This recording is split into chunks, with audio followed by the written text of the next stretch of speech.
Chapter 956. What's going on? Golden Thunder Leopard looked at Qin Feiyang and then at the top of the pit. His eyes were full of suspicion. Why did another black shadow suddenly appear? Qin Feiyang endured the pain, touched the wound on his back, and also looked up at the top of the pit. His eyes were emitting cold, murderous intent. This place fell into a short period of dead silence. A series of footsteps sounded above the pit, approaching from afar. Very soon, that black shadow appeared in the sight of Qin Feiyang and Golden Thunder Leopard. "It's you!" Qin Feiyang clenched his hands. That's right. It was the black-clothed youth he met in front of the martial arts treasury. "Yes, it's me."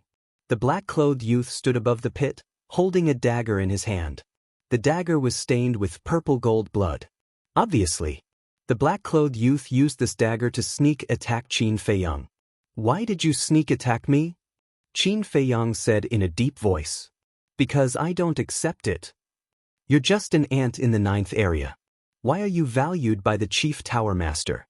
The black-clothed youth's expression was a bit ferocious, and his whole body emitted a shocking bloody aura. "So it's because of jealousy." Qin Feiyang frowned and said, "Who are you? How do you know I'm in the White Tiger Mountain Range?" Only Elder Wang and Chu Xian knew that he was hunting in the White Tiger Mountain Range. But Elder Wang and Chu Xian didn't have any grudges with him, so they shouldn't harm him. Could it be a coincidence? Hearing Qin Feiyang's question, the black-clothed youth was so angry that he laughed and said, "You've been in the chief tower for so long, but you don't even know who I am. Am I so invisible?" Qin Feiyang frowned. Listening to what he said, this person's status in the chief tower was not low. Seeing that Qin Feiyang didn't seem to be pretending, the black-clothed youth became even more angry and shouted, "Listen up, I'm the king of the 2nd tower, Wuxia." "So it's you."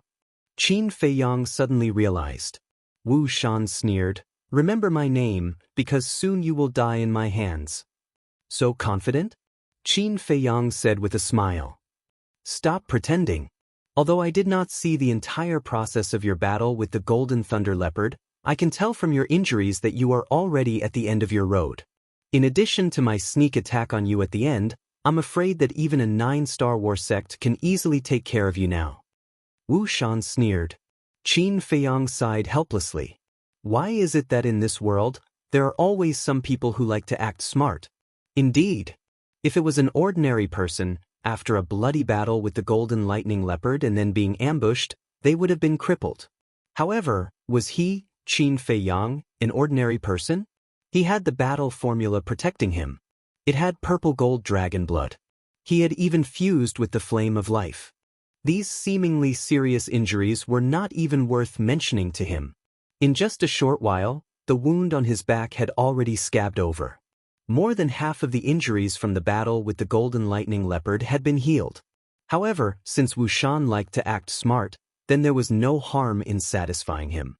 Qin Feiyang said helplessly, "All right, since you've already seen through me, then I won't pretend anymore. Just tell me, what will it take for you to let me go?" "You should have done this earlier." Wuxia laughed sarcastically, lowered his head to look at the purple-gold dragon blood on the dagger, and said, "Answer my first question first. Why is your blood purple gold?" "I was born like this. I don't know even if you ask me," Qin Feiyang said. Wuxia raised his eyebrows and said, "The second question, why were you able to break through to the War Sage realm in such a short period of time?" "Well, of course it's because my talent is good. But you, why haven't I received any news that you've broken through to the War Sage realm? Or are you deliberately hiding it? But that doesn't make sense. Every disciple of the main tower yearns to enter the sacred grounds. Once they break through, they will immediately report it. If you're really hiding it on purpose, then you must have some unspeakable secret." Qin Feiyang squinted his eyes, paying attention to the changes in Wuxia's expression. For some reason, the bloody aura exuding from Wuxia's body always gave him an inexplicable sense of familiarity. And it made him feel repulsed, disgusted, and even disgusted. Hearing this, Wuxia's gaze turned cold and said, "You have to understand, I'm the one asking you now." All right, continue." Qin Feiyang was somewhat helpless. The third question. Although I did not see the entire process of your battle with the Golden Thunder Leopard, I clearly saw when you activated your battle soul. Your sword soul and fire lotus are exactly the same as Qin Feiyang's battle soul in the legends. Tell me, are you Qin Feiyang? Wu Shan's eyes flashed. Qin Feiyang? Who is this? The Golden Thunder Leopard was slightly stunned, and turned to look at Qin Feiyang, its eyes filled with suspicion. At the same time, Qin Feiyang's heart trembled. He was actually seen by this person. Then this person must not be left alive. He looked at the Golden Thunder Leopard and blurted out, "An unforgivable person." After saying this, he was stunned. Why did it sound so strange? Then he couldn't help but smile bitterly. It seemed that after pretending to be an ancestor for a long time, even he himself began to hate himself. He raised his head to look at Wu Shan and said, "If I say that I am Qin Feiyang, will you let me go? What do you think?" Wu Shan smiled sinisterly. "It seems that I won't." "That's true. If it wasn't for me messing up the situation, that fire Qilin would have already become your Qilin tribe's clan-guarding beast." There's also a person called Wuxia, who died quite miserably. As far as I know, he's the young master of your Qilin tribe. I just don't know, who is he to you? Qin Feiyang laughed mockingly. "It really is you." Wu Shan's eyes flashed coldly. Qin Feiyang shrugged his shoulders and said, "I didn't admit it." I didn't expect this." Qin Feiyang, who is wanted by the Mujia and the pagoda, is actually under everyone's nose. Even the pagoda lord wants to accept you as a pro-disciple. What a joke. Wu Shan laughed again and again, his eyes full of ridicule. This is a mockery of the Mujia and the pagoda. Qin Feiyang slowly got up and said, "Knowing too much is not necessarily a good thing." "Then what do you want? Kill me to silence me? But now, do you have the ability to do so?" Wu Shan crossed his arms and looked at Qin Feiyang playfully. "Then you have to be ready." Qin Feiyang's mouth lifted, his feet moved and instantly appeared in front of Wu Shan. "What? This speed?" The smile on Wu Shan's face suddenly froze. "Since you already know that I am Qin Feiyang, then you should know how terrible my means are." Qin Feiyang chuckled. He raised his left arm and casually threw out a punch. "Don't try to intimidate me." Wu Shan was furious, his 5 fingers clenched into a fist and punched towards Qin Feiyang. He doesn't believe that Qin Feiyang really has the strength to fight with him. Boom! The 2 fists collided with a loud bang. Qin Feiyang, who has the battle secret art to protect his body, stood firmly on the ground and did not move. On the other hand, Wu Shan was blown away on the spot, blood spurted from his mouth, and with a loud bang, he smashed into a broken ditch not far away. This power? Impossible, absolutely impossible. He was lying on the ground with his hands on the ground, looking up at Qin Feiyang. His face was full of disbelief. "I was just teasing you. I didn't expect you to take it seriously. Now you're surprised." Qin Feiyang stepped forward, walking towards Wu Shan as he laughed. "Teasing me?" Wu Shan was stunned. Following closely, his face contorted in anger. He was actually teasing him. What did he think he was? A monkey? The clown? "You are a 1-star battle saint. I am also a 1-star battle saint." He slowly got up from the ground. His face was extremely ferocious. "Yes, we are both 1-star battle saints. So what?" Qin Feiyang asked. "I don't believe that I can't kill you when you are injured." Wu Shan's body shook, and his whole body was burning with flames. These flames were formed by battle force. It also carried a faint aura of a Qilin. It seemed that there was the power of the Qilin bloodline in his body. Following closely, he waved his hand, and the flames around him rushed up to the sky. In the blink of an eye, a huge flaming sword appeared. The huge sword was hundreds of feet long, and its body was surrounded by flames, illuminating half the sky. On the blade, there was a Qilin pattern. "Qilin sword, slash." Following that, Wu Shan roared, and the huge sword slashed towards Qin Feiyang with an ear-piercing sound of wind and thunder. "Perfect battle art." Qin Feiyang muttered, his eyes full of disdain. If it was any other one-star battle saint, they would definitely not dare to face that huge sword head-on. But Qin Feiyang even had a divine art, so he naturally wouldn't be afraid of this so-called Qilin sword. Moreover, he wasn't afraid of anyone in the same realm. Ever since I mastered the divine dragon technique, I haven't used it in a real battle. Now, I'll use you to test my saber. Qin Feiyang placed his hands in front of his chest and formed a seal. Streaks of purple-gold dragon energy quickly gathered between his hands. In the blink of an eye, a palm-sized square seal condensed, emitting a resplendent purple-gold divine light. And at the bottom of the square seal, there was a purple-gold divine dragon. That's right. This was the first move of the divine dragon technique, divine dragon seal. How powerful are you exactly? Qin Feiyang muttered, suddenly looked up at Wu Shan, waved his arm, and the divine dragon seal broke through the sky. Woo! Suddenly, a violent wind blew, and the dragon's roar shook the 9 heavens, as if a divine dragon really was born. At the same time, the divine dragon seal expanded in the wind, and in an instant, it was like a towering mountain, colliding with the Qilin sword. That mighty dragon's might swept across the sky, causing countless beasts to tremble. In less than a blink of an eye, the divine dragon seal and the Qilin sword collided. Boom! Accompanied by a loud noise that shook the sky, the Qilin sword was instantly shattered by the divine dragon seal like a withered tree. There wasn't even the slightest bit of resistance, seemingly unable to withstand a single blow. Wu Shan's face instantly turned pale, his body shook violently, and he spat out mouthfuls of blood. This? He looked at the divine dragon seal, his face filled with disbelief. At the same cultivation level, with the same level of battle art, how could it possibly crush his Qilin sword?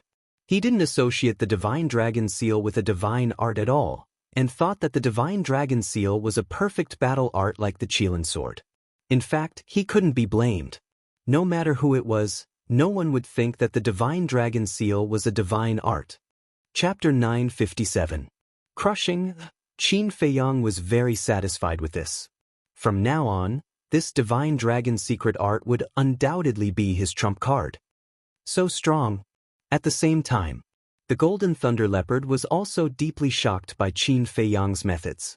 It was only now that it understood that Qin Feiyang did not use his full strength when fighting with it. This person was really hiding his strength. Could he still have other tricks up his sleeve? The golden thunder leopard could not help but wonder. If Qin Feiyang had used these trump cards from the beginning, it would have been defeated long ago.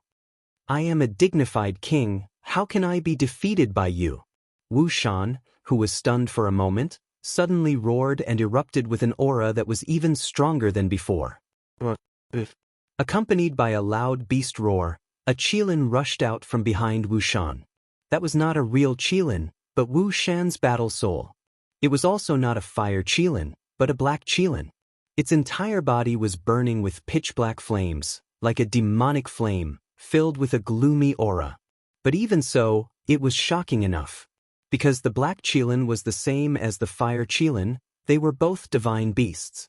And among the divine beasts, the black Qilin's status was comparable to the golden dragon. You're just an ant, how dare you challenge my majesty, go to hell. Innate divine ability, roaring sky. Wu Shan was hysterical as if he had gone mad. As soon as his voice fell, the black Qilin roared at Qin Feiyang in the sky. Suddenly, an invisible sound wave emerged, like a rolling torrent, pouncing towards Qin Feiyang. Boom! Crack! The already broken ground once again crazily cracked open, and abyss after abyss spread out. For a moment, the plains sank, chasms appeared everywhere, and a sandstorm swept through the sky. It was shocking. At the same time, under the impact of the sound wave, Qin Feiyang's ears also spurted blood like arrows, and his mind rumbled. Damn it, why is one stronger than the other? The golden thunder leopard was extremely angry, dragging its seriously injured body and frantically fleeing. The sound wave was too terrifying, shattering the earth. Even the mountain range outside the plains was destroyed. Towering trees rose from the ground and filled the sky. Mountain ridges collapsed one after another, and countless ferocious beasts were implicated, dying tragically on the spot. Jie, now you know how powerful I am. Today, you will definitely die. No, I won't kill you. I'll cripple you and refine you into a pill so that you can never reincarnate. Wu Shan laughed sinisterly. Refining it into a medicinal pill? Qin Feiyang raised his eyebrows. How could Wu Shan say something like that? Could it be Qin Feiyang suddenly thought of the blood demon pill? This was because only the blood demon pill required human flesh and blood. I understand. Why does the smell of blood on his body make me feel disgusted, familiar, and disgusted? So it's because of this blood demon pill. Qin Feiyang abruptly raised his head and looked at Wu Shan, his eyes flashing with intense killing intent. The purple gold dragon aura surged wildly from his body, and in an instant, a purple gold divine dragon was born. Its body was more than 1,000 feet long, covered in dragon scales and shining brightly. Although it was condensed from battle chi, its demeanor and appearance were exactly the same as a real purple gold divine dragon. For someone like you, even if I destroy your bones and scatter your ashes, it will still be difficult to vent my hatred. Competing in sound wave attacks, is it? You're still far from it. Divine Dragon Art, Second Style, Divine Dragon Roar. Qin Feiyang shouted angrily. The purple gold divine dragon turned in the air and let out a loud dragon roar at Wu Shan and the Ink Qilin. Roar, immediately. A sound wave was born and instantly shattered the sound wave released by the Ink Qilin. It could be said to be unstoppable. This, Wu Shan turned pale with fright. The power of this dragon roar was actually more terrifying than the Ink Qilin's innate ability? Was he dreaming? One had to know. This was an innate ability. The innate ability of a battle soul would basically be stronger than a battle art by a level. A powerful battle soul's innate ability was even stronger than a perfect battle art. And his Ink Qilin's innate ability belonged to this level. Therefore, even if this divine dragon art, second style, divine dragon roar, was a perfect battle art, it was impossible to defeat the innate ability of the Ink Qilin. Wu Shan could not figure it out. Why was Qin Feiyang's method so strange? Qin Feiyang said coldly, when fighting with me, being distracted will cause you to lose your life. Wu Shan shuddered and suddenly came back to his senses. He immediately felt a fatal danger. The sound wave released by the purple gold divine dragon had already pounced in front of him. It was too late to dodge now. The sound wave enveloped over and Wu Shan screamed in pain on the spot. His body was instantly mangled and blood splattered everywhere. The Ink Qilin also let out a wail and was directly crushed into pieces by the sound wave. Amazing! The golden thunder leopard that was fleeing could not help but be secretly speechless when it turned back to see this scene. Its fear of Qin Feiyang deepened. No, I definitely can't fall into his hands.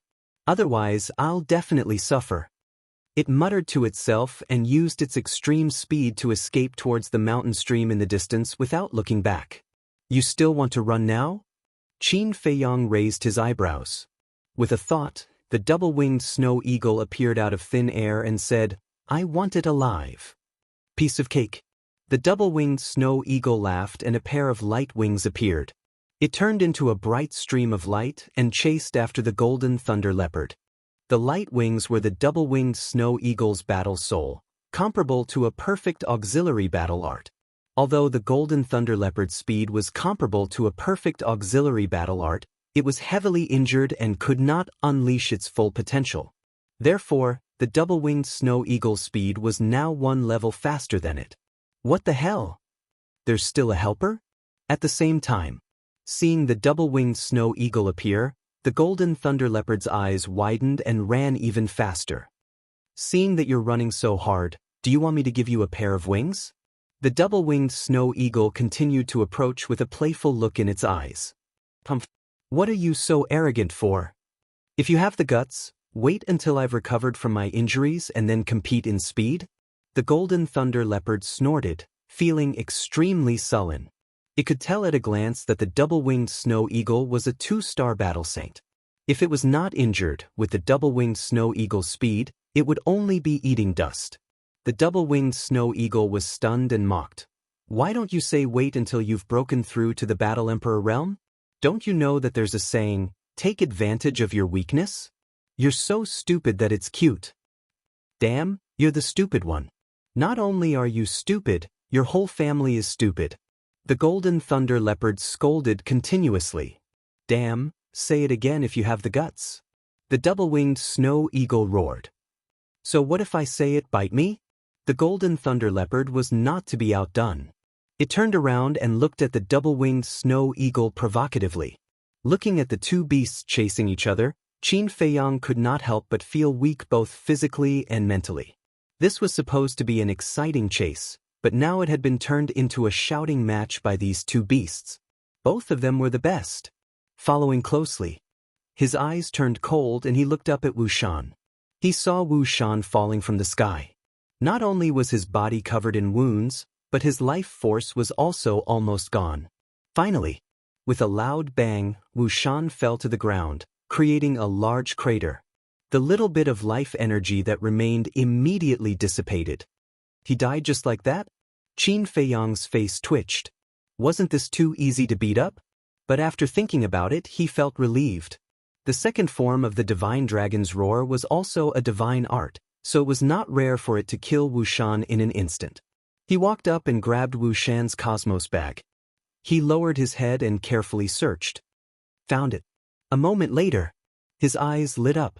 A few pills flew out of the cosmos bag and floated in front of him. These pills were blood red in color and had two pill patterns on them. They emitted a strong smell of blood. It was the blood demon pill. I never thought that there would be someone who could refine the blood demon pill in this forgotten land. Qin Feiyang waved his hand, and the few blood demon pills shattered. Then he crushed the cosmos bag and glanced at Wu Shan's corpse. He hated this kind of person from the bottom of his heart. It would not be an exaggeration to cut him into pieces. So, the double-winged snow eagle came back with the Golden Thunder Leopard. Although the Golden Thunder Leopard was a prisoner, it was still arguing with the double-winged snow eagle. Bang! After flying back, the double-winged snow eagle threw the Golden Thunder Leopard at Qin Feiyang's feet. Then, the double-winged snow eagle grew to the size of a palm and landed on Qin Feiyang's shoulder. It looked at the Golden Thunder Leopard maliciously. We made a bet first. Why are you running away now? Qin Feiyang looked at it and frowned. Cut the crap. Today, I am unlucky to have fallen into your hands. Kill me if you want. The Golden Thunder Leopard glared at the double-winged snow eagle and snorted at Qin Feiyang. You have a backbone.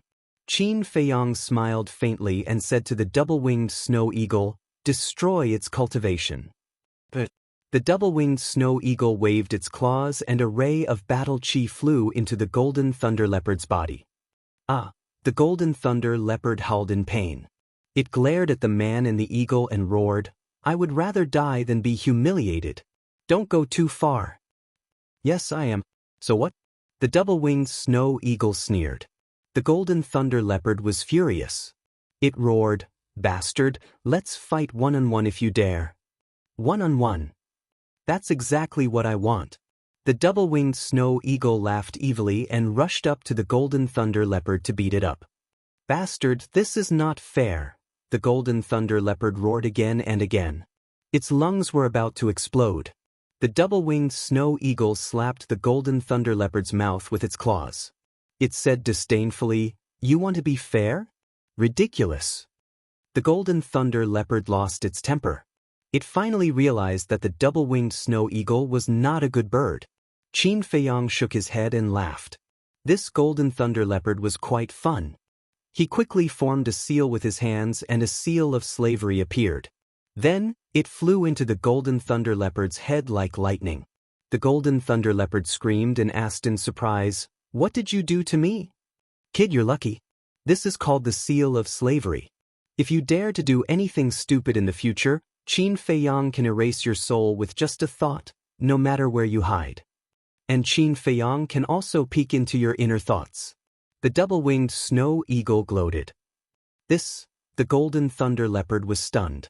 How could this be called lucky? It was simply unlucky. Qin Feiyang laughed, don't be nervous. As long as you do as I say, I won't hurt you. What do you want me to do? Chapter 958. Qin Feiyang took out Spirit Sea pills, Essence Soul pills, and Healing pills and threw them to the Golden Thunder Leopard. He then said, I need 55 one-star sacred beasts. 2-star sacred beasts are fine too. Phew. The Golden Thunder Leopard heaved a sigh of relief.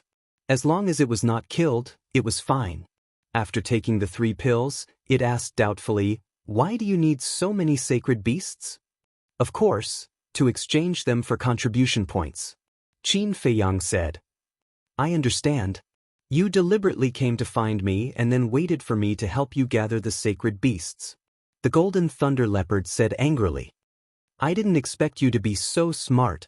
Qin Feiyang laughed. What a treacherous bastard. The Golden Thunder Leopard stared at him and then roared. Don't. At that moment, the earth shook. Numerous saint beasts of different sizes were charging over from all directions. Why was I so stupid? When I was fighting with this person, I should have asked them to help. Looking at the group of sacred beasts, the Golden Thunder Leopard could not help but be angry. The sacred beasts in this area were all its little brothers. As long as it gave the order, they would immediately help it beat up Qin Feiyang. Qin Feiyang glanced at it and said lightly, even if you ask them to help, you won't be able to run away. The Golden Thunder Leopard looked at Qin Feiyang in surprise. He could actually peek into its inner thoughts? The 2-winged snow eagle joked, Don't tell me you think we are joking with you? Pumph. The Golden Thunder Leopard snorted and did not say anything more. But in its heart, it was extremely painful. To think that it, the dignified emperor of this area, was reduced to a human slave. How sad. Qin Feiyang glanced at it and could not help laughing. He asked, Where is the pool here? There is a lake not far from the south. The Golden Thunder Leopard said powerlessly. Look after it, I will go wash up. Qin Feiyang whispered to the double-winged snow eagle. Then, he turned into a stream of light and quickly disappeared to the south. A moment later, he was back. The bloodstains on his body had been washed away, and he had changed into a clean set of clothes. He looked clean, neat, and refreshed. By the time he returned, there were already over 100 saint beasts gathered around him. He scanned them one by one. There were giant beasts as big as mountains and flying insects as small as fists. The golden-scaled dragon python that he had first encountered was also among them. Wu Shan's body had also disappeared, leaving behind only a pool of blood. It was obvious that he had been eaten by the beasts. The Golden Thunder Leopard looked at Qin Feiyang and said in a low voice, This emperor can let them go with you, but this emperor is determined not to go. Qin Feiyang asked. I've said it before. My parents and a few of my brothers died in the hands of you humans. Therefore, I only have hatred for you humans. The Golden Lightning Leopard said. Qin Feiyang pondered for a moment, then nodded and said, Okay, but I have a condition. Say it. The Golden Thunder Leopard said. What you saw today, you are not allowed to mention it to anyone. And your group of little brothers, you have to keep your mouths shut.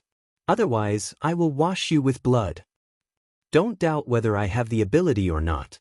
Qin Feiyang said, a cold light flashing in his eyes. The Golden Thunder Leopard's pupils shrank, and he nodded. That's not a problem. It's best if you don't have a problem. Qin Feiyang waved his hand, opened a portal, and said, Let your little brother go in. The Golden Thunder Leopard shouted, If you want to go to the main tower to enjoy life, hurry up and go in.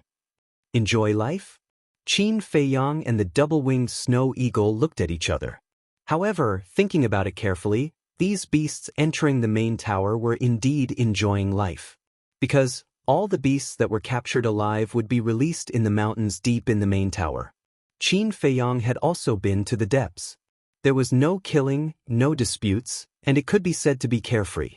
However, hearing the Golden Thunder Leopard's words, all the beasts protested. Although they could be carefree, once they entered the main tower, it was equivalent to staying there for the rest of their lives and losing their freedom. The sacred beasts had spirituality and wisdom. Naturally, they also yearned for freedom. Do you want to die? Hurry up. The Golden Thunder Leopard raised his eyebrows and shouted impatiently, showing the might of an emperor. Immediately, one by one, the one-star sacred beasts shrank their bodies and flew toward the portal reluctantly.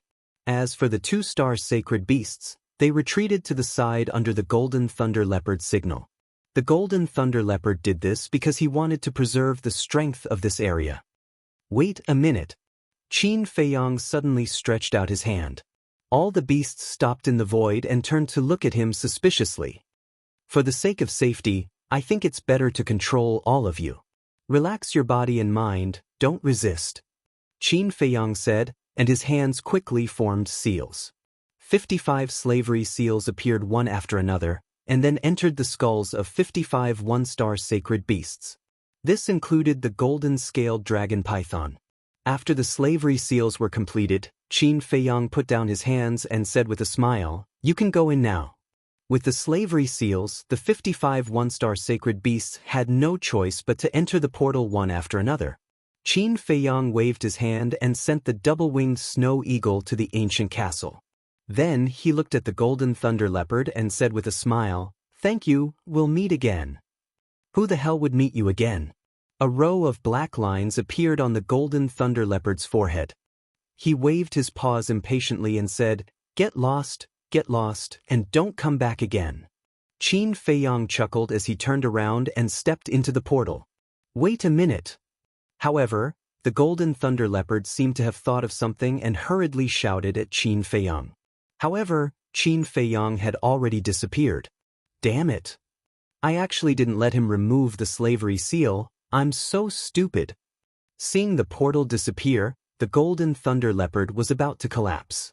At the same time, the martial arts treasury. Elder Wang sat in front of the pagoda. In the square in front of the pagoda, a few disciples stood together, each holding a stone box and a jade slip. Their eyes were filled with disappointment. Obviously, they had just come out from the martial arts treasury and they were very dissatisfied with the combat arts that they had obtained. Bang! Suddenly, many terrifying sacred beasts appeared in the sky above the martial arts treasury. What is happening? The few disciples looked up at the sky almost at the same time and their expressions changed drastically. Why are there so many sacred beasts? Is this a beast tide? In the sky, many sacred beasts appeared out of thin air and their sacred aura spread in all directions. Not only the few people in the square, but the nearby disciples were also alarmed. They looked up at the sky and their eyes were filled with horror. Beast tide? Elder Wang opened his eyes and looked up at the sacred beasts that appeared out of thin air. 1 beast, 10 beasts, 20 beasts, 30 beasts, 40 beasts, 55 beasts. In the end, Elder Wang could not help but be shocked. 55 sacred beasts appeared at the same time. Whose masterpiece was this? As the guardian of the martial arts treasury, he naturally could not think that this was a beast tide like those disciples. And in the Forgotten Continent, there were no fierce beasts that dared to barge into the main pagoda. So, this must have been captured alive by some disciple. However, to be able to capture 55 sacred beasts in one go, this was the first time in the history of the main pagoda. Who could it be? Who had such great ability? Finally, a white figure appeared out of thin air. It was Qin Feiyang. It's him. Elder Wang was startled. Ancestor Mu? Did he catch all these sacred beasts? Oh my God, isn't he a 9-star war sect? How could he have this ability? The disciples were in an uproar, their eyes filled with disbelief. Elder Wang, someone must have helped him. Right? A mere 9-star war sect, capturing 55 sacred beasts alive. Even if you beat me to death, I won't believe it. Nullified, it must be nullified. The few disciples in the plaza immediately looked at Elder Wang and said angrily. Because Qin Feiyang had deliberately hidden himself, other than Elder Wang, the chief pagoda master and a few others, no one knew that he had already broken through to the War Saint realm. Hearing the words of those disciples, Elder Wang rolled his eyes and ignored them. He looked at Qin Feiyang and laughed. You have once again made this old man have a whole new level of respect for you. I was just lucky. Qin Feiyang landed in front of Elder Wang and laughed dryly while rubbing his head. Luck again? Elder Wang's face twitched and he shook his head. You little fellow, You really are unfathomable. Elder Wang, you can't be thinking of covering up for your ancestor, right? Seeing Elder Wang and Qin Feiyang talking and laughing, the disciples couldn't help but become anxious. Actually, they were jealous. 55 sacred beasts could be exchanged for a total of 5,500 contribution points. To them, this was an astronomical figure. This time, Elder Wang only glanced at those people and didn't say anything. Qin Feiyang turned around and looked at those people, his eyes full of ridicule. Did we say something wrong? With your strength, it's impossible to capture so many sacred beasts alive. You're also quite stupid. If you only brought back one sacred beast, we can still reluctantly accept it, but you actually brought back 55. Isn't this equivalent to exposing that someone helped you? We all know that you're about to become the chief pagoda master's disciple, but you can't be so arrogant. That's right, your behavior is simply breaking the rules of the chief pagoda. The few of them ridiculed without restraint. Stupid? Qin Feiyang shook his head and laughed. Boom! All of a sudden, a terrifying sacred aura roared out from his body and rushed toward those people. Puff! The few of them immediately spat out blood and retreated, their faces full of shock and horror. This is sacred aura. How is this possible? When did he break through to the Battle Saint realm? Those people who ran over to watch the show were also shocked when they saw Qin Feiyang's Saint aura exploding out of his body. Now tell me, are you stupid or am I stupid? Qin Feiyang looked at those people indifferently, the contempt in his eyes was undisguised. Stupid. Those people were trembling with fear, terrified to the extreme. Qin Feiyang glanced at them disdainfully, retracted his sacred aura, and turned to Elder Wang with a smile. Can I enter the martial arts treasury now? Of course. Give your identity medallion to this old man. Elder Wang said with a smile. The more he looked at the young man in front of him, the more satisfied he was. He could always bring surprises. Qin Feiyang took out his identity token and handed it to Elder Wang with both hands. Elder Wang waved his hand, and a ray of light swept into the identity token. He then smiled, "You can go in now." "Thank you." Qin Feiyang grabbed the identity token, thanked Elder Wang, and walked toward the door. As for those disciples, as they looked at Qin Feiyang's back, their hearts were filled with bitterness. They wanted to embarrass Qin Feiyang in front of everyone, but they did not expect that they would become clowns instead. Most importantly, they had offended the future Chief Tower Master's disciple. If this person took revenge on them in the future, they would not be able to resist at all. Regret. At this moment, they wanted to slap themselves. Why did they have to show off for no reason? Weren't they just looking for trouble? After Qin Feiyang entered the martial arts treasury, Elder Wang looked at them and said, "Remember this lesson. It will be helpful for your future growth." Yes. They nodded repeatedly.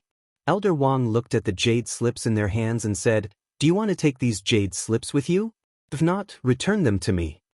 They hurriedly and respectfully handed over the stone box and the jade slip. The highest quality jade slips were only medium-grade battle arts, so they naturally would not take them with them. Elder Wang put away the jade slips and stone box, and returned the contribution points to them.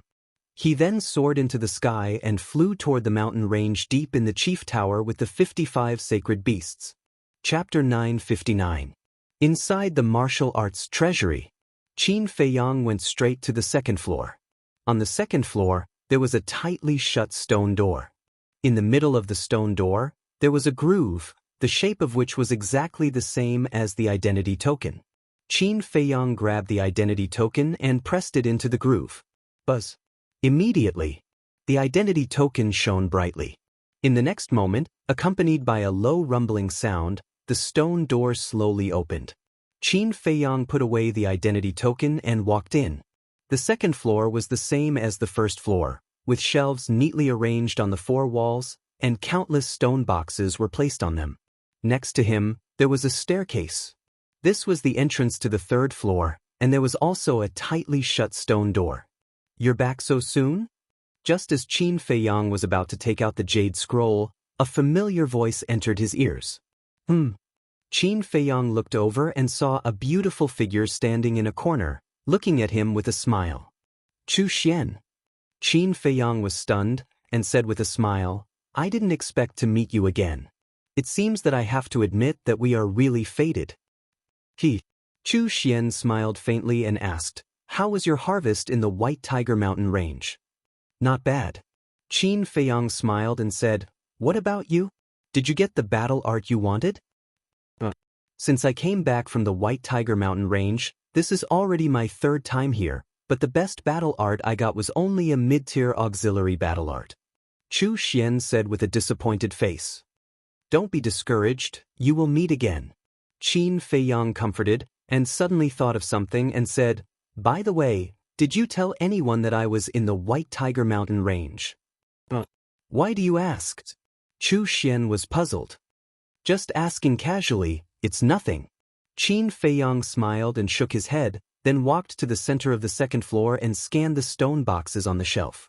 Chu Xian also turned around and looked at the few stone boxes on the shelf in front of her. For a moment, she hesitated, not knowing which one to choose. Suddenly, she turned to look at Qin Feiyang and said, why don't you help me pick one? Qin Feiyang was stunned. Chu Xian sighed, I really don't have much confidence in myself.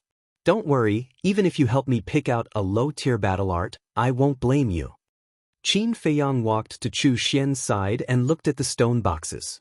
He didn't dare to make a decision. It's okay. You can choose whatever you want. Chu Xian smiled. Qin Feiyang glanced at her. Although this woman appeared very relaxed, he could tell that she was still quite nervous. This is it. After pondering for a moment, Qin Feiyang pointed at a stone box. Chu Xian glanced at the stone box and asked, are you sure? This is all about luck. There's nothing to hesitate about. Qin Feiyang laughed. Then he grabbed the stone box and handed it to Chu Xian.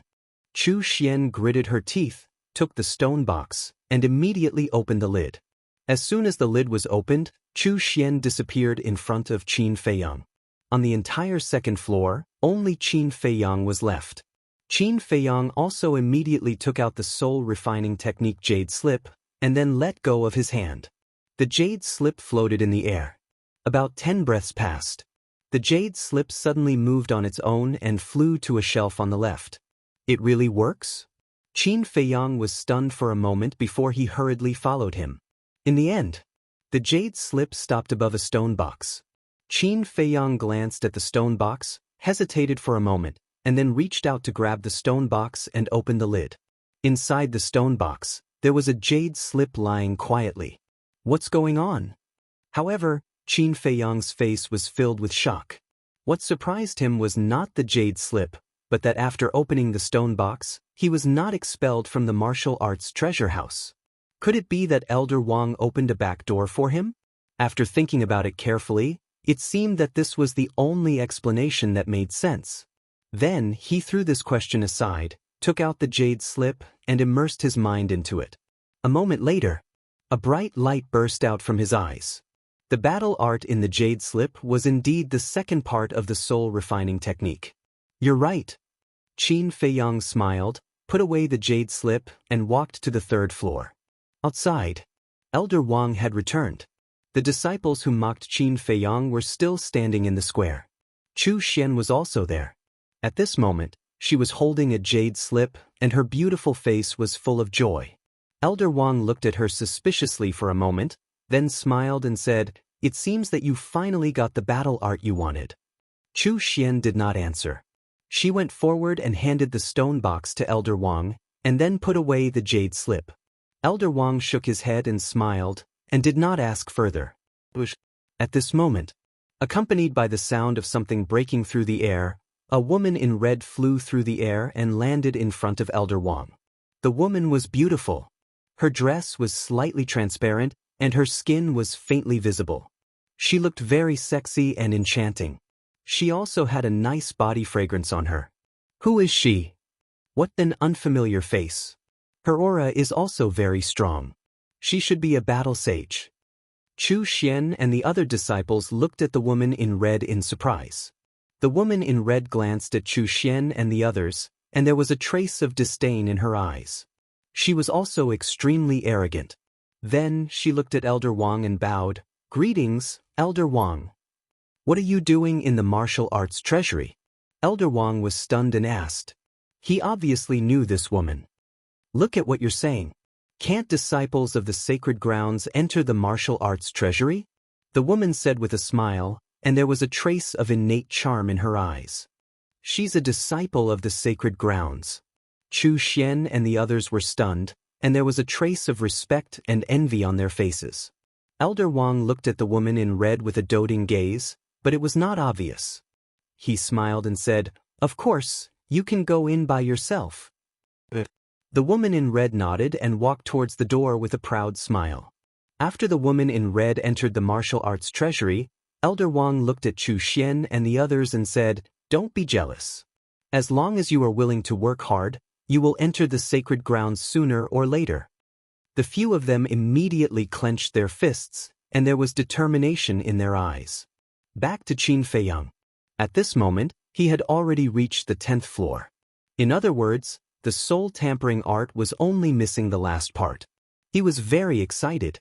To an alchemist, increasing his mind power was more important than obtaining a divine art. He opened the stone door to the 10th floor. The contribution points in his identity token were finally depleted. Compared to the 9 floors below, the number of stone boxes on the 10th floor was more than half. There were only about 1,000 of them. The stone boxes were basically covered with a layer of dust. It was obvious that very few people had entered the 10th floor. Qin Feiyang walked to the center and took out a soul-tampering art jade slip.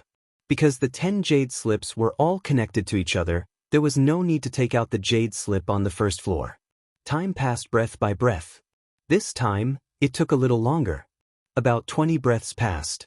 The jade slip flew toward a shelf in front and finally stopped above the 3rd stone box on the 2nd floor.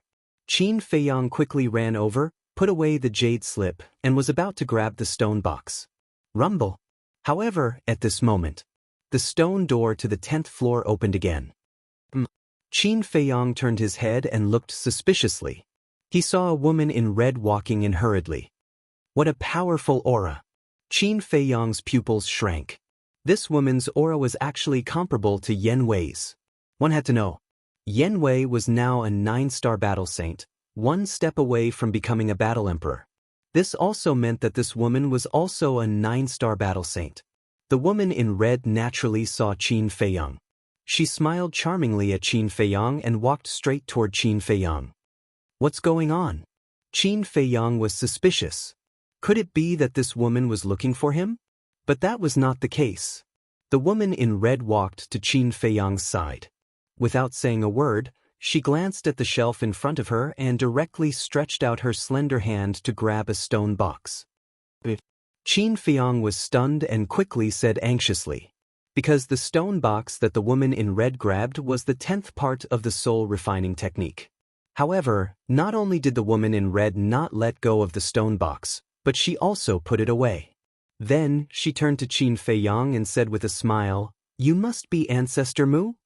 "I am." Qin Feiyang nodded. The woman in red raised her other hand and hooked Qin Feiyang's chin. She smiled charmingly and said, "You don't look very good, but why are you so talented? Have I been flirted with?" This was Qin Feiyang's first reaction. The woman's behavior was frivolous, her eyes were charming, her red lips were sexy, and her body was intoxicating. She was simply a stunner. Qin Feiyang couldn't help but feel a wave of evil fire rise in his heart, attacking his rationality. He shook his head forcefully and slapped the woman's wrist. When he came into contact with the woman's skin, his mind couldn't help but tremble. Her skin was so smooth and tender. He even grabbed the woman's wrist uncontrollably, unwilling to let go, as if he had been bewitched. "Little brother, did you fall in love with big sister so quickly?" The woman covered her mouth and laughed. Her beautiful body trembled, and she had an indescribable charm. Qin Feiyang couldn't help but be lost in thought. The woman leaned forward and blew a breath of hot air beside Qin Feiyang's ear, and said ambiguously, "If you want the jade scroll in this stone box, then come to Longfeng Pavilion to find me tonight." Finished. The woman gently broke free from Qin Feiyang's big hand, then grabbed another stone box, opened it in an instant, and disappeared without a trace. Looking at Qin Feiyang again, he stood motionless on the ground, as if he was still immersed in the woman's charm, his eyes infatuated. How could this be? About 10 breaths of time passed. He suddenly quivered and regained his senses. His face was filled with bewilderment. The woman in red was indeed very beautiful. But he had seen quite a few beautiful women before. Especially the mermaid princess. She was a peerless beauty, but even when facing the mermaid princess, he had never been so infatuated. But now, this woman in red had only teased him a little, and he couldn't help but be distracted. Wasn't this too strange? Crapped the jade scroll. Suddenly, Qin Feiyang's face changed. He grabbed a stone box from the shelf and immediately opened it. The next moment, he appeared in the square in front of the martial arts treasury. Senior apprentice Brother Mu. The few disciples who had mocked Qin Feiyang not long ago immediately swarmed over. Scram! Qin Feiyang raised his eyebrows and shouted. The few of them shrank their necks and hurriedly retreated to the side. Qin Feiyang was not in the mood to pay attention to them at all. He swept his gaze across the square and saw that the woman in red was not there. Chapter 960. What are you looking for?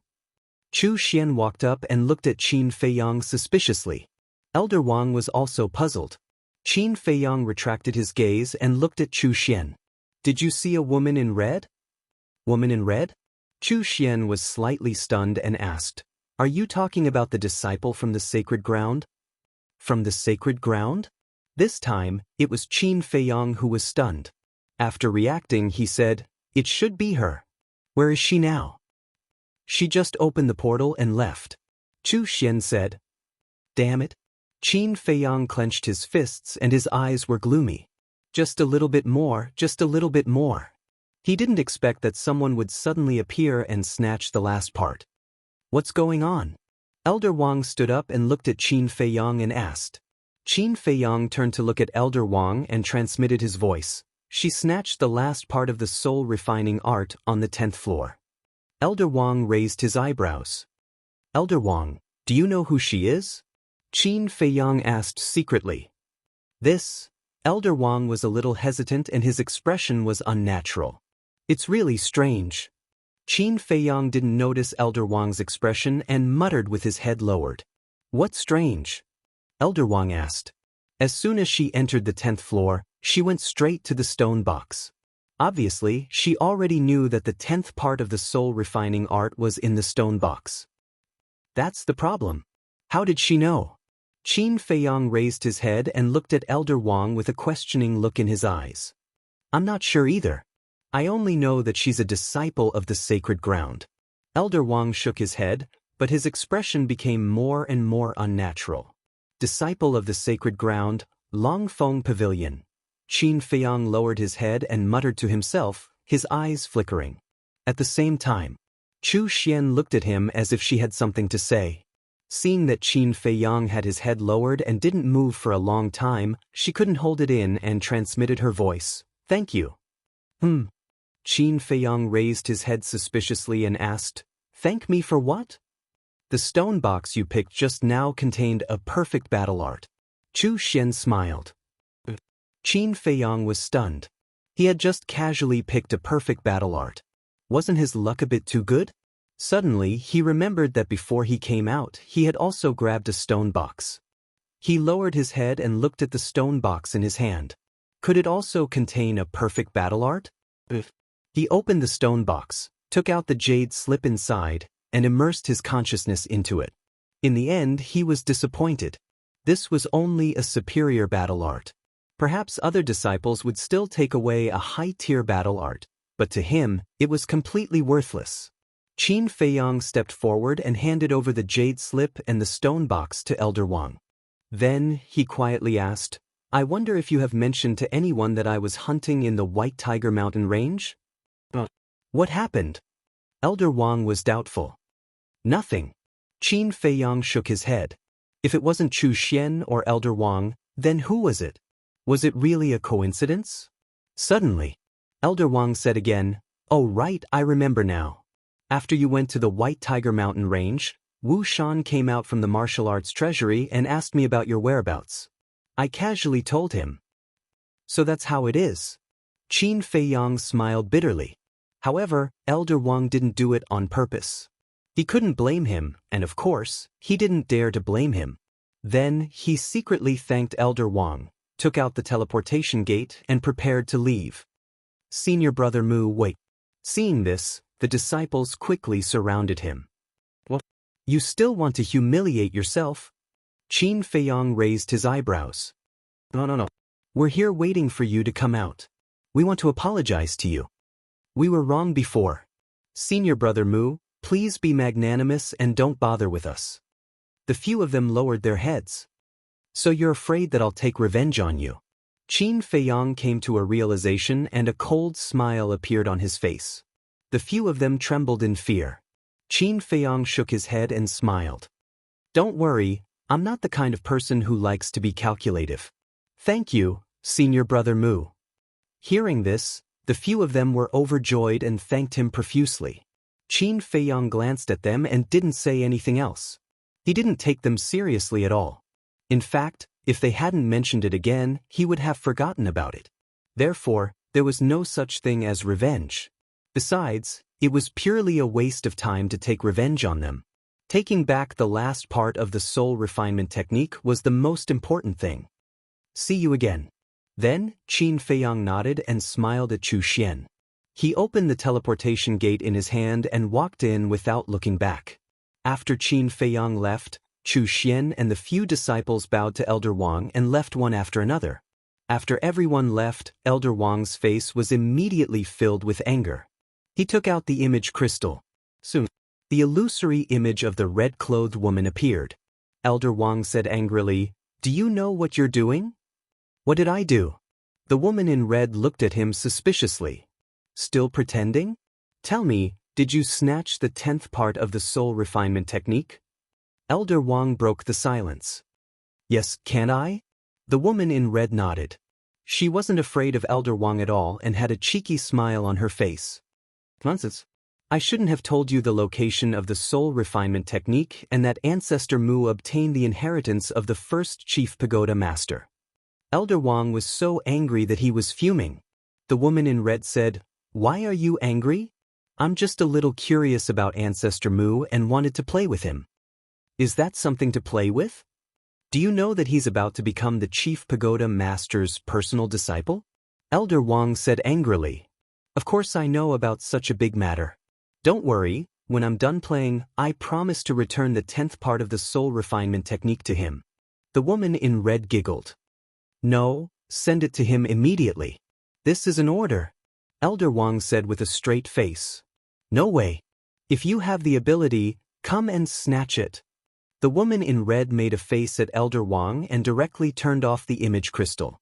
Elder Wang's face was pitch black and his veins were bulging. In the end, he helplessly put away the image crystal and sighed helplessly, "This damn girl, I've really spoiled her." 1 Tower. Alchemy Room Number 10. Qin Feiyang sat cross-legged in an independent cultivation room, calmly comprehending the 2nd to 9th parts that he had just obtained. But after a while, he opened his eyes with an annoyed expression. Without the 10th part, it was impossible to master this soul refinement technique. He put away the jade scroll, took out the image crystal, and sent a message to young Master Hao. Buzz. A while later, young Master Hao's shadow appeared. Seeing young Master Hao sitting in a tea room, Qin Feiyang asked in surprise, "You're still at the Dragon Phoenix Pavilion?" "It's all because I'm waiting for you. It's been half a day, aren't you done yet?" Young Master Hao said unhappily. "I didn't say that I had to go to the Dragon Phoenix Pavilion." Qin Feiyang laughed bitterly, then nodded and said, "Now that I'm done, give me your coordinates." After young Master Hao gave Qin Feiyang his coordinates, Qin Feiyang opened the teleportation gate and directly descended in front of young Master Hao. In the tea room, there was a faint fragrance of tea. Young Master Hao was cleaning the tea set for Qin Feiyang and laughed, "Sit anywhere." Qin Feiyang glanced at the pavilion. There was only young Master Hao in the entire pavilion, so he sat beside him. "I just received news that you brought back 55 holy beasts. Is that true?" Young Master Hao asked as he poured tea. Qin Feiyang was startled. He shook his head and laughed. You're quite well informed. Nonsense, don't you know who I am? Young Master Hao rolled his eyes, pushed the teacup in front of Qin Feiyang, and stretched out his hand. Try it. Qin Feiyang picked up the teacup and took a sip. A trace of surprise crept into his eyes. He had been to the Dragon Phoenix Pavilion several times, so he was quite familiar with the tea leaves of the Dragon Phoenix Pavilion. In the past, the tea leaves were fragrant and sweet, but today's tea leaves had a bitter taste. The young lady of the Dragon Phoenix Pavilion sent someone to deliver this to me. Although the taste is bitter, it is said that it can strengthen one's foundation and prolong one's life. Young Master Hao said with a happy and satisfied smile on his face. Is that so? Qin Feiyang was enlightened. He teased, the son of the chief tower master is actually so satisfied with a pot of tea, aren't you afraid of being laughed at? Mouths are on other people's faces. If they want to talk, can you stop them? So, as long as you're satisfied, it's fine. Young Master Hao said. Qin Feiyang nodded. That's true, but some things can't be forced. I understand. It's because I understand this that I haven't forced her to do anything. After all, with my identity, if I really want her to do something, she won't dare to not do it. Young Master Hao smiled. Qin Feiyang frowned. I really don't understand. There are countless beautiful women in the Forgotten Continent. Why are you so infatuated with her? How should I put it? Anyway, it's a very strange feeling. A cultivation maniac like you won't understand. After young Master Hao finished speaking, a trace of disdain crept into his eyes. Qin Feiyang smiled helplessly, then his face turned serious. Let's talk business. I want to ask you about a person. Young Master Hao picked up the teacup, took a sip and asked. Qin Feiyang waved his hand. The image of the red-clothed woman condensed in the void. Looking at the red-clothed woman, young Master Hao immediately spat out the tea in his mouth. Isn't this reaction too big? Qin Feiyang's face twitched. He asked, who is she? After young Master Hao came back to his senses, he hurriedly put down the teacup, looked at Qin Feiyang strangely and asked, why are you asking about her? Qin Feiyang said in annoyance, previously in the martial arts treasury, she stole the 10th part of the soul refining technique. Young Master Hao was stunned, then he laughed. What are you laughing at? Qin Feiyang frowned. Congratulations, you've hit the jackpot. Young Master Hao laughed more and more happily. Jackpot? I think it's bad luck. Stop laughing, hurry up and explain. Qin Feiyang waved his hand impatiently. I won't laugh. Let me tell you this, anyone who is targeted by her will only end up with a mental breakdown. Young Master Hao said. Is it that scary? Qin Feiyang raised his eyebrows. It's even scarier than I said. Moreover, in the entire Forgotten Continent, apart from me, only she dares to mess around in the martial arts treasury. Young Master Hao said. This, Qin Feiyang's face was stunned. This woman had such a great background? Suddenly, Qin Feiyang looked at young Master Hao and said, she can't be your father's illegitimate daughter, right? Scram. Young Master Hao's face darkened and said, this old man is not the kind of person you are talking about. Stop talking nonsense. Then hurry up and tell me who she is. Qin Feiyang was somewhat powerless. After talking for a long time, he did not mention a single word about the red-clothed woman's identity. Alright, let me tell you, her name is Wang Yu, Elder Wang's granddaughter. And her parents, one is the Tower Master of the Sacred Ground, the other is the Peak Master of the Sacred Ground. The position in the main tower is only second to my father, and their strength is also very terrifying. Young Master Hao said. Elder Wang's granddaughter? Chapter 961. He didn't expect that this woman was related to Elder Wang. Qin Feiyang looked at young Master Hao and asked, you have a good relationship with her too? Sort of. Young Master Hao nodded. Qin Feiyang said, then can you help me? No. Young Master Hao waved his hand decisively. I haven't even told you what I want you to help me with, and you refuse like this? Qin Feiyang frowned. Don't you just want me to help you get back the 10th part of the soul refining technique? If it were anyone else, I would definitely agree to help you without hesitation, but Wang Yu, I really can't afford to offend her. I can only say that you're on your own. Young Master Hao shook his head with a trace of schadenfreude on his face. Qin Feiyang's head was throbbing. Even young Master Hao kept a respectful distance from her. How difficult was this woman? Suddenly, Qin Feiyang seemed to have thought of something and said, "One more thing, is there a ban on refining blood demon pills in the Central Divine Kingdom?" Young Master Hao was shocked and said, "You're not refining blood demon pills, are you?" Qin Feiyang said, "Tell me first." Blood demon pills are absolutely forbidden. This is the order of the first pagoda master. Young Master Hao said solemnly. Qin Feiyang said, "Then what will the consequences be if someone refines it?" "Kill without mercy." Young Master Hao said. Qin Feiyang laughed. There was a written ban, but Wu Shan still refined the blood demon pill. This was simply playing with fire and burning himself. "Brother, since we're brothers, listen to me. Don't go and refine the blood demon pill. Otherwise, even I won't be able to protect you," Young Master Hao said in a deep voice. "Don't worry, I will never touch this kind of pill." Qin Feiyang laughed. "That's good."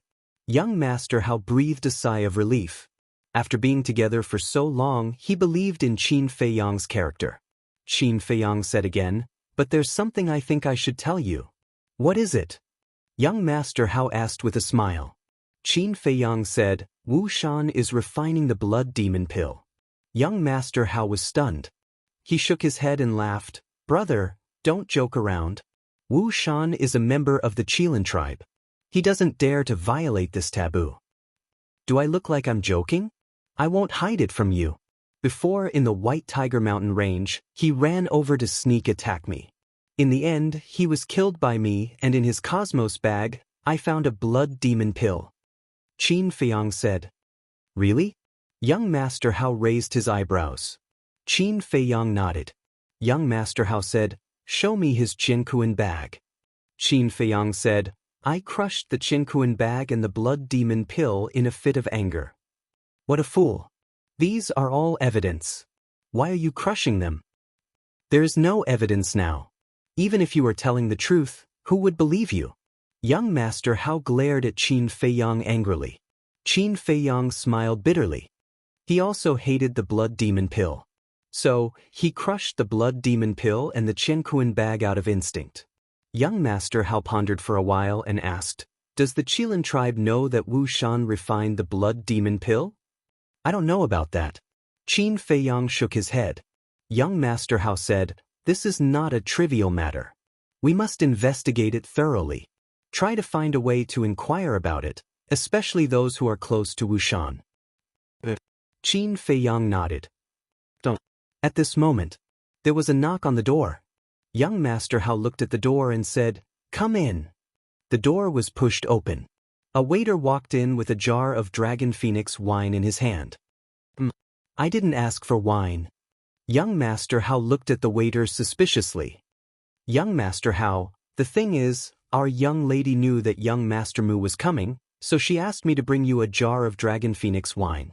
The waiter smiled. "This?" Young Master Hao's expression froze as he turned to look at Qin Feiyang suspiciously. Qin Feiyang also had a puzzled look on his face. One had to know. He had opened the teleportation gate and directly came to find young Master Hao. How did the young lady of the Dragon Phoenix Pavilion know? "Please enjoy it slowly."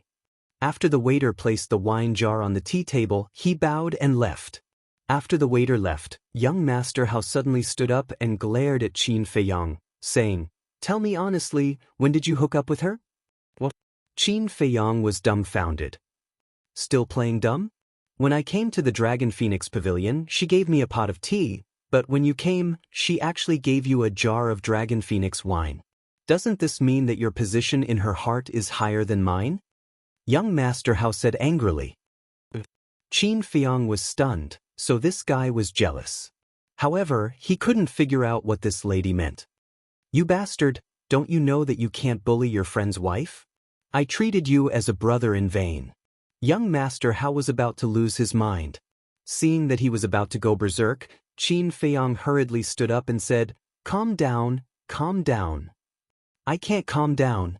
Young Master Hao shouted. Qin Feiyang rubbed his forehead and said helplessly, I swear, I have nothing to do with her. Then how do you explain this? Young Master Hao pointed to the wine jar on the tea table. I'm wondering the same thing. Qin Feiyang frowned. Seeing that Qin Feiyang didn't seem to be lying, he asked, You really have nothing to do with her? I really don't. I saw her once during the auction of the Dragon Phoenix wine. You know it too, what could have happened? Qin Feiyang looked at him helplessly. Bam. Suddenly, another knock on the door rang out. Who is it? Young Master Hao raised his eyebrows. The door opened and a person stood outside. It was the waiter who had left earlier. I'm sorry, I forgot to tell the two young masters that the young lady sent this jar of Dragon Phoenix wine to congratulate young Master Mu in advance for becoming the direct disciple of the Chief Pagoda Master. The waiter said. Is that so? Young Master Hao was stunned. Yes. The waiter nodded, then closed the door and left. Qin Feiyang sat down on the chair, glanced at young Master Hao, and was about to speak. Don't say any more. I was wrong about you. I apologize to you. Young Master Hao looked at Qin Feiyang with an awkward expression. Qin Feiyang shook his head and laughed, saying, I think you're really obsessed. Heh. Young Master Hao scratched his head and laughed dryly. In order to ease the atmosphere, he said, How are you going to snatch back the 10th part of the soul refining technique from Wang Yu? Qin Feiyang said, She asked me to come to the Dragon Phoenix Pavilion to look for her tonight. Young Master Hao's face twitched, and he said in a low voice, Then you have to be careful. She has mastered a type of charm technique that can make any man unknowingly be bewitched by her, and even fall in love with her and die for her. Charm technique? Qin Feiyang was stunned, and he was wondering why he would be obsessed in the martial arts treasury, so it was because of this. But you don't have to worry, she knows that you are about to become my father's disciple, so she won't really hurt you. She probably just wants to tease you. Young Master Hao laughed. Tease me? Qin Feiyang raised his eyebrows, and then the corner of his mouth pursed into a teasing smile. Then let's see who will be playing who in the end? In the evening, young Master Hao left. Qin Feiyang sat alone for a while, then got up and walked out of the pavilion, standing at the side of the corridor, scanning the hall below. Ancestor Mu. What is he doing there? He's motionless. Is he waiting for someone? When the guests of the restaurant saw Qin Feiyang, their faces were full of suspicion, and at the same time, their eyes were filled with respect and fear. Time passed breath by breath. Finally, an enchanting figure entered the Dragon Phoenix Pavilion. It was Wang Yu. She was wearing a light pink dress that was 3 parts transparent, and her 2 long legs were faintly discernible. Her long black hair was casually draped over her shoulders. Her expression was a little lazy, but she looked extremely charming. So beautiful! All the men in the hall were stunned in an instant. Even those women were a little mesmerized when they saw Wang Yu. Looking at everyone's reaction, Qin Feiyang's fear of Wang Yu increased a little. In fact, Wang Yu was not that kind of devastatingly beautiful woman, and the reason why these people were so mesmerized was entirely because of her charm. Wang Yu, who entered the restaurant, glanced at the expressions of those men with a trace of disdain in her eyes. Subsequently, she raised her head and looked up, just in time to see Qin Feiyang standing at the side of the corridor, and immediately beamed with joy. So it's Miss Yu, we are honored by your presence. I hope you can forgive me for not going out to meet you. At this time, the steward of the Dragon Phoenix Pavilion, Pang Su, walked out from the back hall. When he saw Wang Yu, it was as if he had seen his ancestor, and he immediately went up to greet her. Steward Pang, long time no see. Wang Yu retracted her gaze and looked at Pang Su with a smile. That's right, that's right. Pang Su nodded repeatedly, but did not dare to look into Wang Yu's eyes. Her eyes were like a pool of spring water, bewitching all living beings and causing them to sink into oblivion. Then it's been so long since we last met, did you miss me? Wang Yu walked towards Pang Su with a smile. Pang Su retreated in a panic while thinking about how to answer this question. Because he knew Wang Yuer's identity, he could not afford to offend her. Boring. Wang Yuer pursed her lips and turned to walk upstairs. Phew. What a tormenting little ancestor. Only then did Pang Su let out a long breath. His entire body was already drenched in cold sweat. Then, he hurriedly looked at a waiter beside him and shouted, "Why aren't you arranging a private room for Miss Yu?" Yes. The waiter was also mesmerized. Hearing Pang Su's words, he hurriedly chased after Wang Yu. "There's no need." Wang Yuer pursed her red lips and looked up at Qin Feiyang. "Silly brother, why are you still standing there? Come and welcome your sister." Everyone was stunned and looked at Qin Feiyang. The waiter also glanced at Qin Feiyang, then looked at Pang Su helplessly. Pang Su also looked at Qin Feiyang meaningfully, then shook his head at the waiter, indicating that he should not ask for trouble. Then he looked at Qin Feiyang. He stood by the corridor and looked down at Wang Yu without any change in expression. "Do you still want the 10th part of the soul refinement technique?" Wang Yu sent a voice transmission with a hint of threat. Qin Feiyang raised his brows and said indifferently, "Can't you just fly up from this distance?" After saying that, he ignored Wang Yu and turned to enter the private room. What a temper! Not only was Wang Yu not angry, the smile on her face became even brighter. Chapter 962. Wang Yu flashed and landed in front of Qin Feiyang's private room. Then she walked in slowly and closed the door. "Steward Pang, who is she?" Someone in the hall immediately asked. Pang Su said in a deep voice, "She's someone you can't afford to offend." "Can't afford to offend?" Someone was surprised. Pang Su said, "Have you heard of the charm technique?" "Charm technique? I know, she's Wang Yu. Yes, it's her. It's said that she has been in seclusion for more than 100 years. Many people have only heard of her but have never seen her." The hall immediately became lively and everyone was talking about it. However, there was dead silence in the private room. Qin Feiyang sat in front of the tea table and didn't entertain Wang Yu. He just tasted the food by himself. Wang Yu sat opposite Qin Feiyang and looked at him curiously in silence. "I can't figure it out." Suddenly, Qin Feiyang shook his head.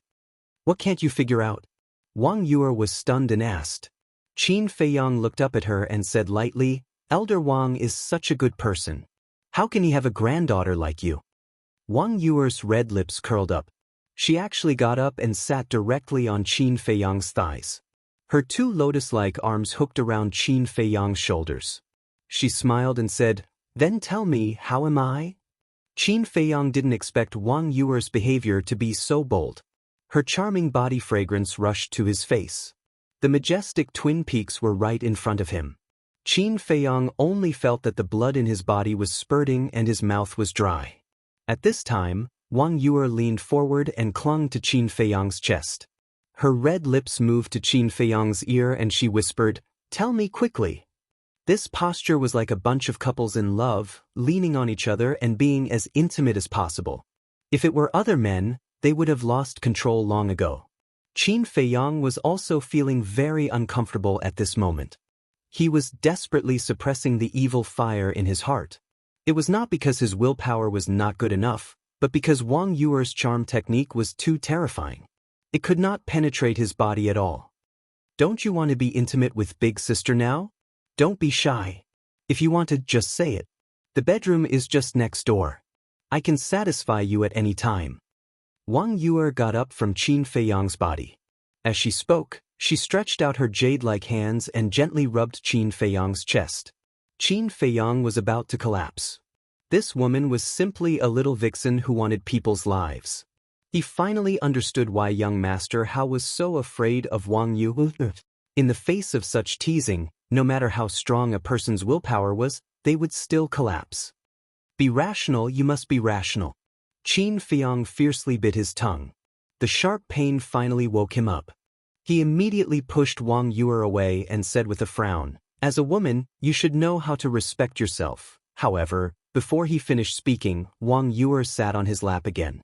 And her movements were even more frivolous than before.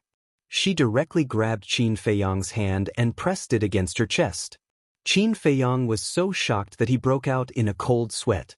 He said angrily, "What on earth do you want to do?" Wang Yuer said with a charming smile, "Silly brother, can't you see it? I want to be your woman. I already have a sweetheart." Qin Feiyang's face darkened. If he believed this kind of nonsense, then he would really be a fool. "You have a sweetheart?" Wang Yuer's face froze, and then she said with a smile, "Is she prettier than me?" "Of course she is," Qin Feiyang said. "Are you sure there is a woman more beautiful than me in this world?" As Wang Yuer spoke, her temperament suddenly changed. Her whole body was full of charm. In the past, she was an irresistible calamity, but now, she was a beauty that could drive anyone crazy. Even the air in the private room had undergone a subtle change, and it was filled with a kind of uncontrollable emotion. She had activated the real charming skill. And in an instant, Qin Feiyang's eyes became dull. His eyes were bloodshot and filled with a sense of possessiveness. Then he raised his hands uncontrollably and held Wang Yuer's slender waist tightly. He even raised his head and kissed Wang Yuer's red lips. Seeing this, Wang Yuer's face changed slightly. Obviously, she was frightened by Qin Feiyang's move. But soon, she calmed down again, reached out to seal Qin Feiyang's mouth, and chuckled, "Answer me first, who is more beautiful?" "You are more beautiful," Qin Feiyang said without hesitation. At this moment, under the urging of the charming skill, his reason had been drowned by the evil fire in his heart. After that, he suddenly stood up, held Wang Yuer in his arms, and walked toward the bedroom. "What are you doing? Let me go." Wang Yuer's face turned pale and she quickly struggled. In fact, she just wanted to tease Qin Feiyang. She didn't really want to do anything. Besides, although she had practiced the charming skill and had teased many people, she had always kept her chastity. And when she had teased others before, she had never activated the charming skill, so she had never faced such a situation. And this was the first time. So when she saw Qin Feiyang was serious, she couldn't help but panic. But no matter how hard she struggled, Qin Feiyang didn't let go, as if he had been possessed. After entering the bedroom, Qin Feiyang directly laid her on the bed and then violently tore Wang Yuer's clothes apart. Her jade-like delicate body was immediately exposed to Qin Feiyang's sight. "Ancestor Mu, I have already dispersed the charming skill. Wake up." Wang Yuer completely panicked and was extremely anxious. However, Qin Feiyang still turned a deaf ear to her. He suddenly pounced on Wang Yuer's body and instantly blocked Wang Yuer's red lips. Wang Yuer was stunned and stared blankly at Qin Feiyang, who had fallen into madness. She was kissed by force? "Bastard, get out of here!" Immediately afterward, she roared and tears came out. Originally, with her cultivation, she could easily shake off Qin Feiyang. But she, who had never experienced anything, was at a loss and completely forgot the gap between her and Qin Feiyang. Especially this kiss, she was completely at a loss. Qin Feiyang didn't show any signs of waking up. He firmly pressed her hand and crazily demanded. But suddenly, there was a heart-wrenching pain in his heart, which made him unable to help but let out a beast-like howl. And there was a burst of strong light in his heart. This was the concentric knot. As long as he had intimate contact with other women, the concentric knot would act up. Finally, the exuberant evil fire in his heart disappeared, and the lost reason also recovered. "What am I doing?" Looking at the tearful Wang Yuer under him, he couldn't wait to slap himself in the face. But in addition to being annoyed, he also felt a little happy. This woman should be taught a lesson. Otherwise, she would think that all the men in the world could be played by her. Qin Feiyang's eyes flashed, and he reached out to stroke Wang Yuer's black hair lovingly. He smiled and said, "Don't be afraid, I will be very gentle." After that, he lowered his head and kissed Wang Yuer's red lips. Bang! But at this moment, the door of the private room was kicked open, and a group of waiters rushed in aggressively. Qin Feiyang and Wang Yuer suddenly froze.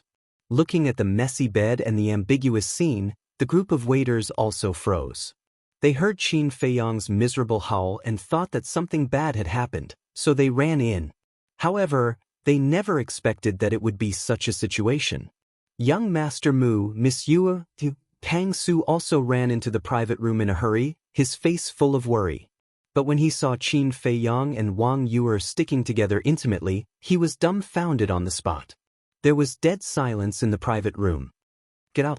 Suddenly, Qin Feiyang and Wang Yue shouted at the same time. I'm sorry to disturb you. Please continue. What are you looking at? Get out of here.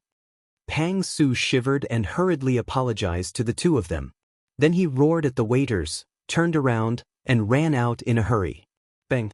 The door was also closed. The room fell silent again. The two of them maintained their previous posture, staring at each other with their big eyes. All of a sudden, Qin Feiyang gave an evil smile and said, Well, looking at you from such a close distance, you are really quite charming. Wang Yue couldn't help blushing.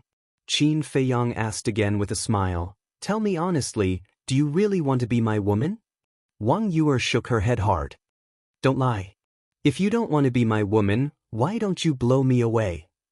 After all, with your strength, it's too easy to blow me away. Why don't we do it for real? It's also my first time. You won't lose out. Qin Feiyang smiled evilly. Yes, my cultivation is stronger than his. Why should I be afraid of him? After being reminded by Qin Feiyang, Wang Yue finally remembered the gap between their cultivation. At this moment, a cold light flashed in her eyes and she kicked Qin Feiyang's lower abdomen. Qin Feiyang grinned. He had expected that Wang Yue would do this. He got up at lightning speed and retreated quickly. Bastard, I'm going to kill you. Wang Yue immediately got up and pounced on Qin Feiyang with threatening gestures. But for this, Qin Feiyang was not nervous at all. Instead, he crossed his arms and looked at Wang Yue's body evilly, saying, It's exposed. Wang Yue's delicate body stiffened. She hurriedly grabbed the blanket and wrapped it around her body. Not daring to move anymore, she stared fiercely at Qin Feiyang. And gradually, her eyes became misty as she squatted on the bed and curled up. Her face was filled with grievance. Seeing this, Qin Feiyang's heart softened. This woman looked frivolous, but she was actually quite weak and innocent. Otherwise, she wouldn't have been so flustered when he forcefully kissed her. He walked forward with a trace of apology on his face and said, I'm sorry, it was my fault just now. I apologize to you. Don't play like this in the future, you'll bring trouble to yourself. What's the use of apologizing? I'm afraid the people of the Dragon Phoenix Pavilion already know about this. How do you want me to face others in the future? Wang Yue glared at him. How can you blame me for this? If you didn't tease me, would all of this have happened? Qin Feiyang said. Wang Yue had nothing to say, and could only glare at Qin Feiyang angrily. Qin Feiyang sighed softly and said, All right, I'll go out and explain it to them right away. With that, he got off the bed, tidied up his clothes, and walked towards the door. Stop. Wang Yue hurriedly said. What's wrong now? Qin Feiyang raised his eyebrows. So many people saw it. If you go out and explain now, wouldn't it be more conspicuous? Wang Yue said. Qin Feiyang frowned. What Wang Yue said did make sense. In this situation, explaining was equivalent to covering it up. It was useless. He asked, Then what do you think we should do? You go out first, I want to put on my clothes. Wang Yue stared at him warily. I've already seen it all. What's there to hide? Qin Feiyang shook his head and turned to enter the tea room. He sat in front of the tea table and made tea with his back facing Wang Yue. Chapter 963. Pervert, I'll teach you a lesson sooner or later. She glared at Qin Feiyang fiercely, then found the Qinquan bag on the messy bed and ran into the bathroom as if running for her life. A moment later, she finally came out of the bathroom. Hearing the footsteps, Qin Feiyang turned his head and looked at her. There was a flash of surprise in his eyes. At this moment, Wang Yue was wearing a snow-white floor-length dress, which was spotless. Her black hair was like a waterfall, exuding a faint fragrance. Her previous charm had also vanished without a trace. Instead, she looked even more pure, making her seem even more charming. Pervert bastard. Seeing Qin Feiyang staring at her, Wang Yue's face suddenly showed a trace of disdain. Qin Feiyang was quite speechless. Who began to tease him as soon as she came in? Now she called him a pervert. It was natural for women to be unreasonable in front of men, but there should be a limit, right? Wang Yuer sat opposite Qin Feiyang and said, "Tell me, how are you going to compensate me for my loss?" Qin Feiyang was stunned and then said, "Are you kidding me? It seems that I'm the one who suffered a loss today, right?" "You suffered a loss?" Wang Yuer suddenly stood up, and her eyes were full of anger. Qin Feiyang waved his hand and said indifferently, "Don't look like you're going to eat me alive. This matter was caused by you in the first place. If we're talking about compensation, it should be you compensating me." "Bastard, are you still a man?" Wang Yuer said angrily. He took advantage of her and actually wanted her to compensate. That was too much. "Whether I'm a man or not, you'll know after you try," Qin Feiyang said with an evil smile. Wang Yuer was so angry that her body trembled, and she gritted her teeth. "Okay, it's already happened. What's the use of saying this? The most important thing is to think about how to explain it to everyone," Qin Feiyang said. She heard about it. Wang Yuer slumped in the chair and sighed. "It's hard to explain. So we'll just let everyone misunderstand?" Qin Feiyang asked. "What else do you think we should do?" Wang Yuer glared at him angrily. "There's no other way. But I'm quite worried." Qin Feiyang frowned. "You're a man. What are you worried about?" Wang Yuer sneered. "I'm worried about your grandfather and your parents. If they find out about this, regardless of whether it's right or wrong, they'll definitely come after me." Qin Feiyang rubbed his forehead. This woman was really a troublemaker. "You deserve it." Wang Yuer snorted coldly. "Unreasonable indeed." Qin Feiyang shook his head and said, "I'm not in the mood to bicker with you right now. Tell me, what do I have to do for you to give me the 10th part of the soul refining technique?" "You want the soul refining technique now? Do you think it's possible? I'm telling you this isn't over." Wang Yuer snorted, got up, opened the portal, and left without looking back. Looking at Wang Yuer's back, Qin Feiyang felt extremely irritated. Why was he so unlucky to meet such a difficult woman? Dong. So, there was a knock on the door. "Come in." Qin Feiyang sorted out his emotions and looked at the door. As soon as he finished speaking, Pang Su pushed the door open and entered. He looked at Qin Feiyang and said with a smile, "Mr. Mu, Miss wants to see you." Qin Feiyang was stunned. Didn't this lady never see anyone? Why did she suddenly want to see him in person? Qin Feiyang asked, "Did your lady say anything else?" Pang Su shook his head. Qin Feiyang's eyes flashed. He got up and walked to Pang Su, saying with a faint smile, "Steward Pang, please lead the way." "My pleasure." Pang Su chuckled, turned around, and walked along the corridor to the top floor. At the same time, seeing Qin Feiyang walk out of the elegant room, the people in the hall also had a strange look in their eyes. "Mr. Mu, you're really good." Suddenly, Pang Su said with a smile, with an inexplicable ambiguous tone. "What do you mean?" Qin Feiyang was stunned and asked suspiciously.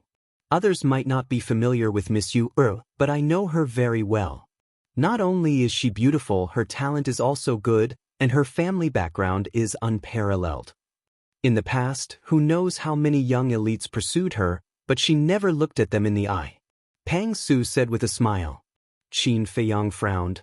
"So you're saying that I should feel honored?" "Shouldn't you?" Pang Su asked. Qin Feiyang smiled helplessly and did not reply. Because he really did not know how to answer. Pang Su did not say anything else. Not long later, the two of them arrived at the door of the young lady of the Dragon Phoenix Pavilion. Pang Su pushed open the door and retreated to the side, smiling, "Young master, please enter." Qin Feiyang glanced at the room and walked in. Pang Su closed the door as well. The layout of the room was still the same as before. There weren't many changes. The young lady of the Dragon Phoenix Pavilion was still sitting behind the curtain. It was hazy, making it hard to see her clearly. "We meet again. Please take a seat." The woman's voice came from behind the curtain. It was as clear and pleasant as an oriole leaving the valley. "It's better not to meet like this." Qin Feiyang shook his head. There was only one chair in the room. Qin Feiyang looked at the chair, raised his head to look at the blurry figure and said, "There's no need to sit. If you have something to say, just say it." Young Master's personality hasn't changed at all. He's straightforward. "All right, I'll be direct. I saw everything between you and Wang Yu. I hope that no matter what conditions Wang Su puts forward to you in the future, you will agree." The young lady of the Dragon Phoenix Pavilion said. "You saw it?" Qin Feiyang raised his eyebrows. "As long as it's in the Dragon Phoenix Pavilion, nothing can be hidden from me. You can think that every pavilion is under my surveillance." The young lady of the Dragon Phoenix Pavilion said. Qin Feiyang's heart trembled. No wonder this woman knew that he had come to the Dragon Phoenix Pavilion immediately. He said in a deep voice, "Then last time, young Master Hao and I set up a trap to kill Guofeng. I know that too. But don't worry, I'm a businessman. I won't meddle in other people's business." The woman said. Qin Feiyang believed in this point. Because if this woman really wanted to say something, she would have said it long ago. She wouldn't have waited until now. "Who is Wang Su?" Qin Feiyang asked. The woman said, "Wang Yu's grandfather." Qin Feiyang frowned. "How do you know that he will raise conditions with me?" "It's very simple. Wang Yu is his only granddaughter, and he loves her more than anyone else. As for the matter between you and Wang Yu, if there is no reasonable explanation, then Wang Yu's reputation will be damaged. Wang Su will not let this happen. He will definitely come forward to settle it." The woman said. Qin Feiyang's pupils constricted and asked, "How?" "I don't know. In short, no matter what he says, you have to agree. Even if he asks you to marry Wang Yu, you can't refuse." The woman said. Qin Feiyang raised his eyebrows and said, "Why should I listen to you?" "Because I won't harm you." The woman was silent for a moment and said, "You may know a person for a long time, but not his heart. Besides, I know nothing about you. How do I know that you won't harm me?" Qin Feiyang sneered. The woman fell silent again. After a long time, she said, "In this central divine kingdom, you can only trust me, Qin Feiyang." Boom. Qin Feiyang was like a bolt from the blue, his mind rumbling. This woman actually knew his identity? Swish. Suddenly, he took a step forward and lifted the curtain, wanting to see who this woman was. But before he could lift it, an invisible force pounced on him, knocking him back. So strong. Qin Feiyang's gaze trembled. Although this woman did not release her aura, but from the invisible force, he could instantly determine that this person's cultivation was definitely not lower than the War King. "Who exactly are you?" Qin Feiyang's face was as gloomy as water. The woman said, "Knowing too much might not be a good thing for you. Let's go." Qin Feiyang clenched his fists, making a cracking sound. This feeling of being manipulated by others made him extremely displeased. However, in the end, his rationality prevailed over his impulse. He looked deeply at the woman's figure, opened the teleportation door, and directly returned to the alchemy room. He stood there, deep in thought. In the entire Forgotten Continent, the only people who knew his identity were the Mu family and the mysterious lady. And in his opinion, both of them were possible, so it was hard to judge. Suddenly, he thought of the old man who helped him in the land of inheritance. Could this person be related to the young lady of the Dragon Phoenix house? He couldn't figure it out. Qin Feiyang rubbed his forehead, then opened the stone door of the alchemy room and walked towards the number 1 alchemy room. Walking to the door, he lightly knocked on the stone door. The stone door slowly opened. Pei Yi was sitting in the lounge, with an exquisite coffee table in front of him. A teapot was steaming, and the fragrance of tea filled the air. Feng was also there. At the same time, upon sight of Qin Feiyang, Pei Yi and Feng were slightly stunned. Pei Yi then smiled and said, "What brings you here today?" "What brings you here?" Qin Feiyang chuckled, walked into the alchemy room, closed the stone door behind him, and entered the lounge. "Sit anywhere." Pei Yi pointed to the chair beside him. After Qin Feiyang sat down, Feng immediately washed a teacup and placed it in front of Qin Feiyang. Then, she poured the tea and smiled. "Senior brother Pei and I were talking about you." What about me? Qin Feiyang looked at the two of them suspiciously. We were talking about how capable you are. Not only did you break through to the Battle Saint realm so quickly, you even subdued that demoness. Mo Feng shook her head and smiled. Demoness? Qin Feiyang was stunned. Don't you know? In our eyes, Wang Yu is a demoness. No, to be exact, she's even scarier than a demoness. Can you tell us, how exactly did you subdue her? After putting down the teapot, Mo Feng looked at Qin Feiyang with a face full of curiosity. Qin Feiyang smiled bitterly. He didn't expect that the news would spread to the two of them so quickly. It was really like the old saying, good things don't go out, but bad things do. Qin Feiyang said, if I say that this is a misunderstanding, would you believe me? Pei Yi and Mo Feng looked at each other and couldn't help but shake their heads and smile. Obviously, they didn't believe him. However, the two of them were tactful and didn't dwell on this issue. Most importantly, the current Qin Feiyang was no longer someone they could control. Pei Yi picked up the teacup, took a sip, and said with a smile, I know you don't visit me for no reason. Tell me, what do you want from me? I want to know who has the best relationship with Mount Wu in the main pagoda? Qin Feiyang said. Pei Yi was surprised and said, why are you suddenly asking about Mount Wu? Now that you've broken through to the Battle Saint realm, you can enter the sacred ground at any time. The position of the king of the 10 pill pagodas is meaningless to you. Besides, aren't you not interested in the position of king? Chapter 964. Indeed, I'm not interested in the throne. However, I've encountered some trouble recently and need to investigate it. Qin Feiyang said vaguely. Trouble? Pei Yi was stunned. Do you need help? That's not necessary. Qin Feiyang shook his head and smiled. Pei Yi nodded and looked at Mo Feng. Tell him about it. Mo Feng pondered for a moment and looked at Qin Feiyang. There are many people in the main pagoda who are close to Wu Shan, but there's only one who is especially close to him. You've met him before, Wu Yang. Wu Yang, Qin Feiyang pondered for a moment and said, are you talking about the person who asked me to go to the second pagoda? Yes, that's him. Mo Feng nodded. What a coincidence. All right, I'll go and meet him now. Qin Feiyang smiled playfully, stood up, and cupped his fists. He then turned and left the first alchemy room. Senior Brother Pei, this person is extraordinarily terrifying. After Mo Feng closed the stone door, he looked at Pei Yi and said with deep fear in his eyes. In just over a year, he broke through from an 8-star battle grandmaster to a 1-star battle saint. This speed is unprecedented. Pei Yi sighed. I remember when he first entered the main pagoda, I looked down on him and even said that you would always be his backer. Now that I think about it, why was I so childish back then? Mo Feng shook his head and laughed at himself. There are some people in this world that you can't look at with ordinary eyes. And this ancestor Mu is such a person. Mo Feng nodded. The second pagoda. Qin Feiyang didn't try to hide anything as he walked in openly. And everyone who met him had a trace of fear in their eyes. Which alchemy room is Wu Yang in? The layout of the second pagoda was the same as that of the first pagoda. Qin Feiyang came to the bottom of the patio and asked a few disciples not far away. The second alchemy room.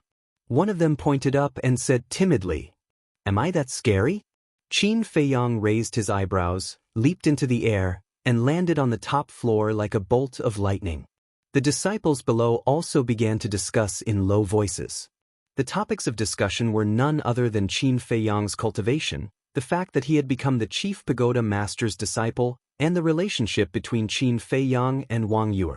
Qin Feiyang naturally caught it, but he turned a deaf ear to it and walked straight to the door of alchemy room number 2. Their relationship is indeed extraordinary. Looking at the number on the stone door, Qin Feiyang's eyes lit up. He wasn't sure about Wu Yang's talent in alchemy, but he knew that his strength wasn't that great. Therefore, the reason why Wu Yang was able to occupy alchemy room number 2 was mostly because of Wu Shan. Qin Feiyang knocked hard on the stone door. Time slowly passed. More and more people gathered below. All kinds of discussions were intertwined, making the place extremely noisy. Rumble. Finally, the stone door opened. A young man in white stood behind the door. It was Wu Yang. What are you doing here? Because of the previous incident, Wu Yang had always been very prejudiced against Qin Feiyang. Therefore, when he saw that it was Qin Feiyang, his eyes suddenly became gloomy. However, Qin Feiyang didn't seem to hear it. He narrowed his eyes and looked Wu Yang up and down. So, he vaguely sensed a familiar bloody aura on Wu Yang's body. He actually took the blood demon pill too. A cold light flashed in the depths of his eyes and he said with a faint smile, "What? Won't you let me in?" "You're not welcome." Wu Yang shook his head. "It's not up to you." Qin Feiyang shook his head and smiled. He directly pushed Wu Yang away and strode in. Wu Yang was about to get angry. "I advise you to close the stone door immediately. Otherwise, if those people outside know about your evil deeds, I'm afraid you will die on the spot." Qin Feiyang said without turning his head. "What do you mean?" Wu Yang frowned, but in the end he still closed the stone door. Just as the stone door closed, Qin Feiyang released his holy aura and directly imprisoned Wu Yang. "What are you doing?" Wu Yang was shocked and furious. Qin Feiyang didn't answer. He tore off Wu Yang's clothes and a Qinkuan bag suddenly fell to the ground. "If I'm not wrong, there should be more blood demon pills in this Qinkuan bag." Qin Feiyang laughed and then bent down to pick up the Qinkuan bag and began to search. How did he know? Hearing Qin Feiyang's words, Wu Yang felt as if he was struck by lightning and his face instantly turned pale. Not long after, Qin Feiyang took out a few blood demon pills from the Qinkuan bag. Seeing this, Wu Yang was completely desperate. Qin Feiyang glanced at the blood demon pills, then looked at Wu Yang and said with a smile, "You've got guts." As he spoke, he also withdrew his holy aura. Plop. Wu Yang immediately knelt on the ground and begged, "Junior brother Mu, no, senior brother Mu, please, don't tell anyone. I'll do whatever you want me to do, it's too late." "Young Master Hao already knows about this," Qin Feiyang said. "What? Even young Master Hao knows?" Wu Yang's face was ashen and terrified to the extreme. But at present, he only knows that Wu Shan is taking blood demon pills to improve his cultivation, but he doesn't know that you are also taking them. Qin Feiyang said. "This is a good thing." Wu Yang said instinctively. "This is indeed a good thing. Because as long as I don't say it, young Master Hao will never know." Qin Feiyang laughed. Wu Yang looked at Qin Feiyang in a daze and suddenly understood and said, "What do you want me to do to keep this secret?" "Very smart. First, I want 3 kinds of 7th grade alchemy fire. Second, find out the location of Wuxia's lair as soon as possible. Third, if there is any movement in your Qilin tribe, you must tell me as soon as possible." Qin Feiyang said. This, Wu Yang was dumbfounded. The third point is not difficult, but with the 7th grade alchemy fire and Wuxia's lair, it is impossible to do. Whether you can do it or not is your business, I just want the result. Qin Feiyang said. "Well, I will try my best." Wu Yang gritted his teeth and nodded, because he knew that he had no choice but to agree. "Then I will wait for your good news. In addition, go and fake a scene of Wu Shan being killed." Qin Feiyang said. "Brother Shan is dead?" Wu Yang's face suddenly changed. "Yes, I killed him. Only blame him for being stupid and overconfident to come and attack me." Qin Feiyang smiled coldly, and then his hands formed a seal. A seal of slavery appeared in an instant and merged into Wu Yang's head. He did this just in case. After the seal of slavery was completed, he did not continue to stay and immediately opened the portal to leave. Even Brother Shan was killed.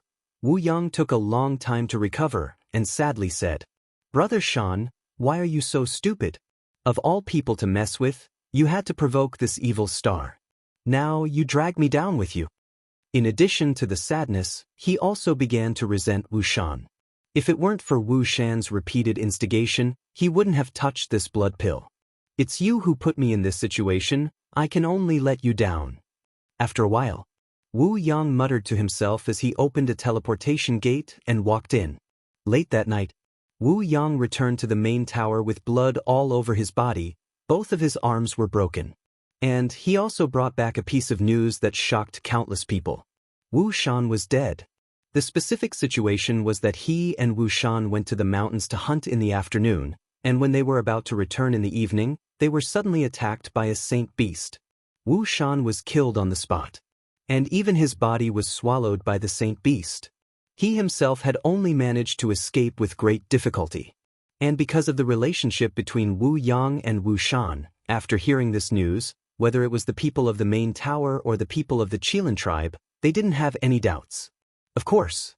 After all, Wu Shan was the king of the second tower. His death was a great loss to the Qilin tribe and the main tower. They all felt angry and regretful. However, the tragedy had already happened, so they could only accept it. Only Qin Feiyang knew that this was a lie made up by Wu Yang. There was another person who knew. This person was young Master Hao. Deep in the main tower, in a certain mountain stream, there was an exquisite courtyard. Young Master Hao sat alone in the garden, staring at the night sky, his eyes full of confusion. During the day, Qin Feiyang told him that Wu Shan died in the White Tiger Mountain range and was killed by Qin Feiyang. Why did it change at night? What was hidden in this? Was Qin Feiyang lying, or was Wu Yang lying? Similarly, in the depths of the main tower, in a secluded place, there was also a courtyard. At this moment, in the courtyard, it was brightly lit. In the hall of the attic, an old man in white sat in front of the tea table, staring at the bubbling teapot. His hands were clenched together, and his old face was full of anger. It was Elder Wang. On the left and right sides of the tea table, there was a middle-aged couple sitting. Both of them looked middle-aged. The man was more than 1.8 meters, neither fat nor thin, wearing a purple robe. His two thick eyebrows were neatly trimmed, like two sharp swords, exuding a fierce aura. The middle-aged woman was also wearing a purple robe, with a gorgeous jade hairpin on her head. Her long hair was tied up high, and she looked graceful and elegant, with an extraordinary temperament. The two of them were also silent, and their faces were quite ugly. In the hall, except for the sound of boiling tea, there was a dead silence. At the same time, a woman in white was hiding outside the door. It was none other than Wang Yu. She stuck her head out, glancing at Elder Wang and the other two from time to time, looking extremely nervous. Bastard! Time passed by slowly. Suddenly, Elder Wang slammed his palm on the coffee table, and the boiling teapot was immediately sent flying. It rolled onto the floor and shattered into pieces with a loud crack. Wang Yu's delicate body trembled, and she immediately retracted her head, her face full of panic. Seeing Elder Wang flip out, the middle-aged couple was also a little nervous and worried. Suddenly, Elder Wang looked at the door with an aggressive gaze and shouted, "How long are you going to stand outside? Get your ass in here. Bastard, it's all your fault." Wang Yu cursed secretly. The person she was cursing was naturally Qin Feiyang. Chapter 965. Look up at me. Wang Su shouted coldly. He usually only doted on Wang Yu and was even afraid that she would melt in his hands. But at this moment, he just couldn't control the anger in his heart. Wang Yu's delicate body trembled as she raised her head and looked at Wang Su pitifully. 2 drops of tears were squeezed out of her eyes. "Don't pretend to be pitiful." Wang Su ignored her and said in a deep voice, "Do you know how much this matter has affected us?" "I know," Wang Yu nodded and immediately explained, "But grandfather, I was forced. It's all that bastard Ancestor Mu's fault." Forced? Ancestor Mu is just a 1-star battle saint. How can he force you, a 9-star battle saint, to do such a thing? Do you think I'm stupid? Cough cough. Wang Su became angrier as he spoke and finally coughed violently. "Father, don't be angry. It's not good for your health to be angry." The purple-clothed woman immediately stood up and gently patted Wang Su's back. At the same time, she gave Wang Yu a look. Wang Yu looked at the purple-clothed woman and then lowered her head, saying, "Grandfather, I was wrong. I won't dare to do it again." Wang Su took a deep breath and gestured for the purple-clothed woman to leave. The purple-clothed woman looked at Wang Yu helplessly and returned to her seat, remaining silent. Wang Su looked at Wang Yuer for a moment and suddenly pointed to the middle-aged couple. He looked at Wang Yuer and said, "Your parents are high-ranking people in the main pagoda. As for your grandfather, although I'm old, I'm still a person of virtue and prestige. Now that you've done such a thing, where are our faces?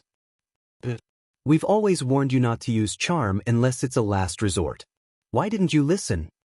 The purple-clothed man next to him also sighed. "Father, mother, grandfather, I really didn't mean it.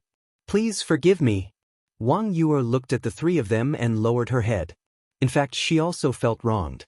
Not only was she taken advantage of, but she also came back to be scolded. What was going on? Looking at Wang Yuer's appearance, the purple-clothed woman couldn't bear it. She turned to Wang Su and said with a smile, "Father, you see, it has already happened. You also knows her mistake. Please calm down and don't scold her." Scolding her and your heart ached? I'm telling you, I still want to beat her up. And you guys, if it weren't for you guys spoiling her and accommodating her in everything, would she have dared to do such a thing today? Wang Su vented his anger on the middle-aged couple. "Father, that's not right. Aren't you the one who usually dotes on you the most? Why are you blaming us now?" The purple-clothed woman was displeased. "What is it? Can't I say that you are?" Wang Su was fuming with rage. "Yes, but..." The purple-robed woman nodded, but before she could finish her sentence, the purple-robed man beside her transmitted his voice. "Can't you see that the old man is in a fit of anger? Stop talking so much." The purple-clothed woman's lips moved, but she chose to remain silent in the end. Then, the purple-robed man looked at Wang Su and said with a smile, "Father, now that things have come to this, it's useless to say more. It's better to think about how to solve this problem." After a moment of silence, Wang Su pointed to the door and said to Wang Yuer, "Stand outside. Go quickly. Don't make your grandfather angry again." The middle-aged couple immediately sent voice transmissions to Wang Yu. Wang Yuer turned around and walked out aggrievedly. Wang Su waved his sleeve and the door closed with a bang. Wang Yuer put her ear on the door, wanting to hear what the three of them were talking about. But there was no sound from inside. Obviously, Wang Su and the other two in the room were secretly communicating. A moment later, Wang Su finally walked out and glanced at Wang Yuer, saying in a deep voice, "I'm going to meet the chief pagoda master, and from now on, without my order, you're not allowed to leave this place." Wang Yuer lowered her head and replied like an obedient child. Wang Su snorted and turned into a stream of light, disappearing into the night sky at lightning speed. The middle-aged couple also did the same. "Father, mother, what's the result of your discussion with Grandpa?" Wang Yuer quickly looked at the two of them and asked. The two of them looked at Wang Yuer deeply and finally let out a long sigh. Without saying anything, they flew into the sky and left. "How can this be? I'm the victim, shouldn't you ask for my opinion first?" Wang Yuer stomped her feet in anger. "Sister, are you sure you're the victim?" Suddenly, a wicked laugh sounded, and outside the courtyard, a young man in white walked out of the darkness. It was young Master Hao. "Brat, what did you say?" Wang Yuer looked at young Master Hao and suddenly frowned. Young Master Hao flashed and landed beside Wang Yuer, smiling slyly. "Sister, how do you feel?" "How do I feel?" Wang Yuer was stunned and asked. Young Master Hao said, "Nonsense, of course it's the feeling of being intimate with Ancestor Mu." "Are you courting death?" Wang Yuer stretched out her claws and grabbed young Master Hao's face. "Ouch, ouch, ouch. Let go." For a time, young Master Hao howled miserably. "Humph." Wang Yuer snorted and let go of her hand. Staring at the night sky, she said, "This bastard, I will not let him go." Alas. "Brother Mu, you're on your own now." Looking at Wang Yuer's fierce look, young Master Hao couldn't help shaking his head and sighing, muttering secretly. "By the way, what are you doing here? Don't tell me you're here to laugh at me." Wang Yuer turned to look at young Master Hao, and the threat in her eyes was not concealed at all. "You're my most respected sister. How can I be here to laugh at you?" Young Master Hao said righteously. In fact, he was here to laugh at her. "Then what are you here for?" Wang Yu frowned. Young Master House sneakily glanced around and said with a low voice, "I'm here to give you advice." Wang Yu's eyes lit up and she said, "Tell me." "Ancestor Mu, this bastard, how dare he bully you? We can't let him go easily. So I think it's best to kill him directly." Young Master House said indignantly, but there was a hint of ridicule in his eyes. "How dare you trick me? You're courting death." Wang Yu's veins suddenly bulged, and she showed a fierce look. Seeing that the situation was not good, young Master Hao decisively slipped away and laughed without looking back. "Sister, this is called evil people will be dealt with by evil people. Let's see if you dare to tease us in the future." Then he quickly disappeared into the night sky, leaving Wang Yu standing alone at the door, sulking. In the sky, the waning moon hung high in the sky, and the moonlight was hazy. Somewhere in the sacred ground, there was a tall ancient tower. From afar, it looked like an ancient fierce beast lurking in the night. This was the sacred tower. Suddenly, with a piercing sound, a purple stream of light rushed out of the sacred tower and broke through the sky like lightning. At the same time, in the alchemy room of the first tower, Qin Feiyang sat cross-legged in the cultivation room, closing his eyes and meditating. Without the need to copy the six-word formula, coupled with the talent given to him by the purple gold dragon blood, his cultivation speed was faster than before. So he didn't want to waste a minute or a second. Besides, there were still 2 years before the miracle would open, and he didn't have time to waste. Time passed by.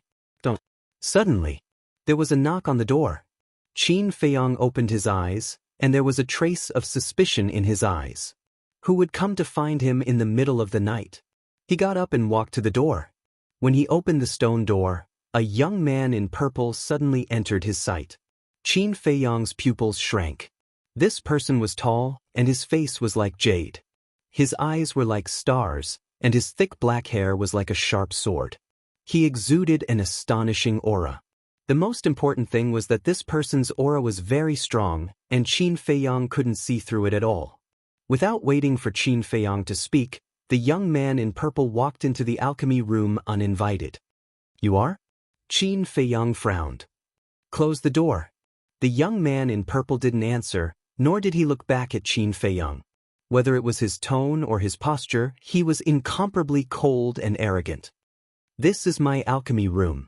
Qin Feiyang raised his eyebrows and said coldly.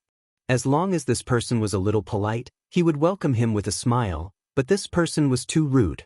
As for those who were rude and unreasonable, he had never been kind to them. The young man in purple slowly turned around and looked at Qin Feiyang with an aggressive gaze. "If there's nothing else, please leave." Qin Feiyang said indifferently, turning a blind eye. "You're really as arrogant and overbearing as the rumors say. But I'm not just anyone. You'd better be sensible and close the door immediately." The young man in purple smiled coldly with a commanding tone. "Ha!" Qin Feiyang laughed and said, "Who do you think you are, ordering me around here? Then listen carefully.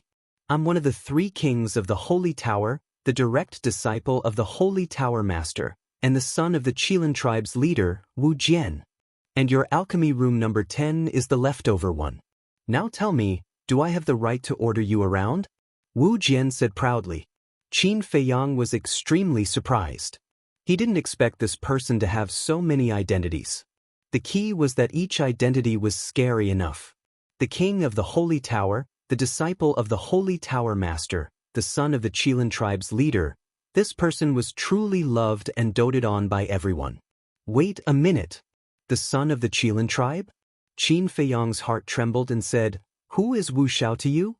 Wu Jian said, "He's my younger brother." I see. Qin Feiyang came to a realization and said, "As far as I know, your younger brother was killed by Qin Feiyang. Since you're so strong, why don't you go find Qin Feiyang for revenge? Why come here to intimidate me?" Or did Wu Jian already know his true identity? Hearing these words, Wu Jian's eyes flashed with killing intent and said, "You don't need to say this. Qin Feiyang, that ant, will die under my sword sooner or later. Then I'll wait and see." Qin Feiyang chuckled. At the same time, he was secretly relieved. Wu Jian's words were enough to show that he didn't know he was Qin Feiyang. Qin Feiyang closed the stone door and said indifferently, "Speak, why are you looking for me? Leave the main tower immediately. No, leave the central divine kingdom and never show yourself in front of Wang Yu again." Wu Jian said. Qin Feiyang was stunned. So it was because of Wang Yu? He looked at Wu Jian's eyes and found that when Wu Jian mentioned Wang Yu, there was a trace of admiration in his eyes. He immediately understood. Chapter 966. I'm really a fool. Qin Feiyang sighed. Because of Wang Yuer's nonsense, not only did he have to worry about Wang Su and Wang Yuer's parents, but he also attracted such a powerful love rival. The key was that he couldn't explain it clearly, because no one would believe him even if he did. What a headache. Seeing that Qin Feiyang didn't speak for a long time, Wu Jian raised his brows slightly and said, "As long as you're willing to leave, I can satisfy any of your conditions."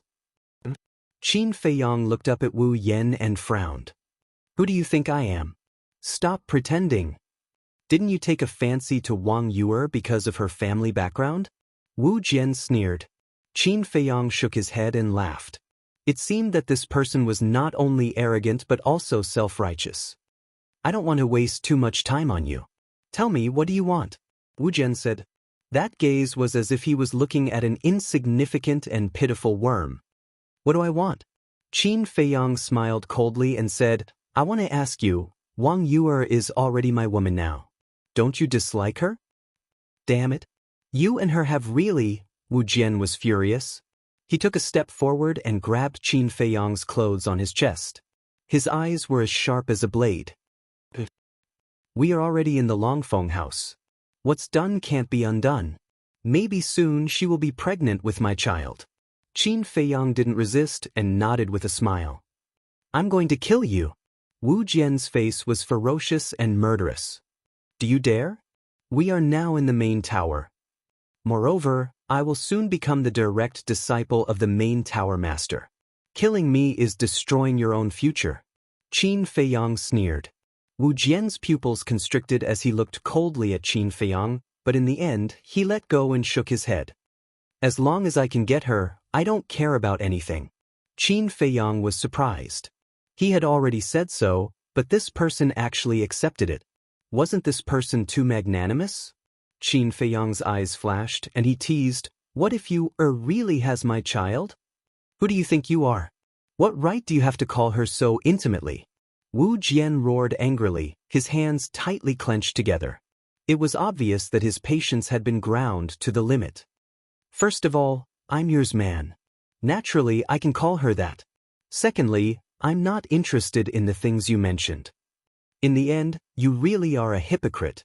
Do you really think I'll believe that you like you? You're just interested in her family background and want to use her to achieve your ambitions. Thus, to people like you, I only want to say one thing. Scram as far as you can, and don't bother me. The door is right there. I won't be seeing you out." Qin Feiyang waved his hand and opened the stone door. He looked at Wu Jian with disgust. "Alright, just you wait. Even if you become the chief pagoda master's disciple, I won't let you have an easy time." Wu Jian looked at him gloomily. In the end, he flicked his sleeves and left after saying some harsh words. "Be careful, there are too many stairs. Don't trip." Qin Feiyang waved his hand and smiled brightly. Wu Jian's face was terrifyingly gloomy. Bam! Qin Feiyang waved his hand again and the stone door closed. His eyes also turned cold. This person definitely wouldn't let it go. It seemed that he had to find an opportunity to strike first. He pondered for a while. He took out the image crystal. In a short while, Yan Wei's shadow appeared. Qin Feiyang said, "Keep an eye on Wu Jian. If there's a chance, get rid of him." "Wu Jian?" Yan Wei was suspicious. Qin Feiyang said, "You can ask Li He about his detailed information. In short, I don't want to see him again." Yan Wei nodded. After turning off the image crystal, he immediately took action. "What's so great about being a king of the sacred tower? Since you dare to come looking for trouble, you still have to die." Qin Feiyang smiled coldly. He also put away the image crystal and entered the cultivation room. He took out a battle chi pill and continued to cultivate with his eyes closed. The next day, early in the morning, a group of deacon elders were busy in the square of the pill pagoda. Some people were decorating. Some people were placing chairs and tea tables. Gong Sun Bei was also there, but he didn't do anything. He was just supervising. Less than half an hour later, the originally simple square became magnificent. There was a layer of red carpet on the ground. In front of the square, there was a high platform with a golden statue. It was incomparably imposing. What are they doing? The disciples passing by couldn't help but stop and look at the deacon elders suspiciously. They should be preparing for the ceremony. Someone whispered. This Ancestor Mu is really lucky. How long has it been since he entered the Pill Pagoda? He was actually valued by the Pill Pagoda master and even captured the heart of Elder Wang's granddaughter. Why don't I have such luck? Someone sighed, his face full of envy. As time passed breath by breath, more and more people gathered. After the deacon elders were properly arranged, they took their places under the command of Gong Sun Bei to maintain order. As for Gong Sun Bei, he stayed on the high platform. Gradually, the sun rose from the horizon. The sunlight shone on the earth, reviving everything and making them full of vitality. The leader of the Chilan tribe has come with the high priest to congratulate. Suddenly, accompanied by a loud voice, a middle-aged man descended on the square. Beside him was a black-clothed old man. Both of them had a Chilan pattern on their clothes. Gong Sun Bei stood on the high platform and looked at the two with a smile. You two are really early. Please sit. How dare we neglect the Pill Pagoda Master's disciple ceremony? Before his voice faded, two more people appeared out of thin air. They were also a middle-aged man and an old man, but the difference was that on their clothes, there was a small golden sword pattern embroidered on their clothes. They are from the Immortal Sword Tribe. It seems that this time, the people from the top 10 tribes will come to congratulate. You must be from the countryside. Don't you know that the Scorpion tribe has been exterminated? Hee, I forgot that it is now one of the top 9 tribes. The surrounding disciples discussed in low voices. Whoosh! So, two more figures appeared. These two were a middle-aged man and a middle-aged woman. The man was tall and burly, and the woman was still charming. They came hand in hand, and the pattern on their chests was a lifelike divine python. The leader and high priest of the divine python tribe are also here. This ceremony is really grand. Yes, from today onwards, Ancestor Mu will be a well-known figure in the Central Divine Kingdom. Countless people sighed in their hearts. Thinking back, when Ancestor Mu first entered the Pill Pagoda, who would have thought that there would be such a day? The leaders and high priests of the other top tribes also arrived one after another.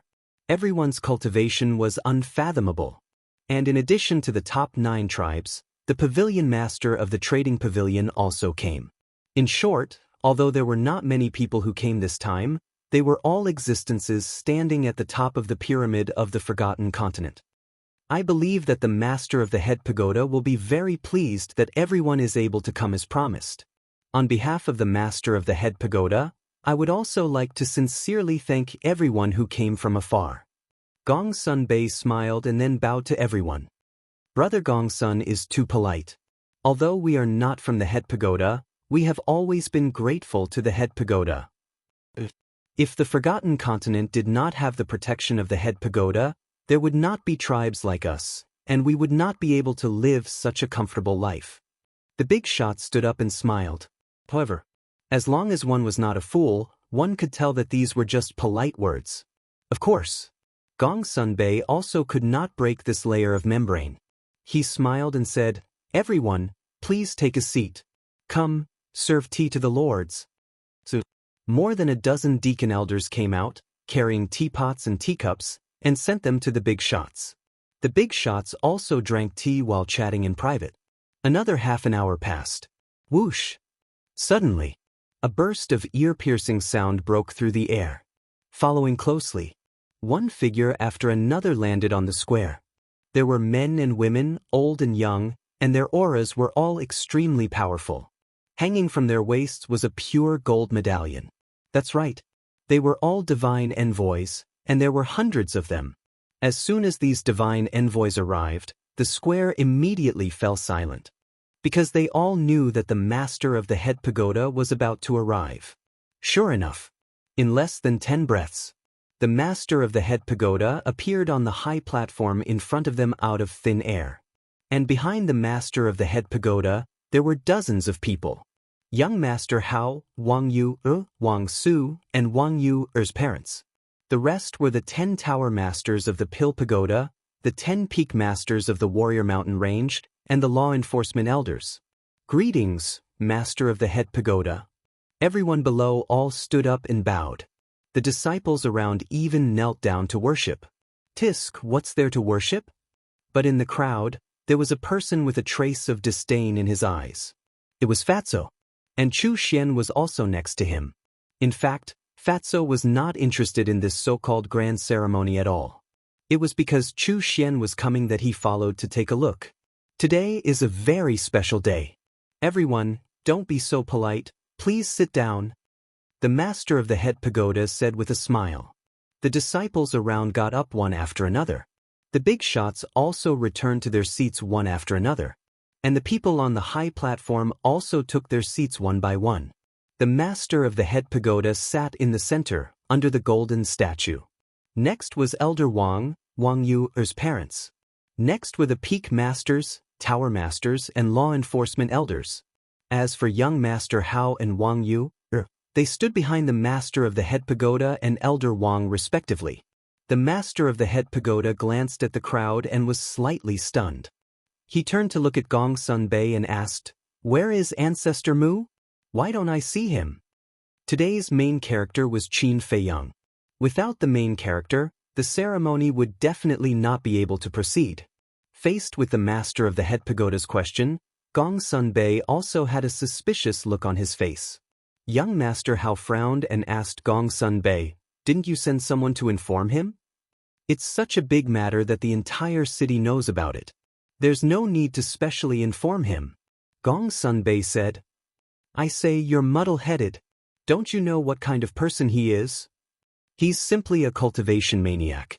I can guarantee that he definitely doesn't know that a grand ceremony is being held here." Young Master Hao said helplessly. Gong Sun Bei was stunned and said with a wry smile, "I neglected that. I'll immediately send someone to call him here." "No need, I'll send a message to him directly." Chapter 967. After a while, Qin Feiyang's shadow appeared. He's really cultivating. Looking at Qin Feiyang sitting cross-legged on the futon in the cultivation room, everyone's face twitched. He didn't even know such an important thing. This person was indeed a cultivation maniac. Young Master Hao frowned and said, "Brother, do you know what day it is today? Why are you still in the mood to cultivate?" "Brother?" Everyone was shocked. This title had extraordinary meaning. "What day?" Qin Feiyang was a little confused. Young Master Hao was extremely depressed and said helplessly, "I say, can you not cultivate all day long? If you have time, come out more often." "What the hell is going on?" Qin Feiyang frowned. Young Master Hao stood behind the chief pagoda master, so Qin Feiyang could only see the golden statue and couldn't see the chief pagoda master and the others. And that statue was an old man. He was very familiar with it. It was the statue of the first chief pagoda master. "Are you impatient? Do you know that many people are waiting for you now? Come to the Pill Pagoda Square, immediately, right now." Young Master Hao said, and then turned off the image crystal. "Chief Pagoda Master, congratulations, you have a good disciple." "Yes. We have all heard about the deeds of this child. Originally, we thought that he was just talented, but we didn't expect him to be so hardworking. With his efforts, he will become a great person in the future." The leaders of the major tribes laughed. The chief pagoda master was also full of smiles. Swish. After a few breaths, outside the crowd, Qin Feiyang appeared out of thin air. "What's going on?" Looking at the sea of people in front of him and the gorgeous square, Qin Feiyang was stunned. "He's here." At the same time, everyone also looked at Qin Feiyang. Boss is indeed the boss. He accidentally became the center of attention again. In the crowd, Fatso looked at Qin Feiyang and laughed, his face full of admiration. What are you waiting for? Come here quickly. On the high platform, young Master Hao waved his hand and shouted. Qin Feiyang came back to his senses and looked up. His pupils immediately shrank.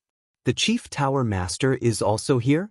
Moreover, why were all the big shots of the main tower here? Could it be that these magnates were going to interrogate him in public because of Wang Yue? He walked towards the high platform with a nervous heart. The crowd in front automatically retreated to the sides and opened up a path. Their eyes were filled with envy. Something's not right. Why are these people looking at me strangely? The more Qin Feiyang looked, the more puzzled he became. Suddenly, Qin Feiyang stopped and looked at the man and woman. This man and woman were the chief and high priestess of the divine python tribe. To be exact, Qin Feiyang was looking at the divine python pattern on their chests. In the meantime, seeing Qin Feiyang looking at them, the chief and high priest of the divine python tribe nodded at Qin Feiyang with a smile to show their friendliness. However, the two of them were also quite puzzled. There were so many people present. Why were they looking at the two of them? Ahem! Seeing this, Gong Sunbei on the high platform clenched his fist and coughed dryly. Qin Feiyang quivered and quickly retracted his gaze. He strode to the bottom of the high platform and bowed. Disciple Mu Zhu greets Lord Chief Pagoda Master and seniors. Everyone nodded.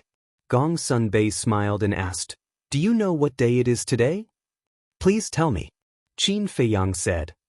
Today is the day the Chief Tower Master accepts you as his disciple. This ceremony is specially prepared for you. But you hid in the alchemy room to cultivate and made everyone wait for so long. Gong Sunbei said unhappily. Qin Feiyang was startled. Soon after, he smiled bitterly and said, So that's how it is. This matter is indeed due to this disciple's negligence. I hope that Lord Chief Pagoda Master and seniors can forgive me. It's okay. Don't listen to Gong Sunbei's nonsense. We just arrived. The Chief Tower Master smiled. I say, Sir, can you not ruin my plans? Gong Sunbei looked helplessly at the Chief Tower Master and then at Qin Feiyang. Let me introduce you. He pointed at the leaders of the 9 tribes and said, They are the leaders and high priests of the 9 super tribes. They are here to congratulate you. Qin Feiyang looked at those people and said, Thank you, seniors. The leaders of the 9 tribes also showed a faint smile on their faces. And this is the Tower Master of the Trading Pavilion. Gong Sunbei pointed at an old man in white. The old man was skinny and had white hair and a white beard. He held a cane and looked very weak, but the aura he emitted was extremely terrifying. Qin Feiyang looked at the old man and said, Greetings, Tower Master. Today is a big day for my little friend. No need to be so polite. I'm also indebted to the Chief Tower Master for inviting this old man to participate in the ceremony. Thus, this old man has prepared a small gift. I hope you don't mind. The old man chuckled. With that, the old man stood up and waved his hand. A stream of light flew toward Qin Feiyang. What is it? The Tower Master must have some amazing treasure. Everyone stared at the stream of light. There's a gift? Qin Feiyang was quite surprised and couldn't help but look forward to it. Swish. Finally, the stream of light stopped in front of Qin Feiyang and revealed its true appearance. It turned out to be a cauldron. The cauldron was copper in color and glowed. There were 2 fire phoenixes on it, flapping their wings and looking very lifelike. Such a blazing treasure light. It must be at least a grade 6 cauldron. Everyone was moved and their eyes were burning. The old man smiled and said, This cauldron is called the Fire Phoenix Cauldron. It is a grade 7 cauldron. Please accept it. What? A grade 7 cauldron. The scene was in an uproar. Even the leaders and high priests of the 9 super tribes couldn't help but be moved. The so-called gift was actually a grade 7 cauldron. This old man was really generous. Qin Feiyang was also a little excited. He was worried that he couldn't find a grade 7 cauldron. He didn't expect that someone would give it to him now. Senior, thank you for your gift. If you need my help in the future, please don't hesitate to tell me. Qin Feiyang bowed and said, The old man chuckled, returned to his seat and fell silent. Qin Feiyang immediately put away the fire phoenix cauldron. At this time, the leader of the divine python tribe stood up. With a clang, a cluster of elixir fire appeared. Little brother, our divine python tribe is not as rich as the trading tower. This is a grade 6 cauldron fire. Please don't mind it. As soon as he finished speaking, the leader of the divine python tribe waved his hand and the elixir fire flew to Qin Feiyang. Thank you, senior. Qin Feiyang bowed and thanked him. The grade 6 cauldron fire was indeed of no value to him, but it was better than nothing, right? Moreover, the grade 6 cauldron fire was also a rare treasure of heaven and earth. Even if he didn't need it, he could give it away or exchange it for a large amount of wealth. The leaders of the other super tribes also presented congratulatory gifts. There were precious medicinal herbs. There were superior battle arts. There were weapons that could cut iron like mud. There were grade 5 cauldron fires. Compared to the trading tower and the divine python tribe, these gifts were much inferior. But Qin Feiyang still accepted them one by one. After all, this was a token of goodwill from others. If he refused in public, not only would it embarrass others, but it would also show that he didn't know how to behave. After receiving the gifts, Gong Sunbei smiled and said, "Now the apprenticeship ceremony begins. Please keep quiet." At this moment, a heavenly voice sounded. Following closely, in the distant void, a pale golden figure broke through the air like lightning. Who is she? Everyone looked at the golden figure suspiciously. It's her. But there was a trace of excitement in young Master Hao's eyes. Because the person who came was the young lady of the Dragon Phoenix house. Qin Feiyang also recognized her voice, and there was a trace of doubt on his face. After a few breaths, the woman landed on the square and slowly walked towards the high platform. She had an exquisite figure and wore a pale golden floor-length dress. Her entire person looked incomparably luxurious. But on her face, there was also a pale golden veil covering her true face. Only a pair of ethereal eyes could be seen. And those eyes were crystal clear like black gemstones, without the slightest impurity. Greetings to the Chief Tower Master. I came uninvited. I hope the Chief Tower Master will forgive me. The woman stood beside Qin Feiyang and bowed respectfully to the head pagoda master. The Chief Tower Master looked at the woman suspiciously and smiled. All visitors are guests. Prepare a seat. A deacon elder immediately stepped forward, took out a seat from his Jianghu bag, and placed it next to the pavilion master of the trading tower. Thank you. The woman smiled and then looked at Qin Feiyang. She took out a jade box from her bosom and handed it to Qin Feiyang. She smiled faintly and said, "Young Master Mu, this is a small gift I prepared. I hope you will accept it." Qin Feiyang took it in his hand suspiciously. He opened the jade box and saw a jade slip inside. Qin Feiyang took out the jade slip and immersed his mind into it. Immediately, his eyes trembled. This was a perfect battle art. Qin Feiyang took a deep breath and put away the jade box and jade slip. He cupped his hands and smiled. "Thank you, young master." The woman smiled, turned around and walked to the front of the seat. She nodded to the pavilion master and sat there elegantly and quietly. And young Master Hao's gaze was always on her.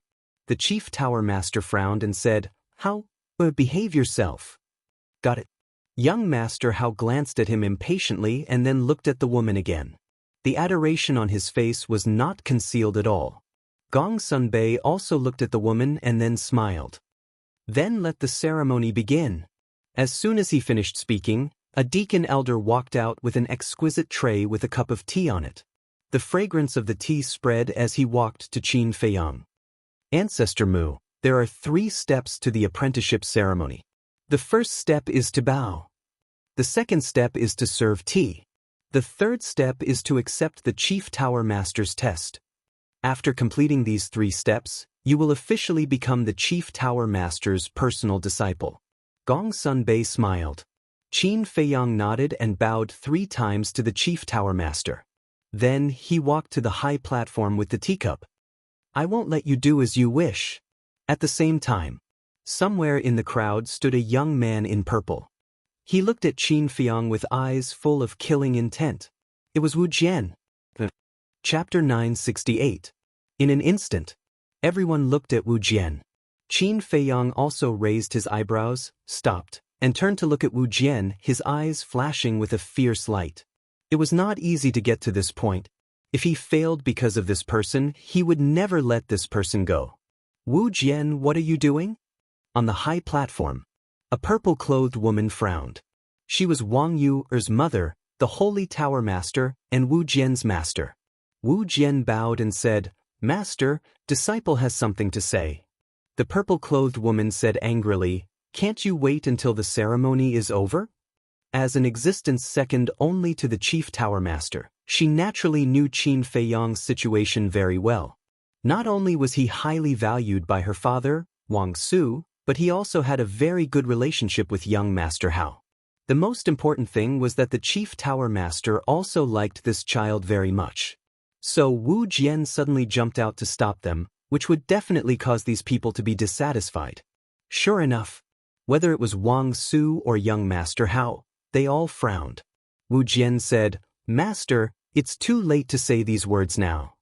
"You," the purple-clothed woman was furious. "Let him speak." At this moment, the Chief Tower Master spoke, looking a little displeased. "Yes."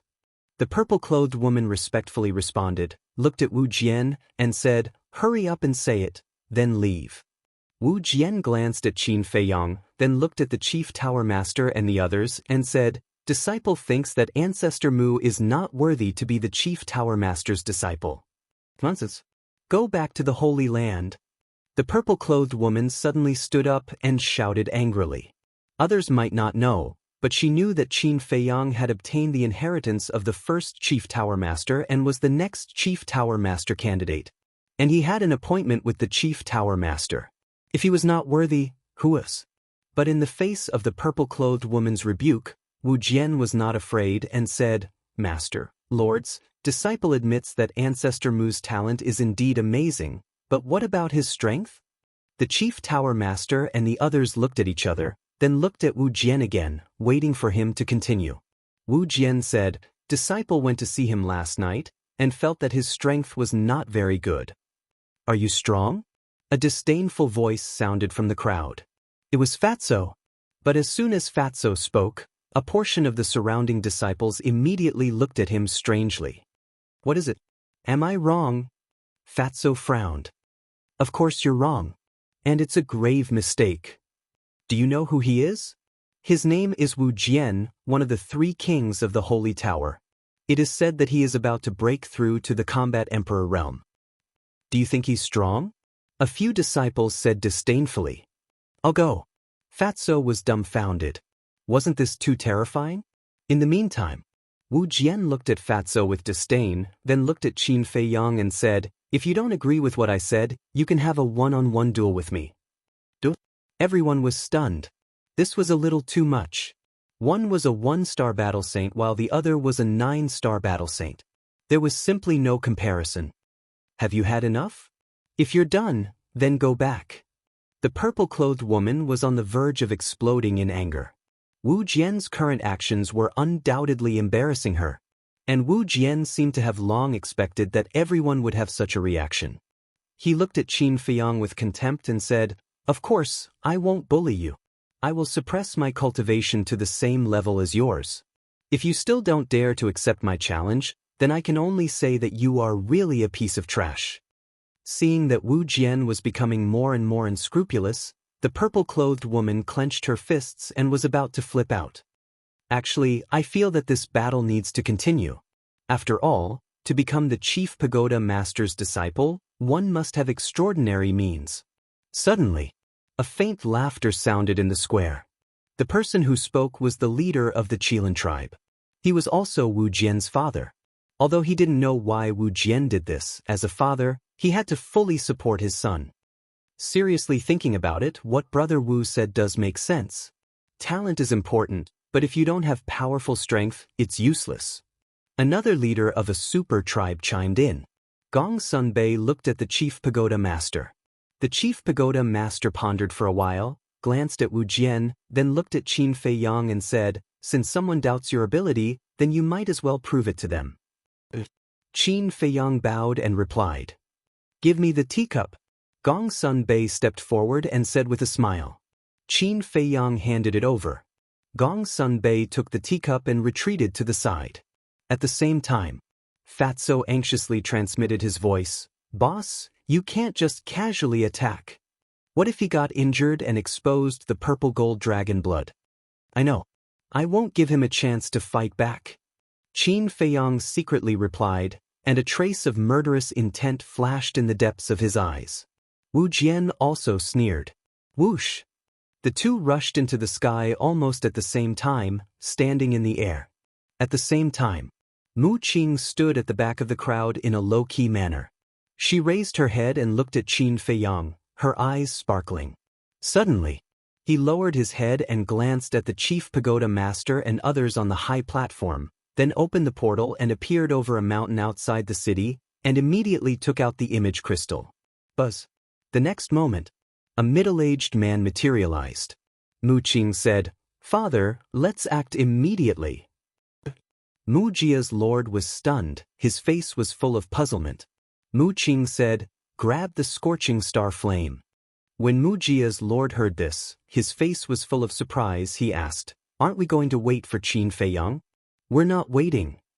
I know Qin Feiyang too well. If we really wait for him to grab the scorching star flame, he will definitely not give it to us. And at the beginning, when we cooperated with him, we also said that when he grabbed the scorching star flame, we would exchange it with the fire qilin. Father, are you willing to give him the fire qilin?" Mu Qing said. "Of course not." Mu Jia's lord said without hesitation. "The fire qilin is a mythological beast, and it's still a mythological beast standing at the top of the pyramid. In the future, it will become the strongest support of the Mujia. So, it's better for us to do it ourselves. And now, the big shots of the Chief Pagoda are in the Pill Pagoda Square.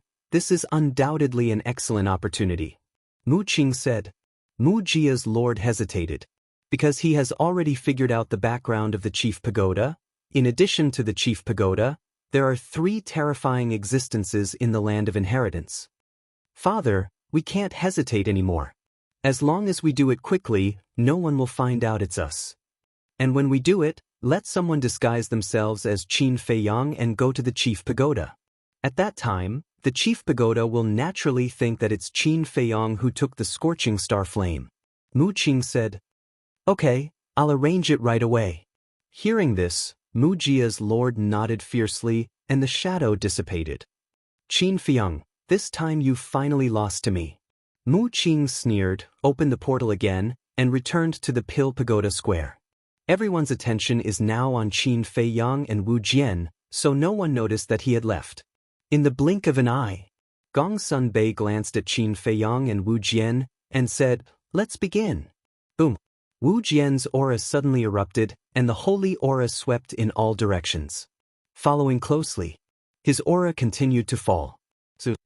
He suppressed his cultivation to the level of a 1-star battle saint. You say, if you lose here, will the Chief Pagoda Master still accept you as a disciple? He was not in a hurry to make a move, and secretly transmitted his voice to Qin Feiyang with a thick playfulness. So confident? Then you'd better go all out, or else you may be the one to lose face. Qin Feiyang said lightly. Back then, he could even defeat the emperor, let alone this clown in front of him. However, he did not dare to be too careless, because right now he had many methods that he could not use. For example, battle soul, battle art. Even the divine dragon secret art might expose his identity, because the divine dragon secret art was the most powerful divine art of his ancestor, and it might have been used in the Forgotten Continent. And once it was used, someone would definitely know. Of course, it could also be that he was being paranoid. But in this situation, he did not dare to gamble, nor did he have the capital to gamble. You still dare to be arrogant? It seems that you don't know how strong I am. Let me tell you, even if I suppress my cultivation to a 1-star battle saint, I can still kill you in seconds. Wu Jian sneered secretly, his killing intent piercing to the bone. Obviously, Not only did Qin Feiyang have the intention to kill, Wu Jian also had the intention to kill. In short, both of them had made up their minds to kill each other today. Young Master Hao raised his eyebrows and said, "If you want to fight, then hurry up, don't waste my time. Prepare to die." Wu Jian's gaze turned cold, and he immediately took a mysterious step, rushing towards Qin Feiyang. His speed was extremely fast. Using a perfect auxiliary technique from the start, it seems that this bitch is planning to defeat Ancestor Mu easily. Young Master Hao muttered, then looked at Qin Feiyang, and his expression suddenly froze. What did this bastard mean? Why was he motionless like a wooden man? Qin Feiyang indeed did not move, and there was not the slightest bit of aura around his body, giving people the feeling that he had given up resisting. But no one noticed that his hands were tightly clenched together. They also did not know that on his palms, a golden return word had appeared. What the hell? Why don't you rush up and fight?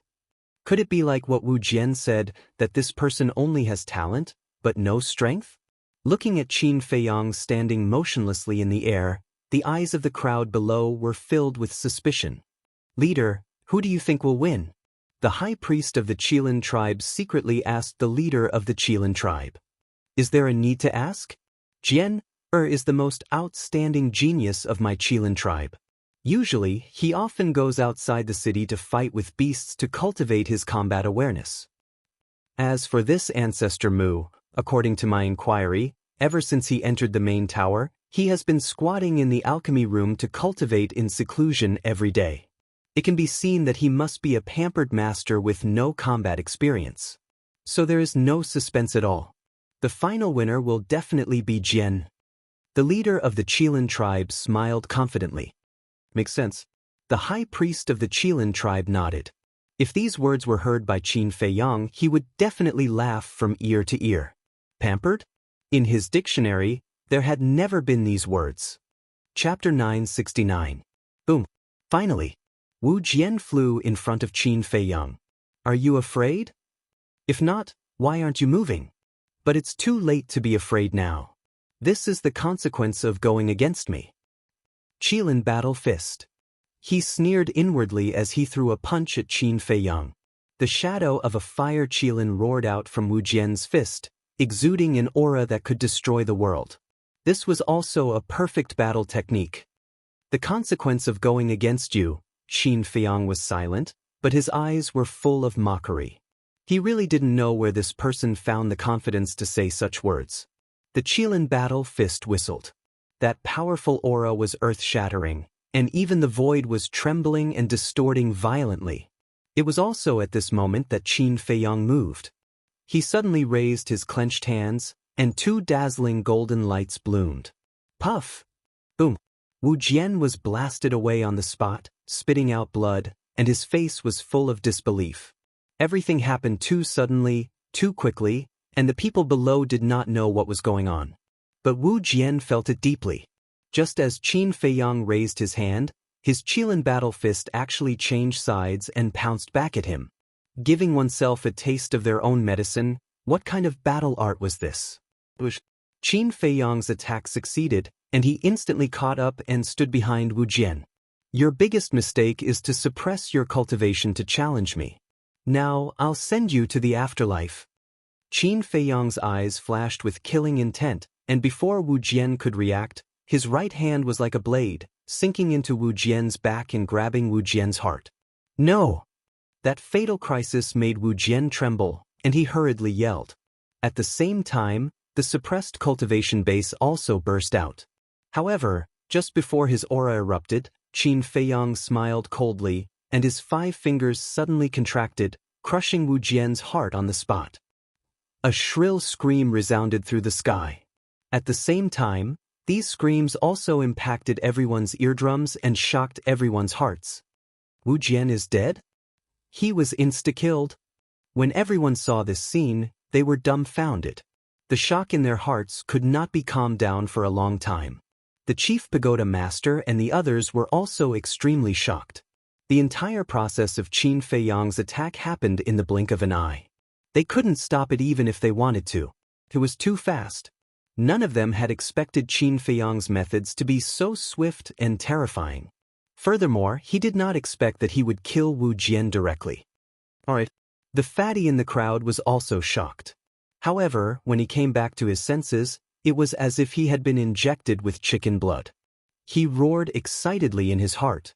In front of countless big shots, and even in front of the Qilin tribe's chief, he mercilessly killed Wu Jian.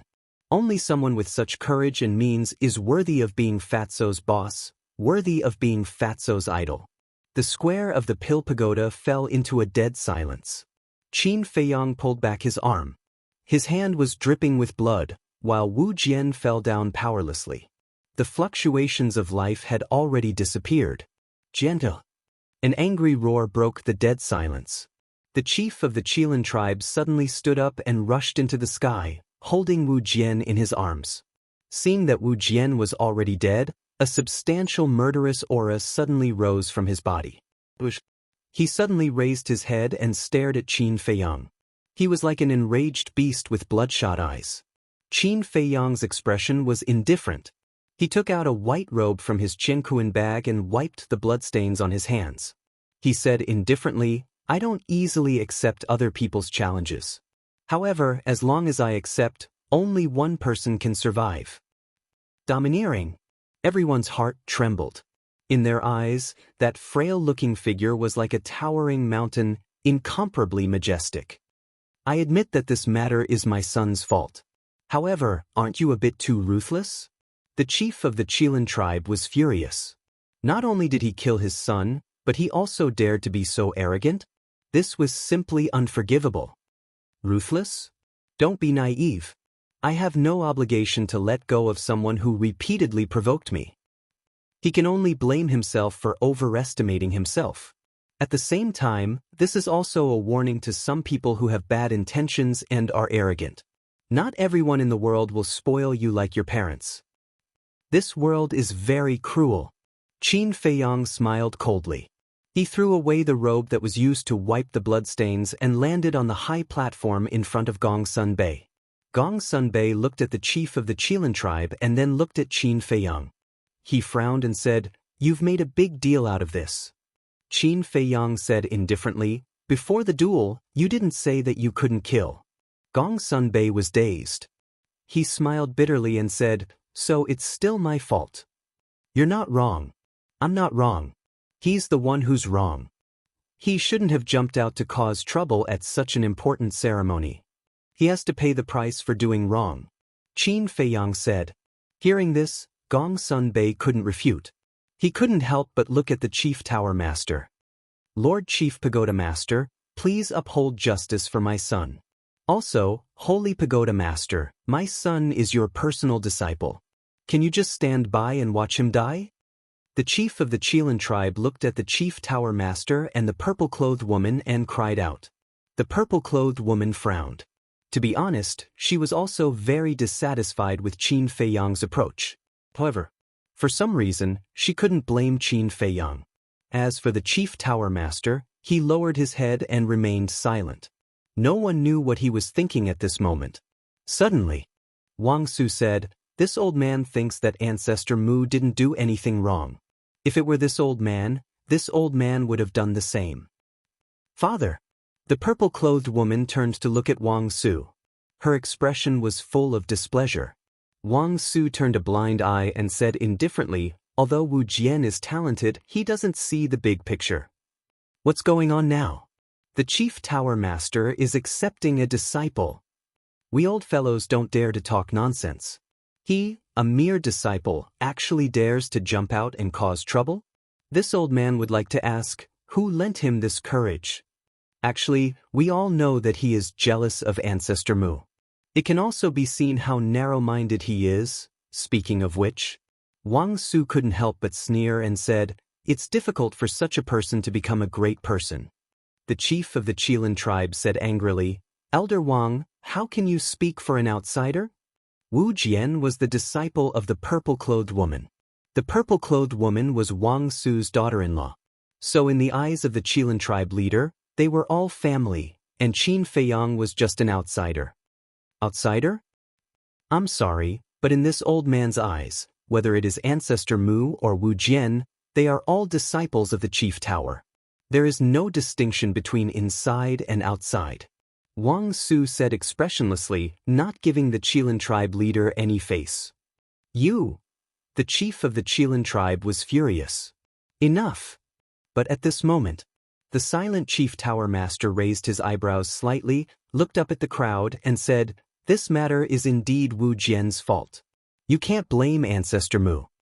Of course, Ancestor Mu doesn't care about the friendship between fellow disciples. It is also wrong.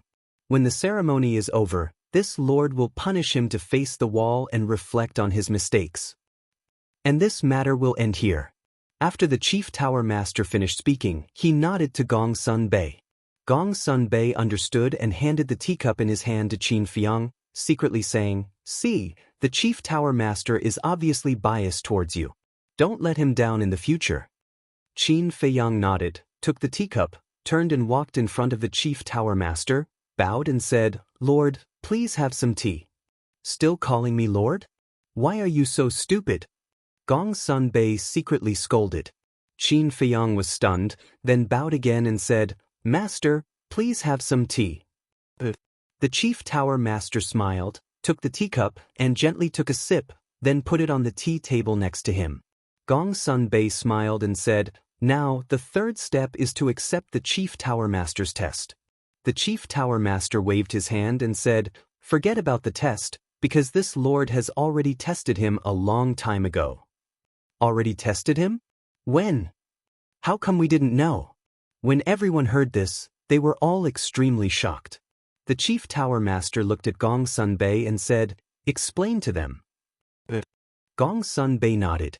Then he looked at the leaders of the various tribes and the surrounding disciples and said, "I believe everyone is wondering why the Chief Tower Master said this. Actually, Lord Chief Pagoda Master gave Ancestor Mu a huge test long ago. This test was that as long as Ancestor Mu could break through to the Battle Saint realm in 2 years, the Chief Tower Master would accept him as a disciple. And the result was that Ancestor Mu used less than a month to break through to the Battle Saint realm." Gong Sun Bei said, "So that's how it is." Everyone suddenly understood. It turned out that Ancestor Mu had already been decided, and this ceremony was just a formality. Everyone could not help but look at Wu Jian with sympathy. If Wu Jian was still alive and heard Gong Sun Bei's words, he would probably vomit blood from anger. Seeing that situation, the leader of the Qilin tribe gloomily looked at Qin Feiang, opened the teleportation gate, hugged Wu Jian, and without even saying goodbye, left without even looking back. The high priest of the Qilin tribe also hurriedly followed. Serves him right? The leaders and high priests of the other super tribes watched the portal disappear with a trace of schadenfreude in their eyes. If the Qilin tribe leader had come out to stop Wu Jian when he was causing trouble, Wu Jian would not have lost his life. Unfortunately, as a father, not only did he not stop it, he even supported it. Therefore, the Qilin tribe leader was partly responsible for Wu Jian's death. Gong Sun Bei and the others on the high platform did not have much of a reaction to the two's departure. Suddenly, the Chief Tower Master stood up. Everyone thought that he was going to leave and was about to bow to see him off. But he did not. The Chief Tower Master glanced at everyone present and said with a smile, "There is one more thing that I want to announce personally here." Announce personally? Looks like it must be something big. Everyone murmured secretly. The Chief Tower Master looked at Qin Feiang and then at Wang Yu and said, "I believe everyone has already heard about the matter between Ancestor Mu and Wang Yu." Everyone nodded. Chapter 970. Last night, Elder Wang came to find me late at night to discuss how to solve this matter. After all, Wang Yuer is a girl.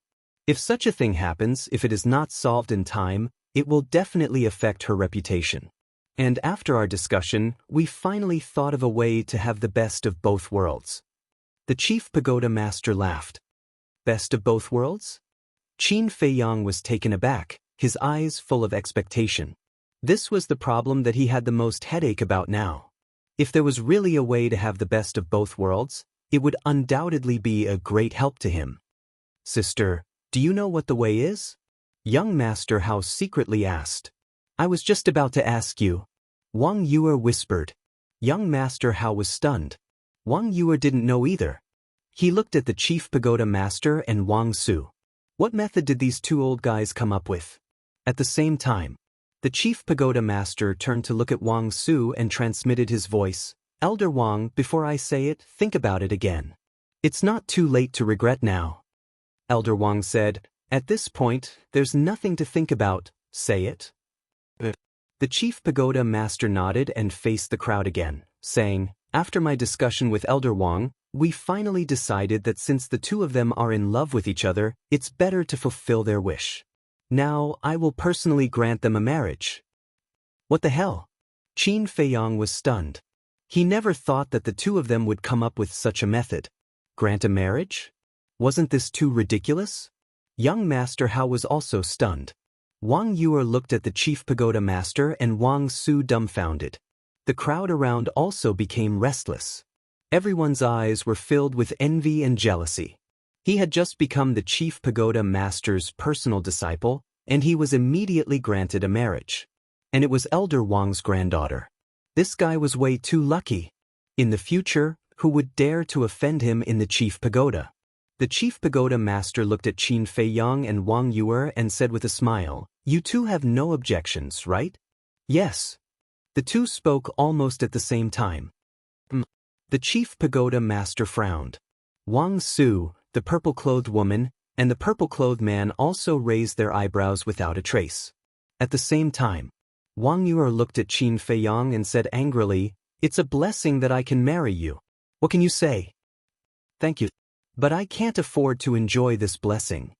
Qin Feiyang said lightly. Bastard, don't go too far. Wang Yue gritted her teeth.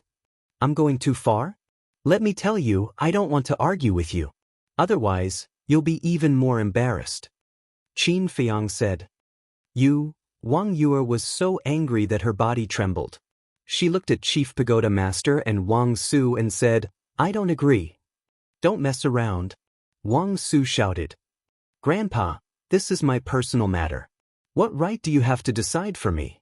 Besides, have you asked for your parents' opinion? Wang Yue said angrily. We've already agreed. The purple-clothed woman said. The man in purple nodded as well. Wang Yue pointed at the three of them. Her face was full of disbelief. She had actually decided her marriage just like that? You're too hasty. Have you asked me? I'm not your pet. In short, I don't agree. Wang Yue turned her head. Her eyes were red and she looked very aggrieved. I don't agree either. Qin Feiyang said. This was simply nonsense. Chief Pagoda Master and the other three looked at each other, not knowing what to do. This was originally a joyous occasion, but they didn't expect that the two parties were unwilling. This matter is not up to you. A moment later, Wang Su snorted. It seemed that he was determined to let the two of them get married. Then I'll die. Wang Yue said angrily. Tears came out. Wang Su suddenly stood up and glared at Wang Yue. He shouted, you even dare to disobey my words. Are you trying to rebel? Seeing this, the purple-clothed woman hurriedly stood up and comforted, Father, calm down.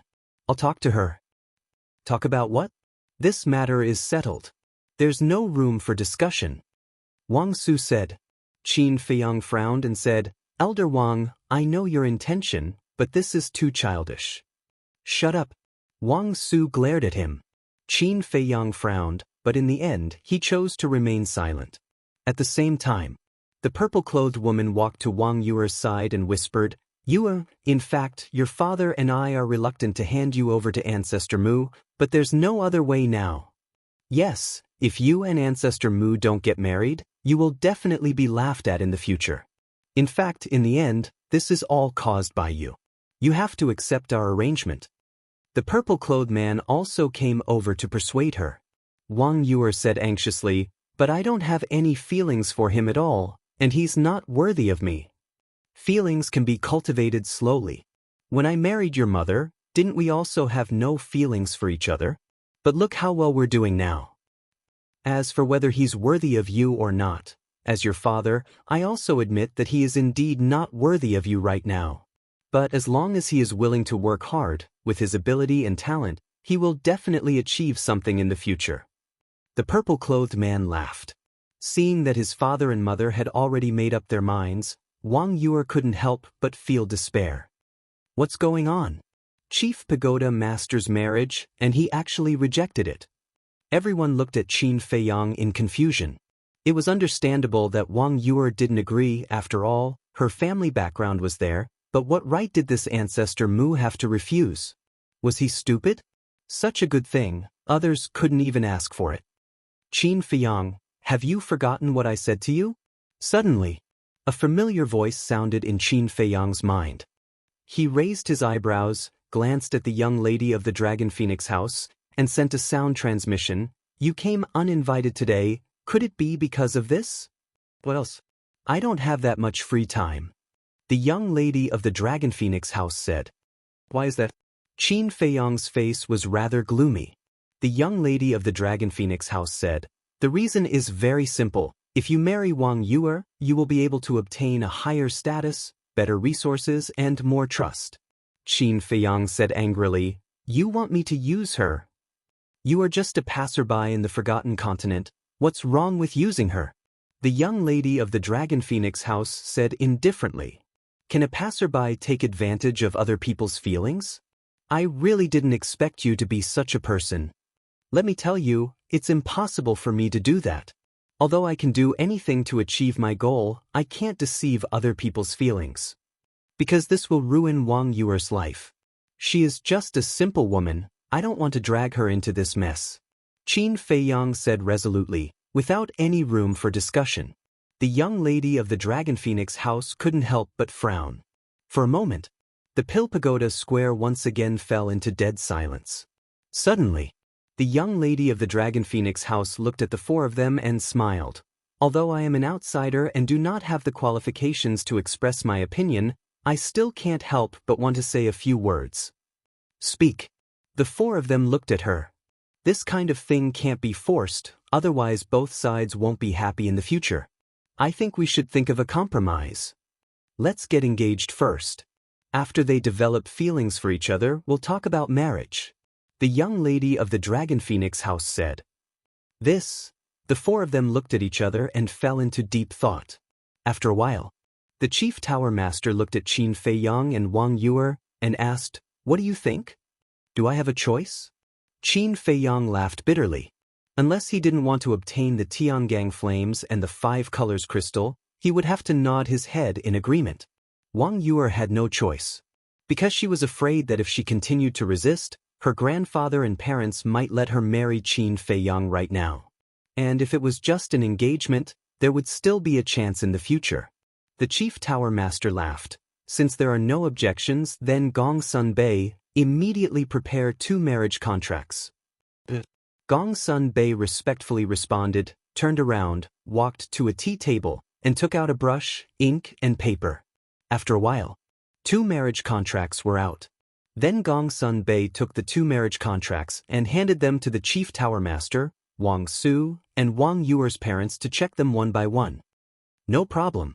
The purple-clothed woman nodded, then looked at Qin Feiyang and Wang Yuer, and said with a smile, you two, come and take a look. The 2 of them stepped forward, each took a marriage contract, and carefully checked it. The general content was that today, under the witness of the Chief Tower Master, Ancestor Mu and Wang Yuer had a marriage contract, and when the time was right, the wedding ceremony would be held. The Chief Tower Master said, if there are no objections, write down your names. Wang Yuer glanced at Qin Feiyang, then directly cut her fingertip and pressed a bloody fingerprint on the 2 marriage contracts. Qin Feiyang frowned and also pressed 2 fingerprints. This also meant that the marriage contract between the 2 was officially in effect. Wang Su finally smiled. He looked at the 2 of them and said, each of you has a copy of these 2 marriage contracts. Take good care of them. As long as there was a marriage contract, the 2 of them would get married sooner or later. No one could run away from it. Pumph. Wang Yuer snorted and casually threw the marriage contracts into her Qiankuan bag. She transmitted her voice to Qin Feiyang, come to the sacred land to see me tonight. Qin Feiyang was stunned and said warily, what? Look at you, Are you afraid that I'll eat you?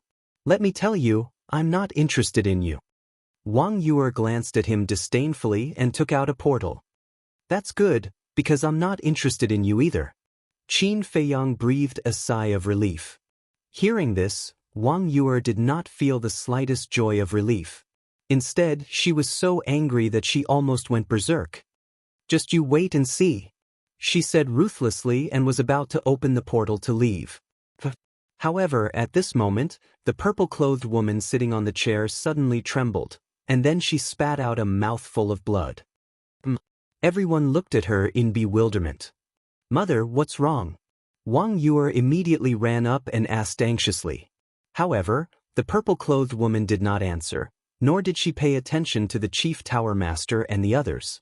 She directly closed her eyes. The next moment, she suddenly opened her eyes and looked at the chief tower master. She said in shock and anger, "Someone erased the blood contract I left in the Big Dipper flame."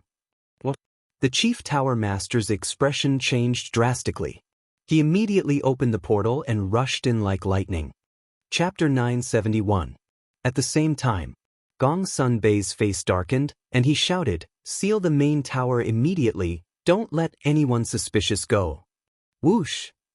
Hundreds of divine envoys, law-enforcing elders, deacon elders, 10 peak masters, and 10 pagoda masters all rushed into the sky and flew in all directions, searching thoroughly. The scene was also chaotic. No one would have thought that someone would sneak into the main tower at this time and steal the heavenly dipper flame. Gong Sun Bei looked at the people of the super tribes and cupped his hands. "Everyone, this is an emergency, so I won't see you off. It's okay, catching the thief is more important." The leader of a super tribe said. "See you again." Gong Sun Bei cupped his hands and said, then looked at Qin Feiyang, young Master Hao, and Wang Yuer and warned, "You guys be careful too." After saying that, he opened the portal and left. "Who is so bold to enter our main tower to steal?" Young Master Hao frowned. "The most important thing is that this person can erase my mother's blood contract. He must be very strong." Wang Yuer said in a deep voice. "What's your mother's cultivation?" Qin Feiyang asked. 8-star War Emperor.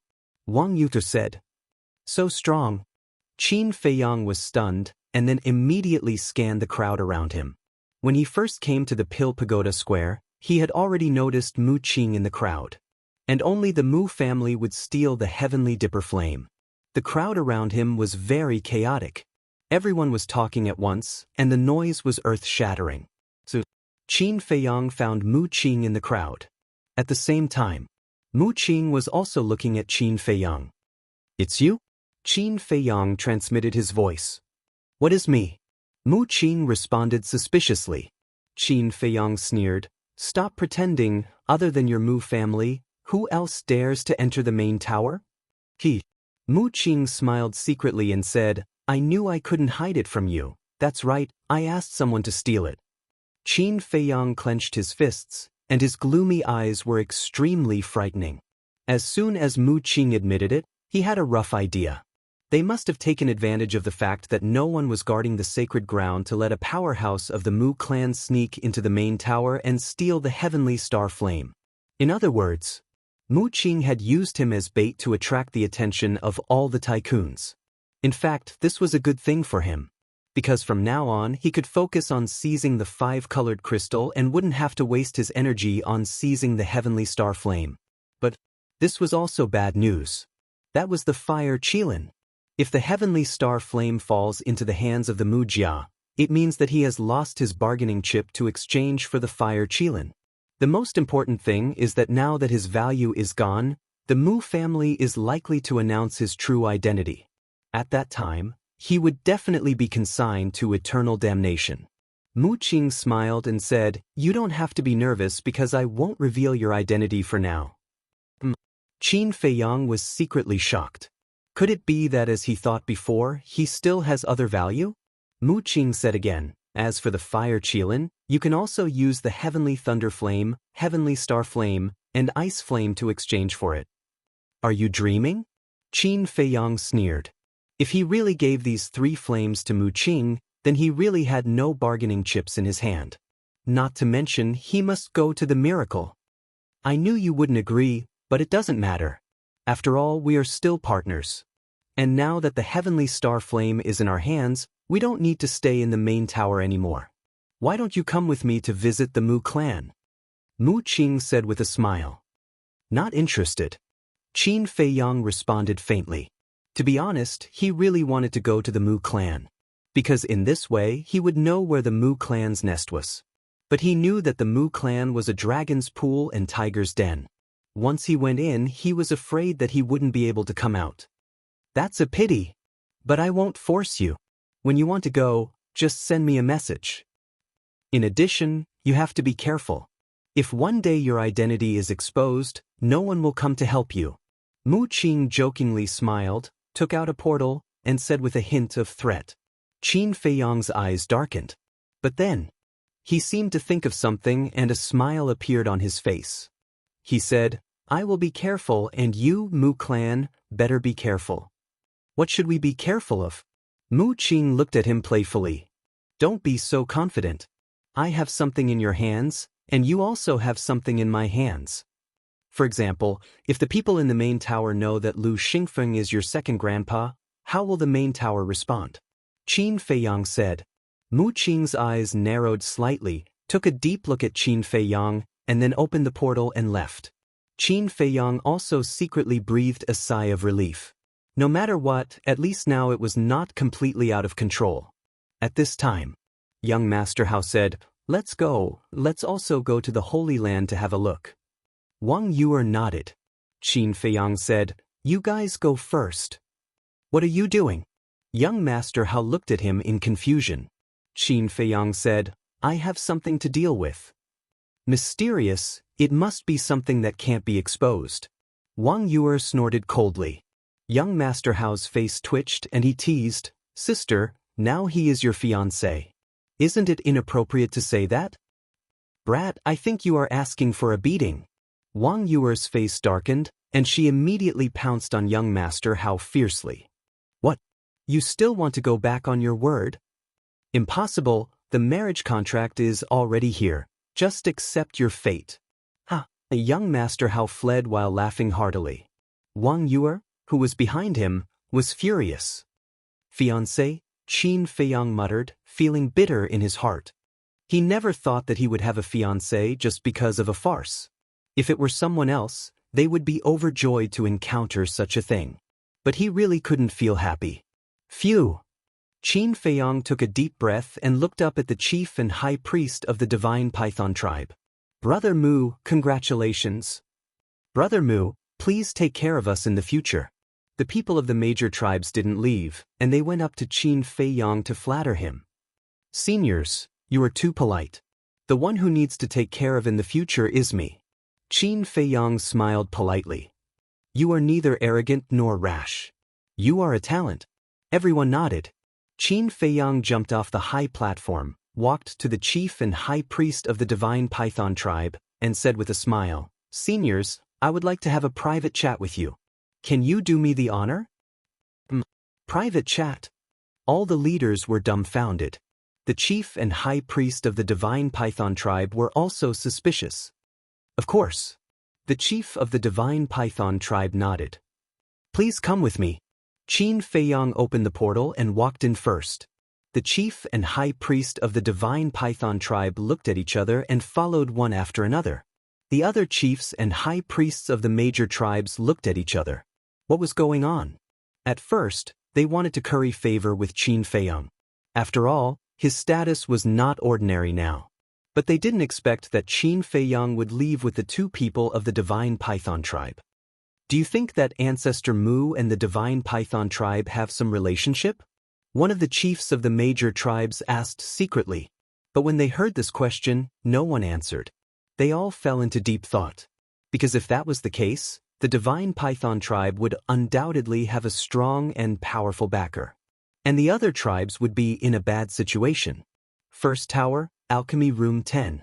Qin Feiyang walked into the lounge, pointed to the chair next to him, and said with a smile, Seniors, please have a seat.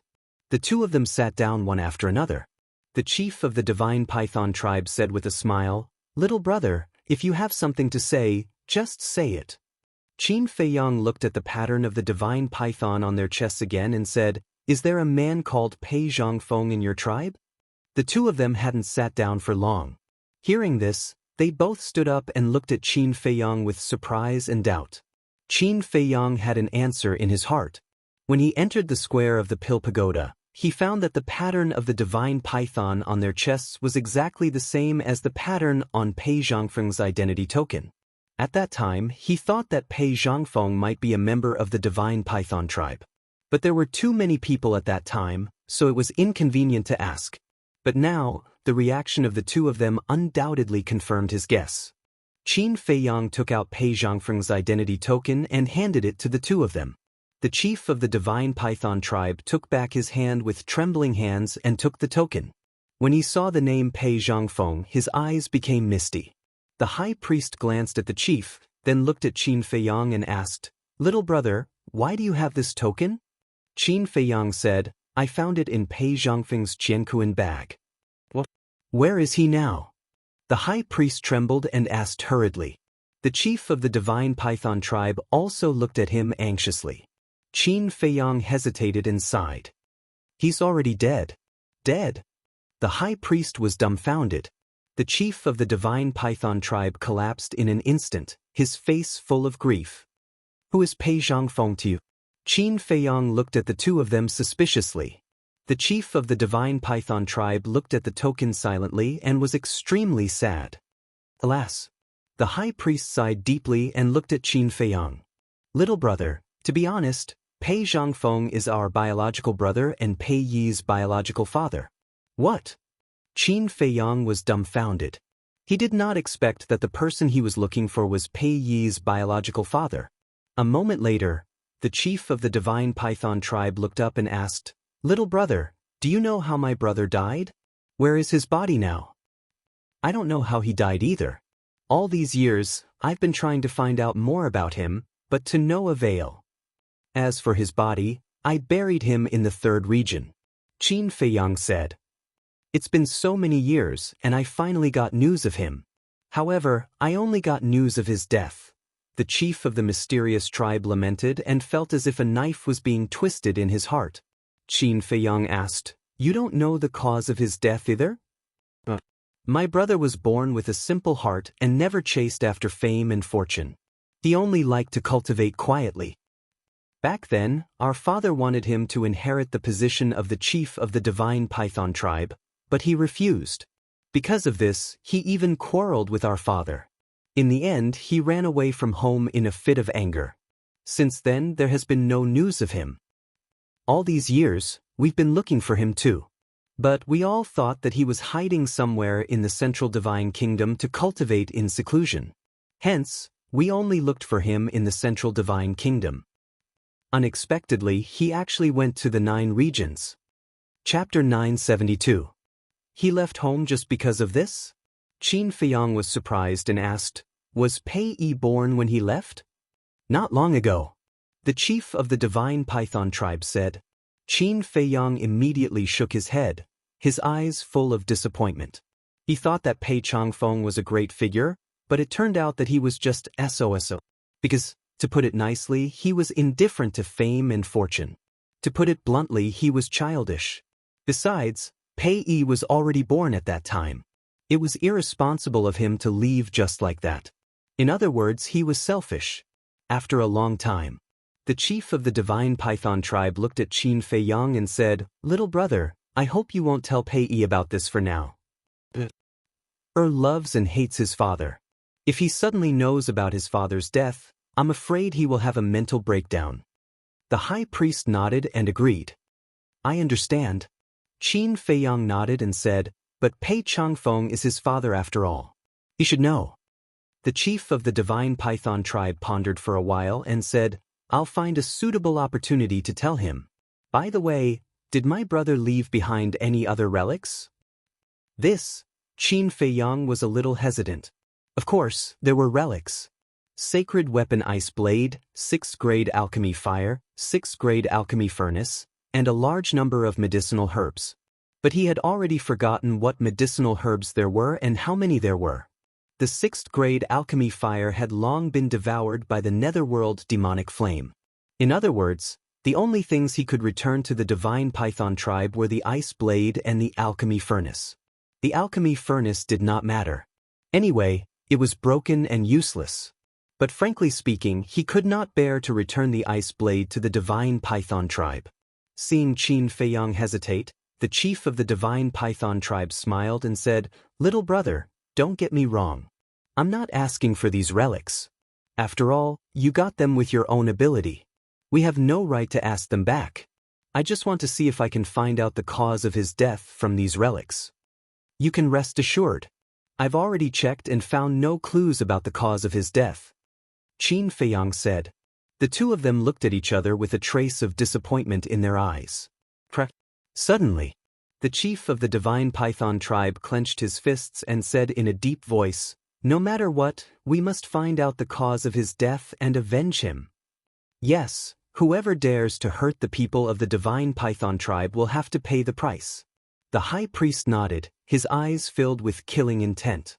However, Qin Feiyang shook his head noncommittally. After such a long time, it was unrealistic to find out who killed Pei Zhangfeng. After a while, the chief of the divine python tribe put away the token and cupped his hands. "Little brother, thank you so much.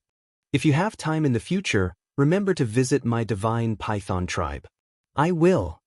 Qin Feiyang nodded and smiled. "Then we'll take our leave first," the chief of the divine python tribe said. "Take care. I won't see you out," Qin Feiyang said. Then, the chief of the divine python tribe opened a portal and left with the high priest. Strange. When the teleportation gate dissipated, Qin Feiyang could not help but frown. One had to know. Pei Zhangfeng had a high status in the divine python tribe, and the chief of the divine python tribe was Pei Zhangfeng's younger brother.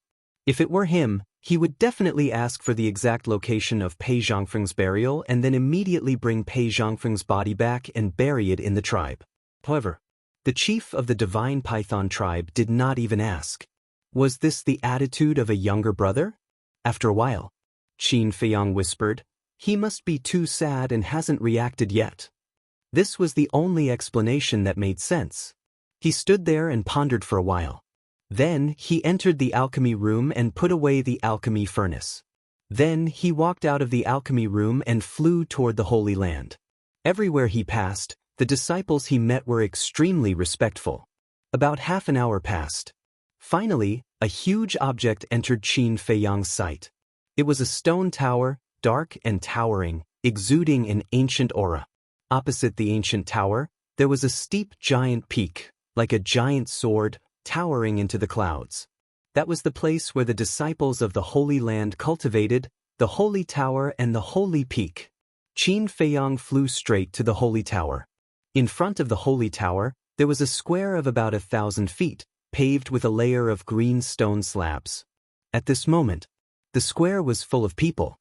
Even the surrounding void was filled with people. They were all disciples of the Holy Peak and the Holy Tower, and each of them had extraordinary strength. Ancestor Mu. As soon as they saw Qin Feiyang arrive, their pupils constricted. There was fear. There was envy. And jealousy. Qin Feiyang stopped in the air and scanned the crowd below. After a while, he did not see Elder Wang and the others, so he looked at a disciple and asked, "Where is Elder Wang and the others?" "They have all left. They should be discussing this matter with the chief tower master," the disciple said. Qin Feiyang pondered for a while, opened the portal, and directly descended in front of the chief tower master's courtyard. Last time, he had been here with young Master Hao, so he knew the coordinates. As the disciple said, the senior figures of the chief tower were all here. The chief tower master, Elder Wang, and Wang Yu's parents were all sitting in the pavilion. The rest stood around the four of them. They did not speak. Their faces were gloomy. The atmosphere was extremely solemn. Young Master Hao and Wang Yu stood on the path between the flower beds, looking at those people from afar. Swish. Qin Feiyang flashed, landed beside the two, and asked, "How's the situation?" "We didn't catch that person. We didn't even see that person's shadow." But young Master Hao's face was also very ugly. But what? Qin Feiyang asked. Young Master Hao said, someone found Qin Feiyang's trace in the holy ground. Bastard! Qin Feiyang's eyes suddenly surged with anger. It was obvious. This must have been done by Mu Qing on purpose. As for why Mu Qing did this, it was nothing more than to shift the target. Now the people present probably already thought that it was him who had snatched the heavenly star flame. This Qin Feiyang is simply too lawless. We must find him and execute him in public. Sure enough. In the pavilion, a peak master of the warrior mountain said with a murderous aura. We all want to find him, but the problem is that this person comes and goes without a trace. We can't do anything to him at all. Gong Sunbei said. Bastard! The chief tower master slammed his palm on the stone table and said angrily, our dignified chief tower, there are countless powerhouses, but we can't do anything to a kid like him, aren't we a joke? Investigate immediately, even if we have to turn the forgotten continent upside down, we must find him for me. Gong Sunbei's eyes trembled, and he hurriedly went to make arrangements. After Gong Sunbei left, the chief pagoda master looked at the 10 peak masters. The 10 pagoda masters said, all of you, stay in your positions and guard against any potential dangers. If something like this happens again, I will hold you responsible. The 10 peak masters and 10 pagoda masters respectfully responded and hurriedly left. At this point, in the pavilion, only the chief tower master and the other 3 were left. The chief tower master looked at Qin Feiyang and the other 2 and said, the 3 of you, come here. The 3 looked at each other and quickly walked over. The chief tower master said, you all know the situation, now tell me, do you have any good ideas? Wang Yue was silent. Young Master Hao was silent. Qin Feiyang was also silent. What a joke! He was Qin Feiyang, how could he help these people to come up with a plan to deal with him? The chief tower master raised his eyebrows, looked at Qin Feiyang and said, Ancestor Mu, you speak. Me? Qin Feiyang was stunned. Why did he mention his name? Wasn't he deliberately making things difficult for him? After a while, Qin Feiyang cupped his hands and said, forgive this disciple for speaking bluntly, but it is almost impossible to find Qin Feiyang. What do you mean? The chief tower master and the other 3 looked at him. It's very simple. Since he dared to enter the chief tower and steal the heavenly star flame, then he is not afraid of us finding him. But there is one thing that this disciple still can't figure out. Qin Feiyang said. What? The chief tower master asked. As everyone knows, Qin Feiyang has someone protecting him, but who is this person protecting him? And our chief tower controls the entire forgotten continent. Who has the courage to go against us? Qin Feiyang said. The 4 fell silent. Qin Feiyang said again, in fact, we don't need to specifically look for Qin Feiyang, we just need to find the person behind Qin Feiyang. Makes sense. Wang Mo nodded. In this way, the scope was reduced a lot. Because there are not many people in the Forgotten Continent who have the ability to break into the Chief Tower and dare to go against the Chief Tower. The purple-clothed woman suddenly said, I think the only one who dares to go against our Chief Tower is the Mu family. Mu family, the Chief Tower master frowned. The purple-clothed man said, then who is the mysterious madam behind Qin Feiyang? The purple-clothed woman said, why don't we make a bold guess? Could this mysterious madam be from the Mu family? You mean, the Mu family is a thief pretending to be a thief? The purple-clothed man was surprised. I don't exclude this possibility. The purple-clothed woman said. Qin Feiyang's eyes flashed, and he said, Master, Elder Wang, Auntie, Uncle, there is actually a simpler way. Say it. The 4 looked at him, their eyes full of expectation. Qin Feiyang said, before I say it, this disciple wants to ask, is there any secret hidden in the heavenly star flames? Obviously, this was asking the obvious.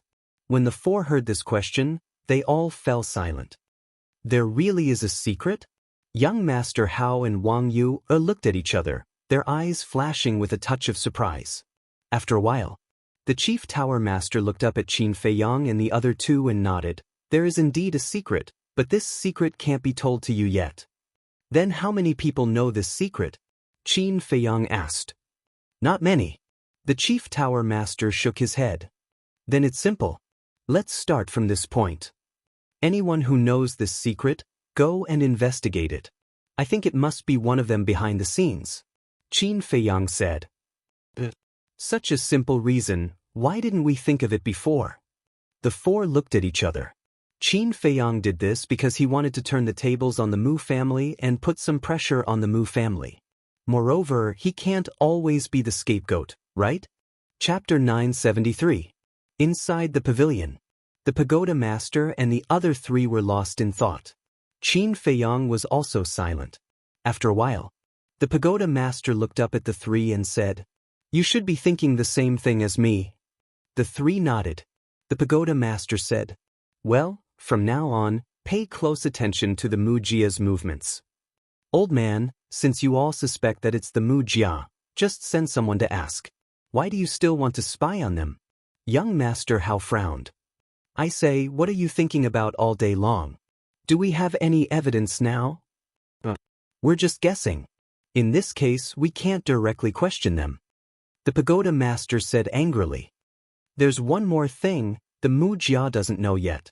We've already begun to suspect them, so we won't be particularly cautious. But if we run to question them now, they will be very careful in the future. In this way, no matter how we investigate, there won't be any results." Qin Feiyang added. Chief Pagoda Master looked at Qin Feiyang with admiration. Soon after, he looked at young Master Hao and said with a straight face, "Do you see that? This is the gap between you and him. In the future, you should learn from him and use your brain more." Young Master Hao coldly snorted and glanced at Qin Feiyang. He looked quite dissatisfied. Qin Feiyang shook his head and smiled. He looked at the pagoda master and said, "This disciple also wants to do something. Please help me." In fact, he wanted to take the opportunity to find out the location of the Mu Jia's nest. The pagoda master was stunned and smiled. "I won't let you take risks, but I'm very pleased that you have this intention." Qin Feiyang's eyes suddenly showed a trace of disappointment. The pagoda master thought for a moment and said, "But there's one thing that I can give you to deal with." "What is it?" Qin Feiyang asked. The pagoda master said, "Go to Qinghai. I'll tell you the details in a few days." "Okay."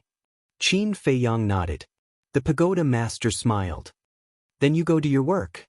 I still have something to discuss with old Wang." Disciple will take his leave. Qin Feiyang bowed and saluted. Then he turned around and walked out. Young Master Hao chased after him in big strides and said angrily, "You bastard, you're really in the limelight." "Is there?" Qin Feiyang shook his head and smiled bitterly. Keep pretending, keep pretending. I'm afraid that in the old man's eyes, you're more important than me, his own son." Seeing Chief Pagoda Master's attitude towards Qin Feiyang, young Master Hao's jealousy exploded. Qin Feiyang said helplessly, "All right, it's my fault. I shouldn't have stolen your limelight." "Why are you apologizing? I'm not blaming you. I only blame myself for being useless. No matter what I do, I can't satisfy him." Young Master Hao sighed deeply and asked, "Where are you going now?" "Of course I'm going back to the first tower to cultivate." Qin Feiyang smiled. "You really are a cultivation maniac." Young Master Hao rolled his eyes and said, "You don't need to go to the first pagoda now. The old man has already arranged a place for you to stay in the Holy Land. I will take you there." "It's arranged?" Qin Feiyang was stunned. He followed behind young Master Hao, walked out of the courtyard, and walked down a secluded path. But gradually, he frowned because Wang Yuer was still following behind them. "What do you want to do?" A moment later, Qin Feiyang finally couldn't help but stop and turn around to look at Wang Yuer angrily. "What do you mean?" Wang Yuer was a little stunned. Qin Feiyang raised his eyebrows and said angrily, "If you don't have any ulterior motives, why do you keep following me?" "Following you? What a joke!" Wang Yuer sneered without hiding it, walked straight past Qin Feiyang, and then walked forward without looking back. "What's going on?" Qin Feiyang was stunned. Young Master Hao had been snickering at the side. After Wang Yuer left, he looked at Qin Feiyang and said with a low smile, "I forgot to tell you, sister, you also lives in this direction, and it's not far from where you live." "Ah." Qin Feiyang's face twitched. It turned out that he had misunderstood Wang Yue. That was awkward. Young Master Hao's eyes flashed with a hint of ridicule, and he asked, "But speaking of which, how should I address you now?" "What do you mean?" Qin Feiyang was stunned and looked at him suspiciously. "Originally, I called you brother. But now, you and sister you have taken off the engagement, so shouldn't I call you brother-in-law?" Young Master Hao said. "Brother-in-law?" Qin Feiyang was stunned and hurriedly waved his hand and said, "Forget it, I really can't afford it." It seems like you don't like this sister of mine at all." Young Master Hao smirked.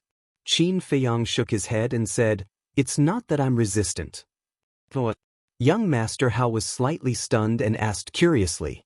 Qin Feiyang said, "I don't want to talk about feelings at the moment, and I don't want to let someone down." Young Master Hao was surprised. Could it be that this person already had someone he liked? A moment later, the two of them came to a lake. The lake was very large, covering an area of several miles. The lake water was clear, reflecting the blue sky and white clouds. In the center, there was a piece of land about 1,000 feet long, like a small island, sitting in the center of the lake. "This is?" Qin Feiyang looked at the lake suspiciously. Young Master Hao said, "This is the Soothing Lake, and also where we live." "Soothing Lake?" Qin Feiyang was surprised and said, "Shouldn't I go to the Holy Tower?" All the disciples who entered the Holy Land either went to the Holy Tower or the Holy Peak. Why did young Master Hao bring him here? "The Holy Tower is where ordinary disciples stay, and you are my father's disciple. How can they compare to you?" Young Master Hao smiled proudly. "I see." Qin Feiyang suddenly understood. "Let's go."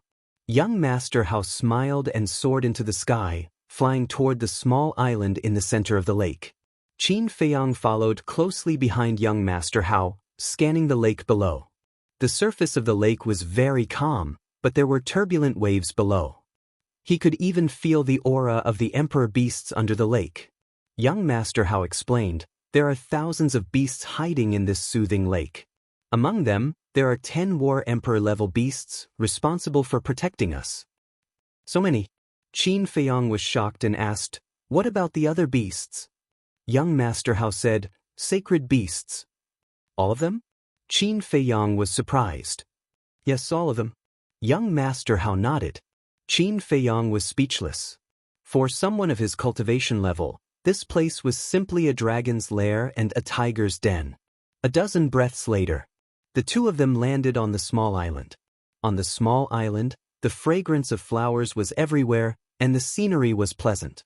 Lush green grass and verdant little trees swayed in the wind, displaying endless vitality. A clear stream meandered across the entire island. The stream flowed slowly and colorful fish jumped up and down, adding to the tranquility of the place. In the center of the island, there were a total of 3 courtyards, standing side by side, only 100 meters apart. According to young Master Hao, the first courtyard was Wang Yuer's residence. The second courtyard was young Master Hao's own. As for the third courtyard, it was Qin Feiyang's future residence. Qin Feiyang looked at them one by one. Compared to the second and third courtyards, the first courtyard was more beautiful and tidy. There were all kinds of flowers planted in the courtyard. On both sides of the gate, there were 2 vigorous peach trees, blooming with peach blossoms and a strong fragrance. At this moment, Wang Yue was standing under the peach tree, and the petals fell down.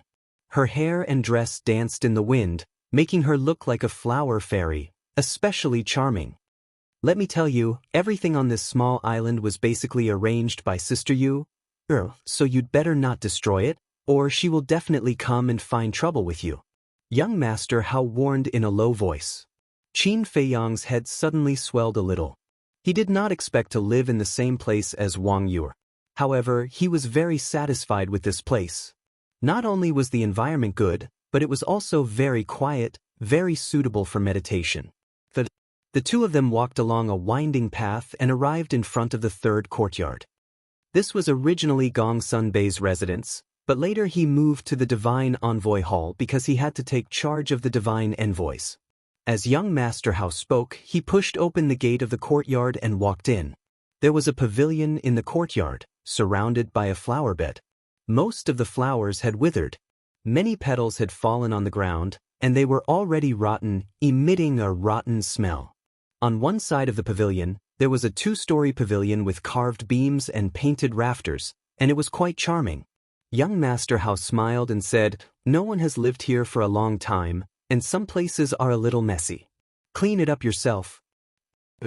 Qin Feiyang nodded. Young Master Hao looked up at the first courtyard and said in a low voice, "There's one more thing that I have to tell you. Don't enter my sister's courtyard without permission." "But is there something that can't be exposed?" Qin Feiyang was suspicious. "Isn't your imagination a little too rich?" Young Master Hao rolled his eyes and said, "She doesn't like others to disturb her." "I see." Qin Feiyang nodded in realization and said with a smile, "That's very similar to me." "All right, you're all freaks. I'm the only normal one who likes to be lively. All right, I won't disturb you anymore. I'll go to the Dragon Phoenix Pavilion for a while. I really hope to see her face soon." Young Master Hao looked at the sky and laughed foolishly. Then he opened the portal and left without looking back. Miss Dragon Phoenix Pavilion. Qin Feiyang pondered for a moment, shook his head, and began to tidy up the courtyard. Wang Yu looked at Qin Feiyang from afar, and also entered the pavilion without saying a word. An hour later, Qin Feiyang cleaned up the courtyard inside and outside, then went to take a bath, changed into a clean set of clothes, and sat on the balcony on the second floor. He took out the jade slip that the young lady of the Dragon Phoenix Pavilion gave him and carefully looked through it. Isn't this the legendary invisibility technique? 100 breaths passed. Qin Feiyang suddenly opened his eyes, his face full of excitement. This was a battle art that could make one invisible. It was called the concealment art. The concealment art did not have any offensive power, but it could hide one's body in the void and turn invisible. Even if you stood in front of others, they would not be able to see you. It could be said that as long as he mastered this concealment art, Qin Feiyang would be like a tiger that had grown wings. Then came the question, why did the young lady of the Dragon Phoenix Pavilion give him such a precious battle art? Chapter 974. After thinking for a long time, Qin Feiyang couldn't figure it out. So, he put it aside for the time being and meditated on the concealment spell. Time flew. 3 days later, in the evening, Qin Feiyang opened his eyes and an obscure aura spread out from his body. The next moment, he disappeared on the terrace. And even his aura disappeared as if he had never appeared here. In fact, he was still on the terrace, but he had activated the concealment spell and no one could see him. Swish. Suddenly, a figure landed on the island out of thin air. It was Mr. Hao. In the past 3 days, he went to the Longfeng house on time every morning and came back on time at night. And when he saw Qin Feiyang meditating on the terrace, he didn't disturb Qin Feiyang for 3 days. But at this moment, seeing that there was no one on the terrace and there was no candlelight in the attic, Mr. Hao couldn't help but feel suspicious. Where did this guy go? He swooped down and landed in Qin Feiyang's courtyard, shouting, "Brother Mu, are you there?" No one answered. In fact, Qin Feiyang was now standing in front of Mr. Hao and waving at his eyes. But Mr. Hao didn't notice it at all. Not here. This bastard is too unloyal. He didn't call me when he went out to have fun. After waiting for a long time and not hearing Qin Feiyang's response, Mr. Hao thought that Qin Feiyang had gone out. He cursed and returned to his courtyard. After Mr. Hao entered the attic, Qin Feiyang's figure appeared out of thin air. It's really amazing. He looked at himself, his eyes full of surprise. Suddenly, he seemed to think of something and looked up at Wang Yuer's courtyard. Because it was not far away, he could clearly see that there were wisps of candlelight in the attic where Wang Yuer was. If you don't give it to me, I'll get it myself. Qin Feiyang smiled, activated the concealment spell again, and walked into Wang Yuer's courtyard openly. In the courtyard, hundreds of flowers bloomed, competing for beauty. The strong fragrance of flowers pervaded every corner of the courtyard. Qin Feiyang stood in the flower bed and looked at the attic. The doors and windows were closed, and the candlelight came from a window on the left side of the first floor. He could clearly hear the sound of water coming from inside. How do we get in? Qin Feiyang hesitated. Although the concealment art could make him invisible, if he opened the window or door, it would definitely make a sound. Suddenly, his eyes lit up. There was a window on the second floor that wasn't closed. Immediately, he leaped into the air and slipped in quietly. When Qin Feiyang entered the room, his body stiffened.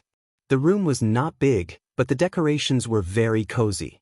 There was a bed beside it, covered with light pink bedding. There was also a dressing table beside the bed. In addition to all kinds of decorations, there was also a pile of dresses and even a piece of underwear. Obviously, this was Wang Yuer's boudoir. Don't look at indecent things. Qin Feiyang quickly looked away. But just as he was about to leave the room, he looked at the dressing table again. This was because he found an exquisite Qianquan pouch under the underwear. He had seen this Cosmos bag before. It was the Cosmos bag that Wang Yuer usually used. The dress and underwear are all here. The Cosmos bag is also here. Could she be bathing downstairs? Qin Feiyang mumbled, his eyes shining. This was a good opportunity. Of course. This so-called good opportunity was not to peek at Wang Yuer bathing, but to seize the opportunity to take back the 10th part of the soul tampering skill. He walked to the dressing table, grabbed the Cosmos bag and began to search. Nothing. After searching for a while, he could not help but frown. There were a large number of herbs, elixirs and even sacred weapons in the Cosmos bag, but he could not find the jade slip. This shouldn't be. Qin Feiyang muttered to himself. Tada! Suddenly, there was a series of footsteps downstairs. He quickly put the Cosmos bag back to its original position, restrained his aura to the extreme, and stood quietly by the side. After all, Wang Yuer was a 9-star combat sage. If he was not careful, she might discover him. So, a graceful figure entered the room. Qin Feiyang immediately turned his head and looked elsewhere. It was Wang Yuer, but the current Wang Yuer was simply deadly. She was wearing nothing except a white bath towel. Her 2 long legs, as well as half of her majestic twin peaks, were exposed. Her jade-like skin, her wet long hair, her languid demeanor, and her captivating eyes, every part of her was emitting a fatal seduction. What the hell? Qin Feiyang cursed in his heart. Since he met this woman, he had been encountering such situations. Fortunately, he had strong willpower, otherwise he would have had a nosebleed. After Wang Yuer entered the room, she looked at the clothes and Cosmos bag on the dressing table and did not find anything strange. Then she walked to the closet at the side, found a clean towel, and wiped her wet long hair. Inside the wardrobe, in addition to all kinds of long dresses, there were also many small and exquisite undergarments. This is too torturous. Qin Feiyang only glanced at it casually, but his heart was already restless. But now, he didn't dare to move. He could only stand there and try not to look. However, it was not over yet. After Wang Yuer wiped the water stains, she took off the bath towel wrapped around her body in front of Qin Feiyang. Immediately, Qin Feiyang felt an uncontrollable evil fire rising in his heart. His mouth was dry. The woman in front of him was completely standing in front of him. That slim waist, that soft and tender skin. When had he ever seen such a scene? The most torturous thing was that Wang Yuer was not in a hurry to put on her clothes. She looked around in the closet as if she didn't know which one to wear. I shouldn't have broken in at this time. Qin Feiyang was extremely vexed. If Wang Yuer found out, he would not only be known as a peeping Tom, but also suffer from Wang Yuer's full revenge. About a dozen breaths later, the torture was finally over. Wang Yuer found a sky-blue long dress and put it on, which added a bit of elegance to her. Every color of clothes can give off a completely different flavor. This woman is really a natural beauty. Qin Feiyang murmured. Then Wang Yuer sat on the edge of the bed, lowered her head and said nothing. All of a sudden, she waved her hand, and a stream of light rushed out of her body. It was a jade slip, which was suspended in front of Wang Yuer. Qin Feiyang's face twitched. No wonder he couldn't find it. It turned out that Wang Yuer put it in her qi. He didn't expect this woman to be so cautious. However, the devil was 1 foot tall and the priest 10 feet tall. Now this great opportunity was in front of him. He walked up silently, grabbed the jade slip and put it in his Jianghu bag. At the same time, Wang Yue was stunned. She immediately straightened her body and scanned the void in surprise. What was going on? Where was the jade slip? Was there someone? She quickly looked around the room. But in the end, as if she had seen a ghost, a trace of panic appeared on her face. Because she didn't find anyone else in the room. She didn't even sense any other aura. Impossible! How can there be ghosts in this world? Even if there are ghosts, they can't snatch this jade slip. Someone must be behind this. Whoosh! She suddenly got up, her face full of anger. She rushed out of the window at lightning speed, closed her eyes, and sensed carefully. However, she didn't find a third person's aura on the island except for Mr. Howe's. Who is it? Get out here! She was so angry that she couldn't help but roar.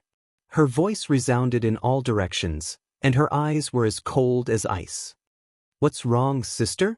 Young Master Hao ran out in a hurry and looked at Wang Yue in surprise. Wang Yue said in a deep voice, "Someone stole the 10th part of the soul refining technique in front of me." Mr. Hao was a little confused. How could someone steal the 10th part of the soul refining technique in front of this demoness? After coming back to his senses, Mr. Hao said with a smile, "Sister, you must be joking." Do I look like I'm joking? Wang Yue suddenly lowered her head and stared at Mr. Hao with a sharp gaze. Mr. Hao's heart skipped a beat. Indeed, she didn't seem to be joking. He landed beside Wang Yue in a flash and asked, "What's going on?" "Just now, I took out the jade slip and was sitting by the bed thinking about something, but suddenly, the jade slip disappeared in front of my eyes." Wang Yue said. This, Mr. Hao was stunned. It disappeared in front of his eyes. That was too strange. Was it haunted? He scanned the island in surprise. This situation could only be explained by a ghost. Suddenly, Wang Yue looked at Qin Feiyang's courtyard, her eyes flickering. Seeing this, Mr. Hao frowned and said, "Sister, are you suspecting your fiancé? Besides you, he's the only one who knows about the 10th part of the soul refining technique. Who else could it be?" Wang Yue gritted her teeth and had already locked onto Qin Feiyang. "It can't be him. Because when I came back, he wasn't here. He should have gone out." Mr. Hao said. "Not here?" Wang Yue raised her eyebrows and said, "Before I took a shower, I specially observed him. At that time, he was still on the balcony. How could he not be here?" "It's true," Mr. Hao said. Wang Yue didn't believe it. She flew over Qin Feiyang's courtyard and shouted, "Moo, don't pretend. I know you're inside. Get out." "Sister, he's not here." "Would I lie to you?" Mr. Hao looked at her helplessly and said. Wang Yue turned a deaf ear and continued to shout, "Aren't you very powerful? Why do you dare to admit what you did? What kind of man are you?" However, there was dead silence in the courtyard. Not even a shadow appeared. "He's really not here?" Wang Yue raised her eyebrows. If it wasn't this bastard, who else could it be? The island was guarded by emperor beasts. If someone really sneaked in, it was impossible for there to be no sound at all. "Sister, this matter is too strange.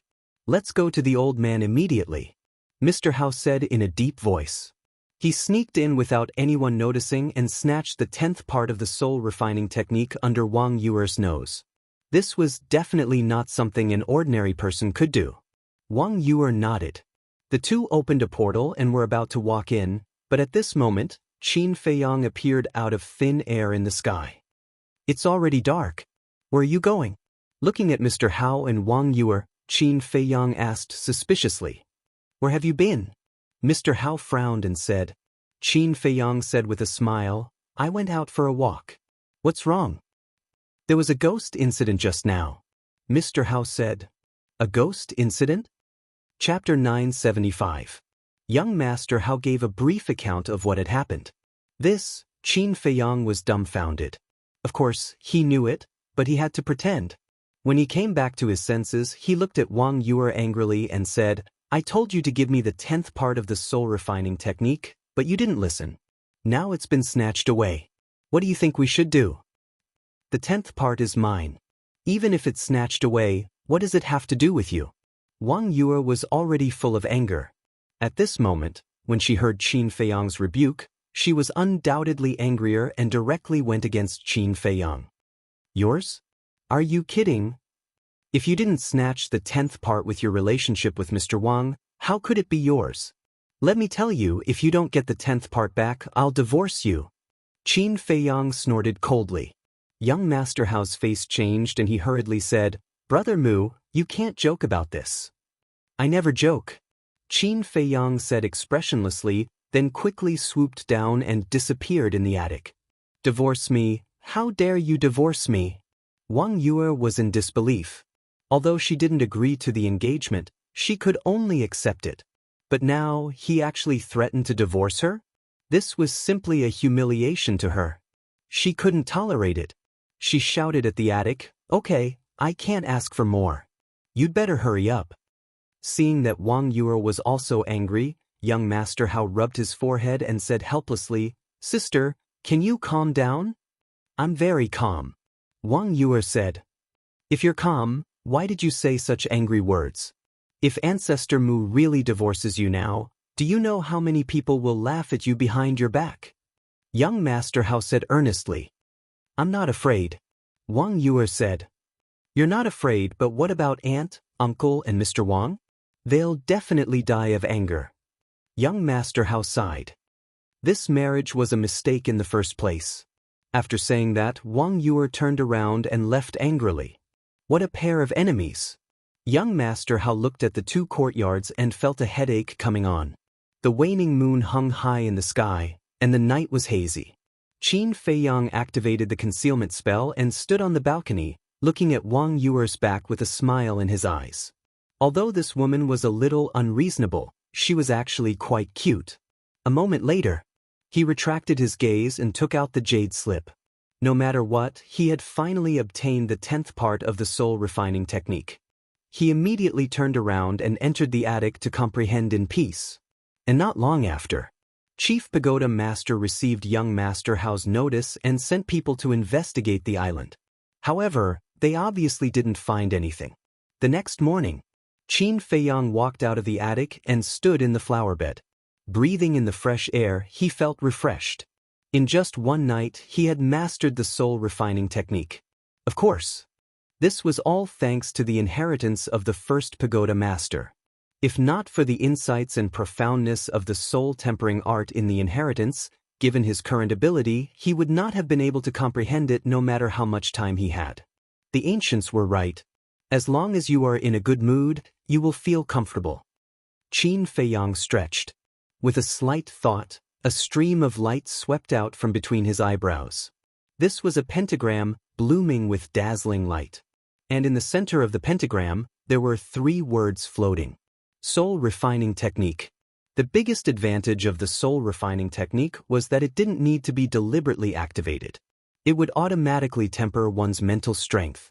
In other words, his current spiritual power was increasing every moment. Although it was not obvious, if he sensed it carefully, he could still detect it. Suddenly, there was the sound of the door opening. Qin Feiyang hurriedly waved his hand, and the pentagram turned into a stream of light and merged into between his eyebrows. Then he looked up and saw young Master Hao coming out from next door. Morning. Qin Feiyang smiled and greeted him. Young Master Hao was startled. He looked at Qin Feiyang as if he had discovered a new continent and asked curiously, Why aren't you cultivating today? Qin Feiyang rolled his eyes at him and said speechlessly, Do you really think I'm a cultivation maniac? That's good. Today is the day of the Dragon and Phoenix wine auction. Let's go and have a seat. Young Master Hao laughed. Not interested. Qin Feiyang shook his head. Young Master Hao was immediately displeased. Why are you so boring? Qin Feiyang said, It's not that I'm boring, it's that you're too bored. What's so good about that Dragon and Phoenix wine? Tasteless. Young Master Hao pursed his lips. Qin Feiyang shook his head and laughed bitterly. Did this have anything to do with taste? Buzz. At this moment, the image crystal in Qin Feiyang's arms buzzed. Qin Feiyang's eyes flashed, and he looked at young Master Hao and said, I have something to do, let's meet another day. After saying that, he turned around and entered the attic, closing the door behind him. How did I make such a friend?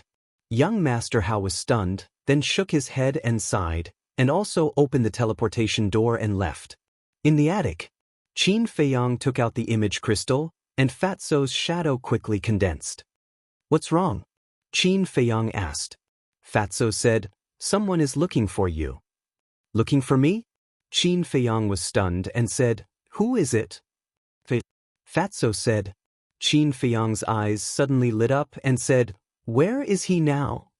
It's right outside my cave abode. Fatso said. Qin Feiyang pondered for a moment and said, give me the coordinates, I'll be there right away. After getting the coordinates, Qin Feiyang opened a teleportation door. The next moment, he appeared in a cave abode. The cave was only 100 feet long. Other than a praying mat, a stone table and 4 stone stools, there was nothing else. It was quite simple. However, it was very clean. Fatso walked forward and pointed to the door of the cave. He said to Qin Feiyang, he's outside. Qin Feiyang said, let him in. Fatso said loudly, Senior Brother Pei, come in. Tada! Accompanied by the silent sounds of footsteps, Pei Yi entered the cave and entered Qin Feiyang's sight. However, at this moment, Pei Yi was no longer as carefree and unrestrained as before. Instead, he seemed to be in agony. Qin Feiyang sighed secretly and pointed to the stone stool beside him. He smiled and said, have a seat. Pei Yi looked at Qin Feiyang, who was sitting on a stone stool with his head hung low, remaining silent. Qin Feiyang also sat opposite Pei Yi and said, they must have told you everything. Pei Yi nodded. Qin Feiyang asked, what are your plans then? I don't know. I'm very conflicted now. Pei Yi shook his head with a look of agony on his face. Qin Feiyang said, I can understand how you feel, but he's still your father after all. What are you guys talking about? Fatso looked at the two of them in confusion. Qin Feiyang looked at Fatso and sighed. Pei Changfeng is his father. What? Fatso was dumbfounded. Isn't this too much of a coincidence? Is he really dead? Pei Yi finally looked up and asked Qin Feiyang. Qin Feiyang nodded. Pei Yi fell silent again. After a long while, he said, can you take me to the place where he was buried?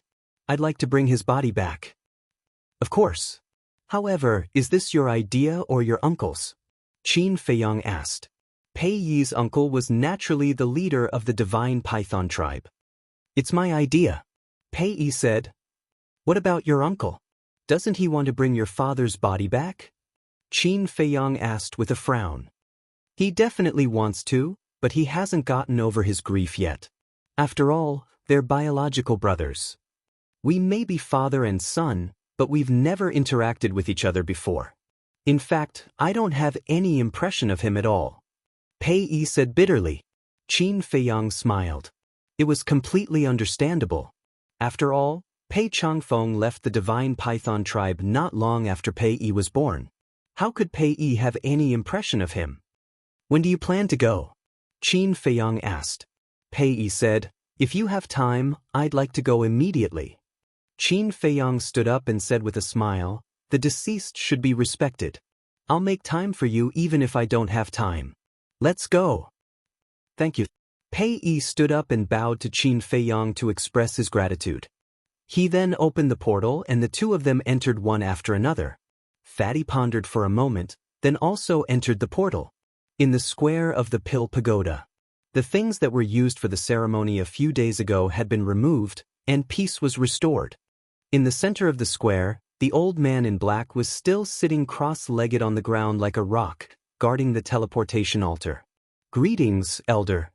After Qin Feiyang and the other two appeared, they immediately bowed to the old man in black. The black-clothed old man was the law-enforcing elder of the Pill Tower. His status was quite high, and he was also extremely strong. Normally, he did not smile, but when he saw Qin Feiyang, a trace of a smile crawled onto his old face. Qin Feiyang cupped his hands and said, Elder, the three of us would like to make a trip to the 9 regions. The old man in black said, if the people of the Central Divine Kingdom want to go to the 9 regions, they have to get the Chief Pagoda Master's permission first. Do you have it? It's too troublesome to go to the 9 regions with the chief pagoda master's permission. Qin Feiyang furrowed his brows without leaving a trace. He shook his head and said, "No." The old man in black said apologetically, "I'm sorry, but I can't let you go." Compared to the first time they met, his attitude was much more polite. However, Pei couldn't help but feel anxious. He pleaded, "Elder, I'm going to the 9 regions for no other reason than to retrieve my father's body. Please make an exception." Body? The old man in black was stunned. He looked Pei up and down for a moment and said, "You're Pei from the divine python tribe?" "Yes, I am." Pei nodded. The old man in black said, "As far as I know, your father went missing, right? But now we've found him, but he's already dead." Pei looked sorrowful and his eyes were filled with pain. "I see. All right then, you can go, but you only have 3 days. You must come back within 3 days." The old man in black hesitated and nodded. "Thank you, Elder." Pei hurriedly bowed and thanked him. The old man in black waved his hand, and his battle chi surged and merged into the teleportation altar. So, the teleportation altar was activated. Qin Feiyang and the other 2 jumped onto the altar one after another, and their figures quickly disappeared. The 9th region. In the central square of the Ice Crystal City. No one was allowed to set foot here. Chapter 976. But suddenly, there was a deafening buzzing sound in the quiet square. What's going on? The group of guards looked toward the center of the square like startled rabbits. At that moment, their eyes widened. The teleportation altar was awakened. One of the leading guards shouted, "Quick, quick, quick! Be more spirited!" There was only one explanation for the awakening of the teleportation altar. The big shots of the central divine kingdom had arrived. Finally, under the watchful eyes of the guards, 3 figures appeared above the teleportation altar out of thin air. It was Qin Feiyang and the other 2. So young. Looking at the appearance of Qin Feiyang and the other 2, the group of guards was a little stunned. But the next moment, they bowed in unison and said, "Greetings, my lords." "My lords?" Fatso was stunned and chuckled. "That's a good name." The leading guard said respectfully, "My lords, is there anything I can do for you?" "No, you can go about your business." Qin Feiyang smiled faintly and immediately opened the teleportation gate, leaving with Fatso and Pei. "Captain, who are they? They look so young, but their auras are so strong." Several guards whispered with fear in their eyes. "I've never been to the Central Divine Kingdom. How would I know? But I'm sure that they have a certain status in the Central Divine Kingdom." The leading guard said. "What do you mean?" One of the guards asked suspiciously. The aura of the 3 of them is very extraordinary. Especially the one who spoke. Although he looks ordinary, he exudes the aura of a king. Moreover, I can sense a great saint's aura from him."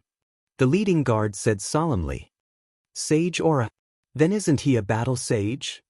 "He's already a battle sage at such a young age. How terrifying is his talent?" The group of guards was dumbfounded. The legendary Central Divine Kingdom was really scary. But they would never have thought that the person they were afraid of was Qin Feiyang, the person they wanted to kill. At the same time, the 3rd zone. Qin Feiyang and the other 2 arrived above a glacier. Below, the mountain ranges were covered in white snow. Qin Feiyang scanned the glacier below and said, "Your father is buried here."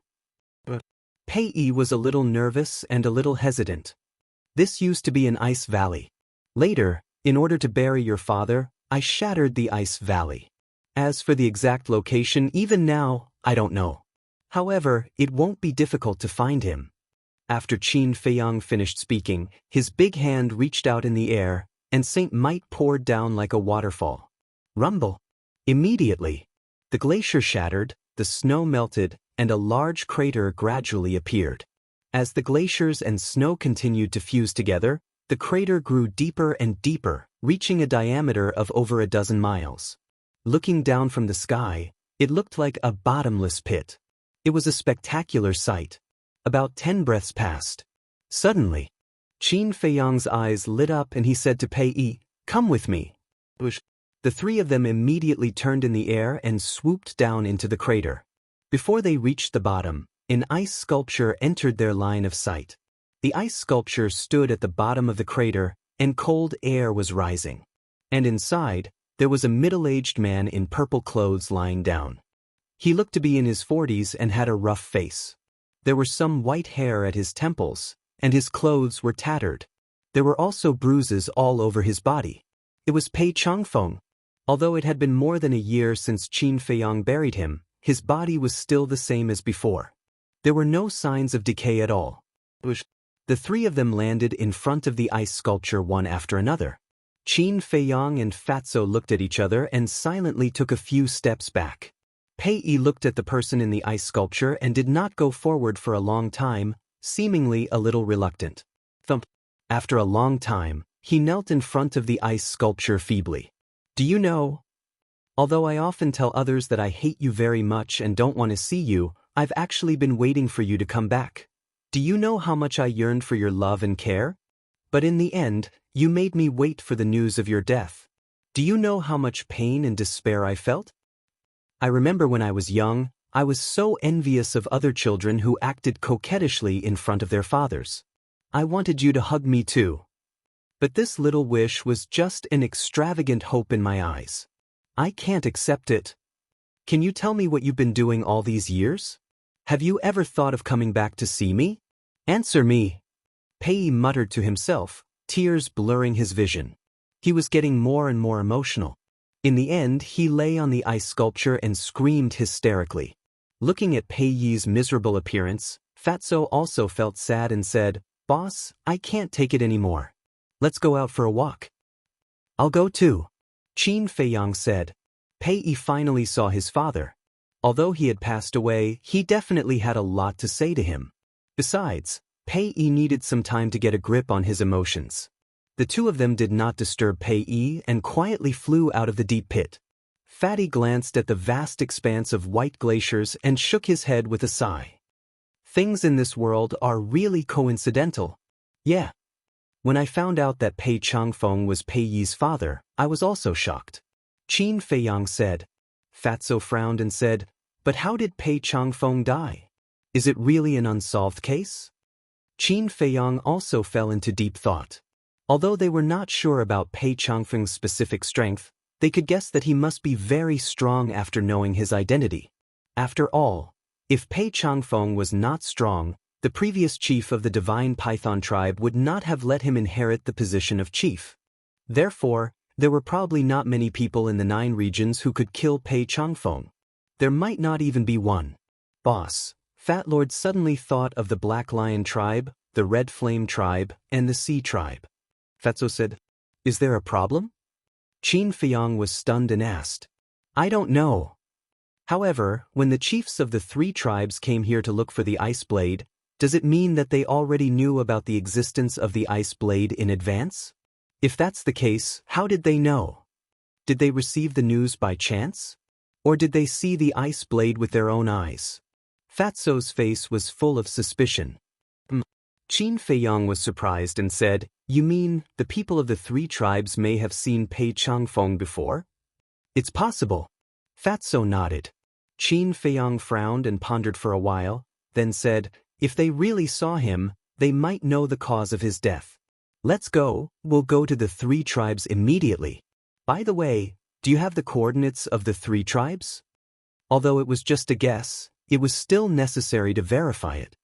Of course. Back then, Master Fatty, Brother Wolf, and the others had ransacked the 3 big tribes. Chapter 977. Black Lion Tribe. In a small courtyard, 2 black-clothed old men sat opposite each other. Outside the small courtyard, a group of youths were naked and practicing martial arts on the snow. Although they were very young, only 12 or 13 years old, and their faces were red from the cold, none of them complained. Their faces were resolute. Since the chief and the high priest were killed, our Black Lion tribe is no longer what it used to be, but our hope is not yet destroyed. These children are our hope. It's a pity that Qin Feiyang and those bastards robbed our treasury. Otherwise, with our foundation, these children wouldn't have to work so hard. Looking at those youths, The two black-clothed old men's faces were full of gratification, but there was also a trace of hatred in their eyes. This hatred was naturally targeted at Qin Feiyang and the others. Haven't you heard of the saying, no pain, no gain? But at this moment, with a faint laugh, Qin Feiyang and Fatso appeared out of thin air in the courtyard. Who is it? The two old men were shocked and immediately stood up, looking at the two of them warily. The group of youths outside also stopped practicing martial arts and looked at the two of them curiously. The tribesmen further away also put down what they were doing and came over, looking extremely unfriendly. Qin Feiyang glanced at the tribesmen of the Black Lion tribe indifferently, looked at the two old men, and asked, "Who is in charge of the Black Lion tribe now?" "I'm the Grand Elder of the Black Lion tribe." "I'm the Second Elder. May I ask why the two of you have come to our Black Lion tribe?" The two old men introduced themselves and asked. Qin Feiyang did not answer and asked, "So, as long as Cui Chingqing knows, you also know?" Cui Chingqing was the chief of the Black Lion tribe. "What on earth do you want?" The two old men frowned. Qin Feiyang waved his hand, took out his identity token and said, "I'm from the Central Divine Kingdom's main tower. I'm here to investigate the cause of a person's death." The Central Divine Kingdom. Immediately, everyone's eyes trembled, and their faces were filled with shock and fear. Because none of them had been to the Central Divine Kingdom, they had no idea what the token in Qin Feiyang's hand represented. But if the other party was really from the Central Divine Kingdom, he could not afford to offend them. The two old men looked at each other and bowed. "Greetings, sirs." Qin Feiyang nodded, put away the token and said, "Do you know someone called Pei Changfeng?" Pei Changfeng? Hearing this name, a trace of suspicion crept into their eyes. "That's him." Fatso waved his hand, and Pei Zhangfeng's shadow quickly condensed in the void. "Who is he?" The members of the Black Lion tribe looked at Pei Zhangfeng's figure with puzzlement on their faces. However, Qin Feiyang caught a hint of bewilderment in the eyes of the Grand Elder and Second Elder. In such a situation, doubt and bewilderment meant two different things. Doubt meant that they were completely unaware. And bewilderment meant that the two of them had definitely seen Pei Zhangfeng, but at least they knew of his existence. However, Qin Feiyang did not point it out and said, "Have you never seen him before?" Everyone shook their heads. The Grand Elder and Second Elder also shook their heads. Fatso's eyes revealed disappointment and said in a low voice, "It seems that we guessed wrong." "We didn't guess wrong. It's just that someone refuses to tell the truth." Qin Feiyang shook his head and laughed. Fatso was surprised. Qin Feiyang looked at the Grand Elder and said indifferently, "Tell me everything you know." "They know?" Fatso was stunned for a moment, then glared at the two of them and shouted, "Since you know, then why don't you say it? Are you courting death?" The two of them trembled both physically and mentally, and were a little flustered by Qin Feiyang and Fatso's gaze. "Don't be nervous. As long as you tell me the truth, I won't hurt a single clansman of your Black Lion tribe. But if you dare to continue hiding it, your Black Lion tribe will face the danger of being exterminated today," Qin Feiyang said with a smile. But at the end of his sentence, the holy might roared out and instantly enveloped the entire Black Lion tribe. Everyone was suffocating under the pressure. The two old men were also trembling both physically and mentally, their eyes filled with disbelief. He looked so young, but he was actually a battle saint. As for the Black Lion tribe, as a super tribe in the third region, they once had a war saint. That was the leader and the high priest. However, these two people had both died at the hands of Qin Feiyang in the end, so the strongest one was the 9-star war sect.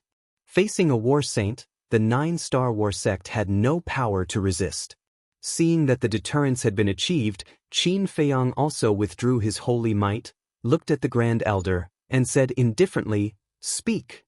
The Grand Elder hurriedly nodded and said, "We have indeed seen him before." "You've really seen him before?" Qin Feiyang and Fatso were stunned. Then Fatso asked, "Where have you seen him?" The Grand Elder wiped his cold sweat and said with his head lowered, "White Crane Mountain Range." Qin Feiyang was stunned and asked suspiciously, "Where is White Crane Mountain Range?" The Grand Elder said, "Not far, It's in the south, only a dozen miles away from here. Qin Feiyang frowned. What is Pei Changfeng doing in White Crane Mountain Range? He is fighting with someone. The Grand Elder said. Qin Feiyang's eyes flashed. The Grand Elder shook his head and said, We don't know, but we know that they are brothers. Brothers? Qin Feiyang was stunned and said, How do you know that they are brothers? The Grand Elder said, Because Pei Changfeng calls that person little brother. Little brother? Qin Feiyang and the Grand Elder looked at each other. Could it be that the person who fought with Pei Changfeng back then was the current leader of the Divine Python tribe? But wasn't this too inconceivable? Qin Feiyang said in a deep voice, Do you know what that person looks like? I know. It's a middle-aged man, his cultivation is very strong, and his temperament is also very extraordinary. The Grand Elder raised his hand and waved. Battle chi surged and quickly condensed into a figure in the void. It's really him. Qin Feiyang and the Grand Elder looked at the virtual figure, their faces full of disbelief. This person in front of them, if not the current leader of the Divine Python tribe, who else could it be? In other words, what the leader of the Divine Python tribe said to Qin Feiyang at that time was all lies. And Pei Changfeng's death was completely a conspiracy. Qin Feiyang said, I want to know the details. Good. As long as you don't hurt us, we will tell you everything. The Grand Elder and the Grand Elder nodded. I remember that back then, we were discussing some matters with the leader, but suddenly we heard a loud noise. Out of curiosity, we rushed to the White Crane Mountain Range and happened to see two people fighting, and we also heard their conversation. The two slowly told the unknown secret of that year. The more Qin Feiyang and the Grand Elder listened, the more surprised they became. It turned out that, back then, the previous leader of the Divine Python tribe did want to pass the position to Pei Changfeng. And it was not as the current leader of the Divine Python tribe said, that Pei Changfeng did not want to take over the position. On the contrary, Pei Changfeng was very willing.